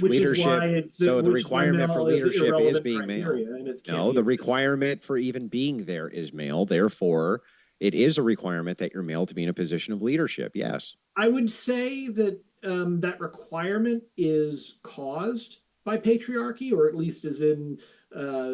It's caused by all the patriarchs at Mount Athos. But the actual structure of the monastery is not a patriarchal structure. It's a clerical one. It's 100% patriarchal. They call the leaders patriarchs, sir. Yes, but it doesn't matter because, again, there is no... If you have only men and you make your leaders who also happen to be men, being men is incidental. There is another reason why someone is being chosen as a leader, even if you call that position a patriarch. That makes no sense, because if you are only allowed to be in a position of leadership and even go to this place based on the fact that you are a man, then you're already restricting the requirement against all women. I would say that that's sexist, but I wouldn't say that it's patriarchal necessarily. It's like the most patriarchal. I don't get this. You're excluding all women, men only, and so all social structures are going to be men. It's like the epitome of patriarchy. A social structure as a system of power naturally empowers some and disempowers others. And the criteria by which men are empowered within a patriarchal society is relevant because there are women there. But if you're making your decision and you're only choosing from men, you might be doing that because of patriarchy, but the actual system that they use to choose their leaders within the monastery itself is not, the gender is incidental because it's 100% of the people going, so they have to use something else. Okay, sorry. Let's continue, James. This one from Keith Blackwell says, Brent, are the Somalians in Minnesota racist for calling themselves Somalians? Will you call them racist for not saying they are Americans? What? No. What in the world are you talking about? Brian Rookard says, politically, quote, patriarchy, unquote, was an argument for the divine right of kings, parentheses, see Robert Filmer's Patriarcha. John Locke in the first treatise He's right of about that. government. John Locke in the first treatise of government argued against Filmer. U.S. founders followed Locke. Yeah, I mean, it's very interesting. I mean, like patriarchy as the word, it originated in ancient Rome, but yeah, that's we act like the way we view things today in the culture war is the way people always have, but it's just not the case. Um, it's fascinating, though. I'm sorry, continue. This one coming in from, do appreciate it. Jeff Raidmaker says, Brent, since you used it so much, could you please define, quote, oh boy? Contextually, it seems to mean I'm effing stupid and I don't want anybody to know, even though everybody knows. It means it is an expression of the fact that I am experiencing a level of consternation that is almost unbelievable. Hey, I have a question. I was just thinking about what you said. Mhm. So let's say that it was legal for me to not hire women, and I had a Mhm. giant corporation and I only hired men. So Mhm. women had to stay on the outside. I only hired men. Okay. And so inside of the structure and hierarchy, there was only men. Is that a patriarchy? No, you may be in the position to do that because of patriarchy in the larger society, but the actual corporation itself is not a patriarchy. Okay. And then if I use that corporate power to like destroy female organizations, is that now a patriarchy? Um, I don't know, not necessarily, because there are other reasons and other ways that a female organization could be attacked. What I will say is that if you did that, patriarchy would make it easier within the overall society. So basically, it would be at least an alliance with patriarchy as opposed to patriarchy itself. This one Okay. from do. Anathi says, cheers for hosting Modern Day Debate. All credit to the speakers. They're linked in the description. Check them out. This one from Peaches says, Brent sure says a lot of words, but says absolutely nothing. Kamala You know, style word salad. This is infuriating. I love that you're just admitting you're dumb and can't follow the very basic logic that I laid out. Well, I can follow it, Brenton. Yeah, I know.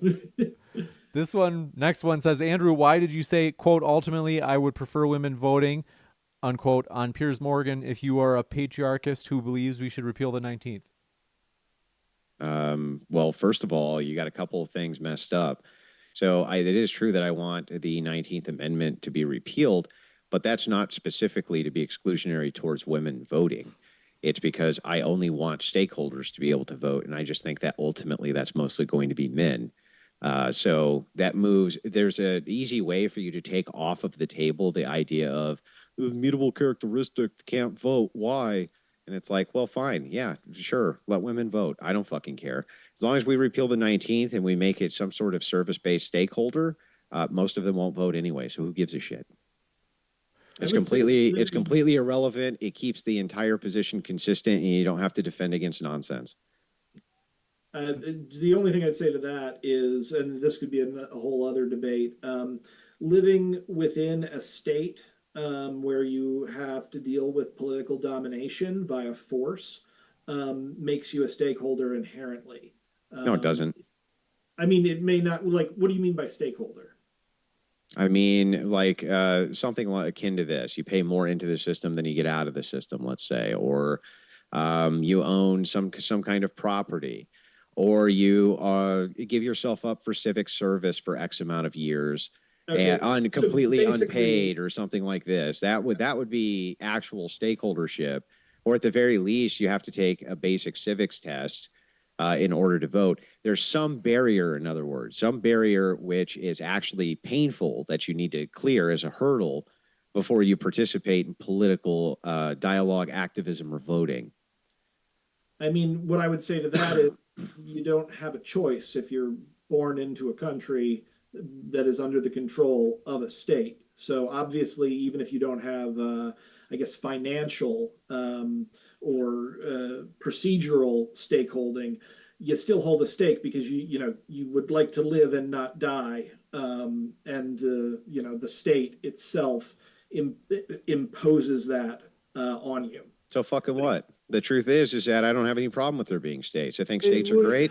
I think patriotism's great. I think that you being born in a geographical location, instantly needing to be patriotic towards your people group is just fucking fine. Not only that, Brenton, there's another thing that I believe too. Okay, I mean, and this good I for think is you. really important, which is that if you end up with these dynamic power blocks with endless expansive democracy, you actually end up with huge fucking problems, which is why our founders didn't want no democracy. They hated the shit. I mean, they obviously wanted democracy. They just didn't want. They obviously didn't, which is why they formed a republic and said, literally, we don't want a democracy. Democracy and republics are not inherently in conflict. I agree. I didn't say that disagreed. they were. I said that they founded a republic where they limited suffrage to very, very few people based on the fact that those people had characteristics and stakes that they thought was pertinent to the national interest. I mean, good for you, I guess, if that's your subjective opinion, but like, I don't see what that has to do at all with my argument. This one coming in. That your argument is just, well, you're born in a state, and so necessarily you But should my be able to argument is that participate. if you are subject to violence and the threat of violence from the ruling authorities, you probably should have some sort of a say on how that violence is Why? used. Because if you don't, In fact, I would argue the opposite. I'd argue that uninformed fucking idiots absolutely shouldn't have a say on how state violence is used. It's a terrible idea. Not the again, you don't. You're not necessarily an uninformed idiot if you just happen to be born in a society but not meet the criteria that you gave for that. Then why don't we let 14-year-olds vote? Well, it's interesting because we used to not let people vote until 21, and then when it was lowered to 18 because so of that they could expand the voting because pool. they were subject to violence if they didn't join the military. Yeah, but they can't. But they can't buy cigarettes. Well, yeah, it's ridiculous. It's all arbitrary. The thing is like, why not a 17-year-old? Why can't they vote, or a 16-year-old, or a 15-year-old? Because ultimately, we say they can't be drafted. No, that's not because That's women can't be reason they fucking lowered the drafted. So voting. therefore, women shouldn't be able to vote, right, Brenton? Women shouldn't be able to vote what? Women cannot be drafted. Therefore, women should not be able to vote, right? I'm not the one that's saying that drafting should be the only criteria for voting. I'm saying that the reason why the voting age was lowered from 21 to 18 was because during the Vietnam War, the country was drafting people who were 18 years of age and older.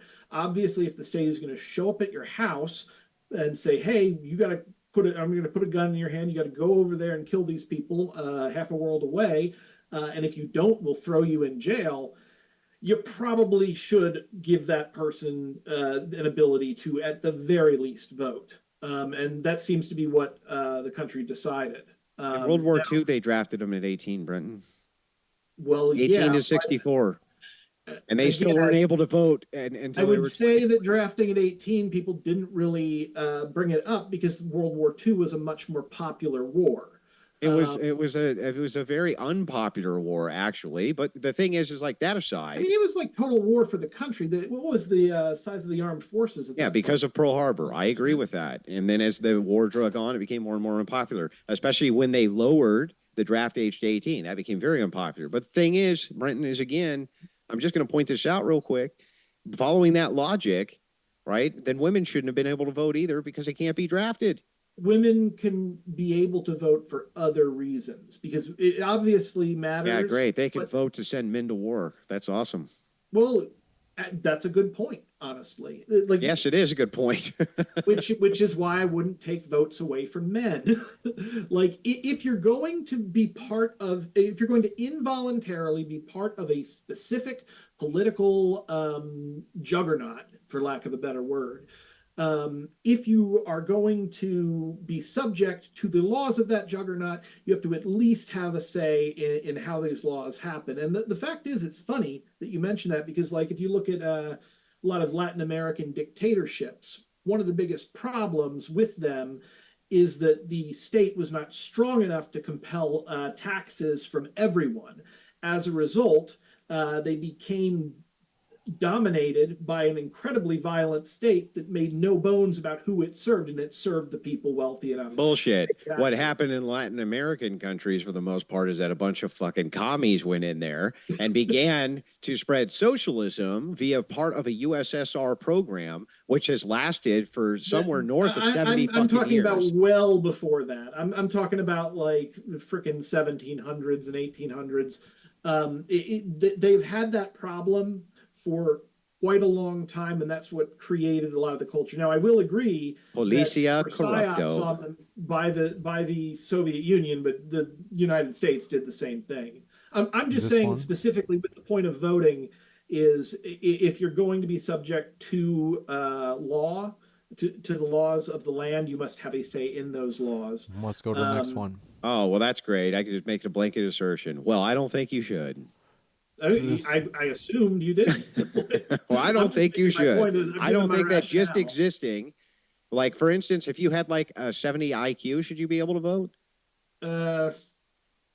I would say yes if you are of age, because you don't need to be wise to vote. You don't even need to be smart to vote. Yeah, sure. Let stupid people form voting blocks. Subject to the sovereignty of a state. Why do you want really stupid people to outweigh your vote? Like that seems stupid. It's not that I want them to do that. I would rather they not. I don't know how somebody with a 70 IQ would actually vote, or if they'd vote my way or the other way. They drive them up to a voting booth and they go, and that's what they do. What I want is for people to have more power within their society than they actually do at this point. And I think that there are negatives that come from that. We could say if more people have power, that means more stupid people have power. But like you said with guns, that's like the price that I'm willing to pay for liberty. This one. So I don't consider them to be inclusive. I don't consider that to be liberty based at all. But anyway, it's liberty in the sense that by expanding the power that is available to the average citizen, you increase the amount of freedom and liberty within the country. You increase the amount of division, voting blocks, interracial conflict, interdynamic conflict. I won't. Yeah, there's definitely problems with it. I'm not saying that there isn't. I'm just saying overall, I tend to value liberty the higher things. Pablo 73 says, "I bet most people in the chat think the pandemic was a hoax. You guys are sad and funny at the same time. He. Man, for a debate where I'm debating like a pretty major guy on the right, I'm actually been like surprised how many freaking liberals showed up. This one from Peaches says, they really hate me. Said, Andrew, can you steel man what Brent thinks a patriarchy is? Because I cannot figure it out. Well, this is a big problem because he wouldn't actually commit himself. He said that he gave an umbrella definition, but there's also historic context which needs to go with the umbrella definition, which I think is fine, but then refused to kind of dive into a historic definition to go with it. And then when I gave examples of patriarchy which fit his definition, he considered that a rhetorical trick, even though I felt like I was just trying to engage literally with what he thinks the thing is that's in question that we're debating. In fact, I even asked him, isn't the key part of this debate the word patriarchy ultimately? And he said no. Those were exactly no. Because it's not the word, it's the idea behind the word. Yeah, of course, that's what I'm referencing by saying, isn't the word really the important thing here?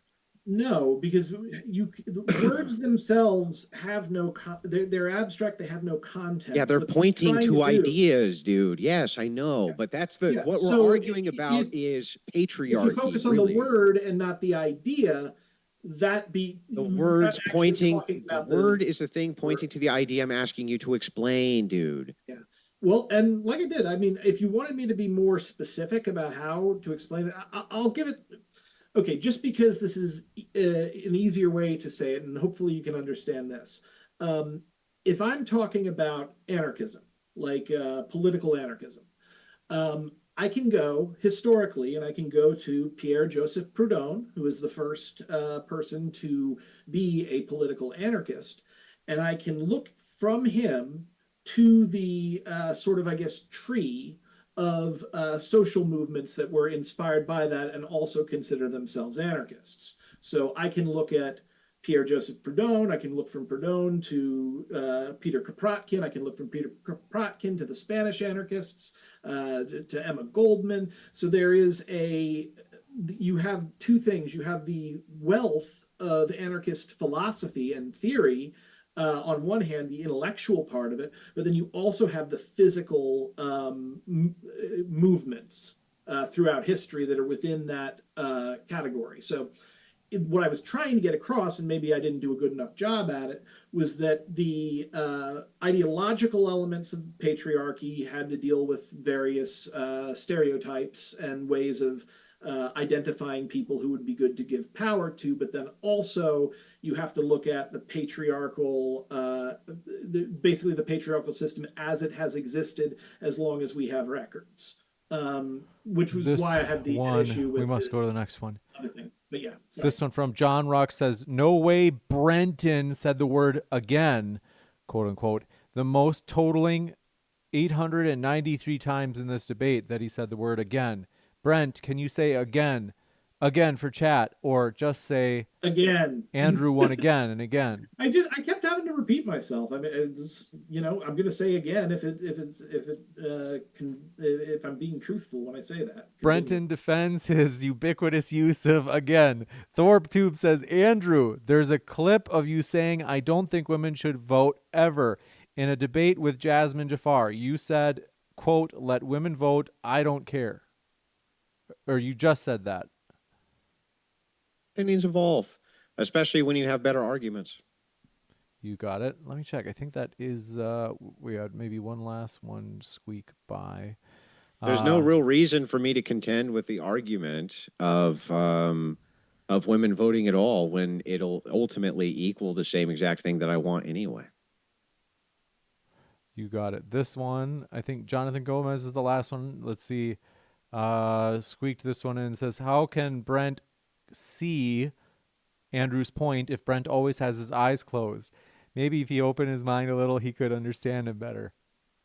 I close my eyes because I have ADHD, and it's too easy for me to jump into a tangent if I have the visual information coming to me. So I close my eyes to make sure that I am focusing only on the actual subject and the thing that I am trying to say, rather than the 12 other directions my brain wants to run in.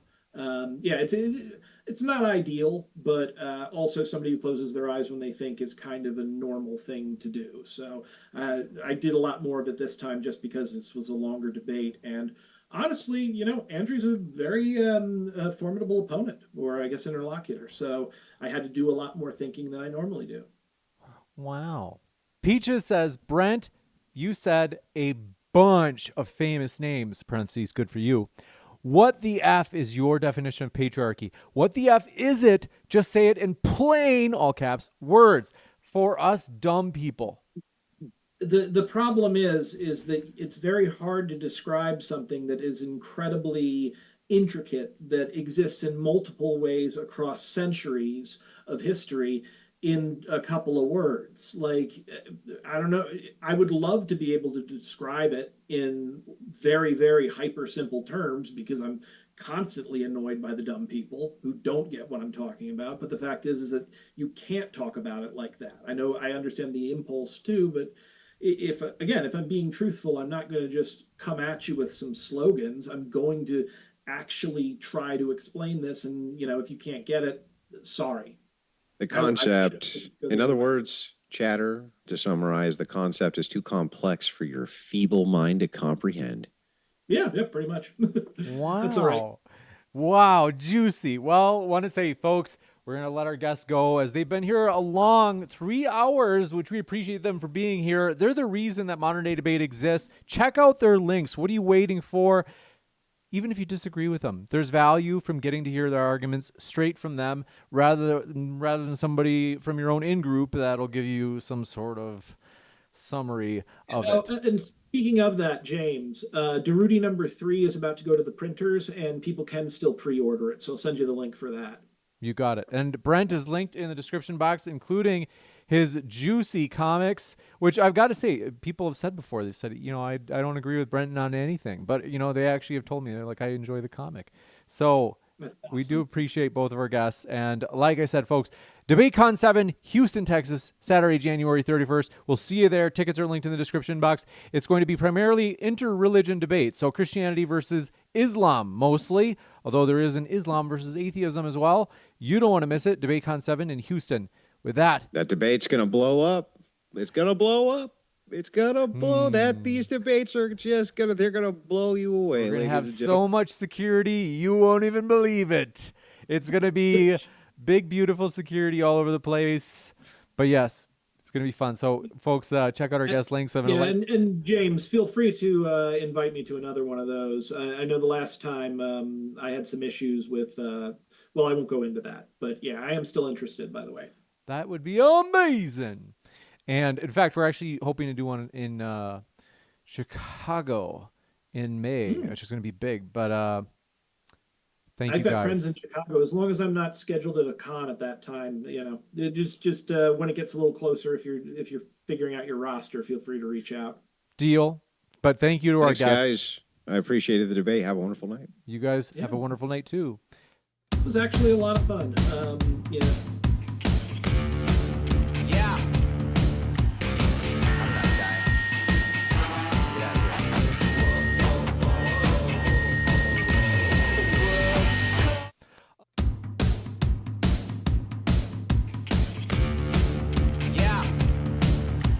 Thank you guys so much for being here. I'm going to open up the old Zoom chat and let you know, as I mentioned, DebateCon 7 is going to be in Houston. You don't want to miss it. It's going to blow your mind.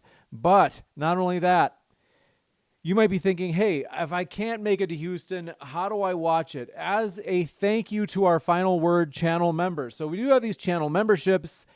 And if you signed up for the Final Word for, let's say, DebateCon in the past, and you've stayed with us, we're like, hey, that's awesome. We appreciate it. This is going to be live streamed for those at the Final Word level.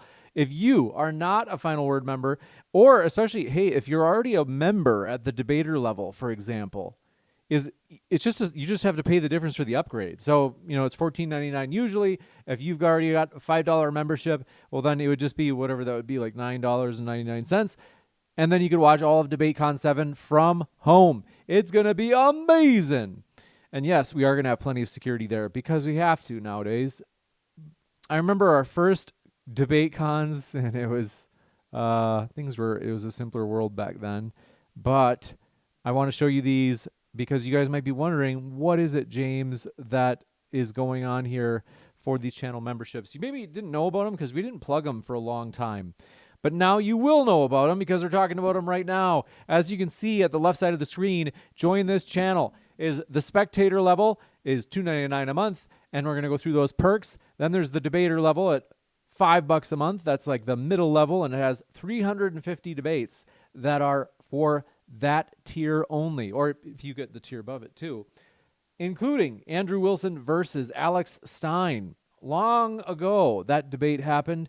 It's an antique, a juicy classic, as well as debates with Stefan Molyneux, Nick Fuentes, some of our most controversial debates. So check that out, as well as the Final Word level. We'll talk about that in just a second. First, we're going to look at, as I mentioned, the spectator level. So if you're kind of like, hey, I was thinking about it, what's involved in the spectator level? One, you get the based and red pilled, based and Chad pilled, looks maxed channel badges. Not only that, but you get the emoticons that are customized for Modern Day Debate, so you can call your friends in chat a soy boy. You know you want to do it, but not only that, you're maybe thinking, well, I want to go like mid-tier though. What's the debater level? Well, the debater level is even more epic because you get all those perks that I just mentioned, and then you get these additional perks. Mwah. Chef's kiss. You get the members-only videos, which include over 350 debates. as well as member shout-outs. Let me see in the chat who is here for members tonight. Thank you for being a member. I see you there. Tippy River, thank you. I think you're a longtime member. David Muller, 1958, thank you for being a member as well.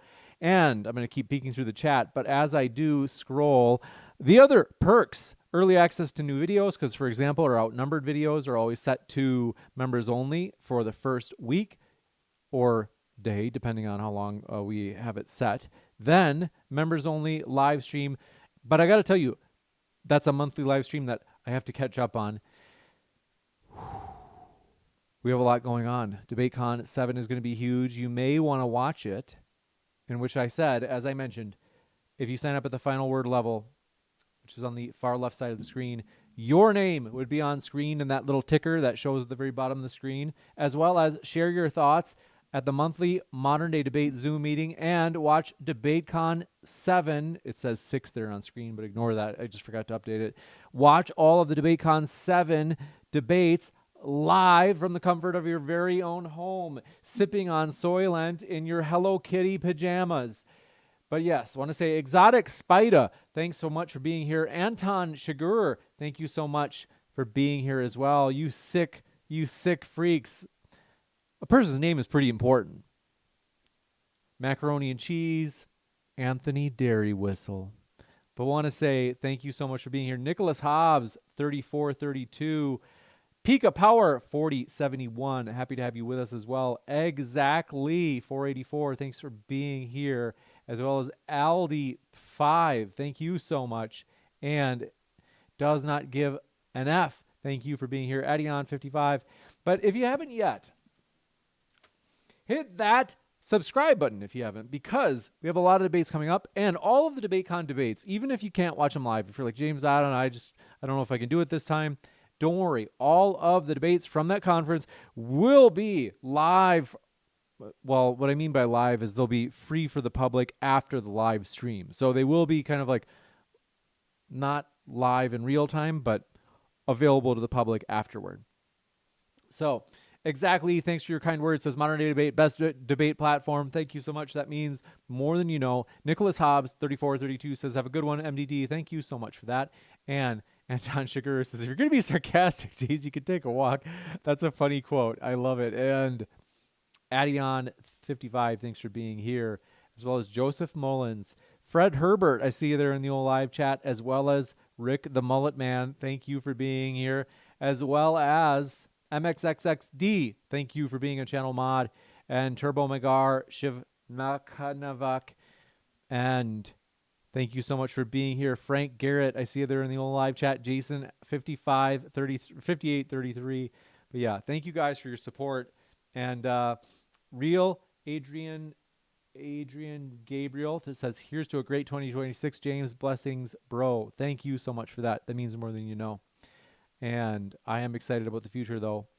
You guys, big things are coming up. We're excited about them. We do plan on having more DebateCon conferences. We've just seen that they've done well. And so Give says, how much are the tickets? They start at $99, so less than $100 for the standard ticket. And that would include like all the debates. So it's not like you just get half or something.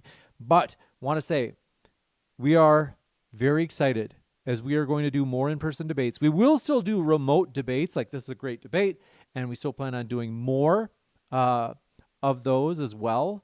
But we're especially going to be putting on more in-person debates.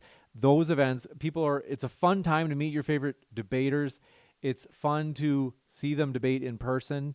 It's just a unique experience. So I've got to tell you, it's a blast. We hope to see you there at DebateCon 7. That's Houston, Texas, Saturday, January 31st. It's going to be a great time. But not only that, thank you guys just for supporting the channel. Hit that like on your way out if you can.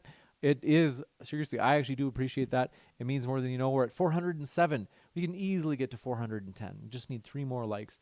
But yeah, thank you for your kind words. Jason, 5833, says, good job, James. I do enjoy your shows. Thank you for that. That means more than you know. And tomorrow we're going to have a juicy, controversial debate. It's going to be whether or not Islam is better for women than Western values. You don't want to miss it. It's going to have Malij fan favorite over at the Crucible. So Malige will be back. It's going to be a 2v2. So it's going to be high energy, high impact. And then looking at other future debates, we are planning on potentially on the 11th, Rob Noor versus Adam Khan from Jubilee. Popular. He's been on there more than once on Jubilee. So Jubilee, I notice. I've done like an inventory of like their talent on these surrounded videos. As many of them are people that they have back because they want good debaters back. And Adam Khan's a good debater. So he'll be here at Modern Day Debate against Rob Noor. That date is like still technically TBD. I have to get Rob's his thumbs up on the final date that I just most recently mentioned. Then Israel or HAMAS. That's going to be a controversial debate that's going to come up later this month. I think it's on the 12th. So now that I think about it, that's only 9 days away. So that's pretty close. It's about a week. But yeah, thank you guys for your support. And we're excited about the future. Exotic Spida says, I'll come to one of the debates sometime. That would be amazing. Carlo Miranda, 37.99. Thanks for being with us. And Jason 5833 says, I love when you get angry with the guests. That happens sometimes. but it's usually rare. It's usually, I'm trying to think of, what is it usually that if there's too much interrupting, I sometimes get a little bit. And then what else is it? If they're too wordy, sometimes I'm like, oh, like you can hear little grunt noises from me sometimes. But yeah, thank you guys for being here. It's always fun. You guys, I just appreciate it. Like I love getting to do this. I don't think I told you yesterday was my birthday. I don't, someone in chat asked, and we did a stream yesterday. And the reason I purposely each year I try to book a debate on my birthday because, and I usually get to if I can spend time with family or friends before that, that's the ideal. And then at nighttime, I get to do what I love, which is Modern Day Debate, because I do love it. And that's why people are, why would you schedule it on your birthday? Take the night off, just relax. But I'm like, I love, I enjoy this. I want to, it's fun to celebrate it together. So yeah, I just turned 39. It's crazy. You see all these gray hairs? Yeah. And my beard. You know what though? It's a crown of wisdom, these gray hairs. So yes. Thank you guys for your support. Macaroni and cheese. And we will see you guys at the next debate, which is tomorrow night. So less than 24 hours, we'll be back at it. Excited to see you there. Keep sifting out the reasonable from the unreasonable, everybody. DebateCon 7 will be in Houston, Texas on Saturday, January 31st, 2026, and featuring some of your favorite debaters that you can come out and meet and see debating live, including David Wood, Daniel Hakikachu, Inspiring Philosophy, Mike Jones, and more. Check out the tickets right now in the description box. You don't want to miss it. We're expecting it to sell out. Grab your tickets now.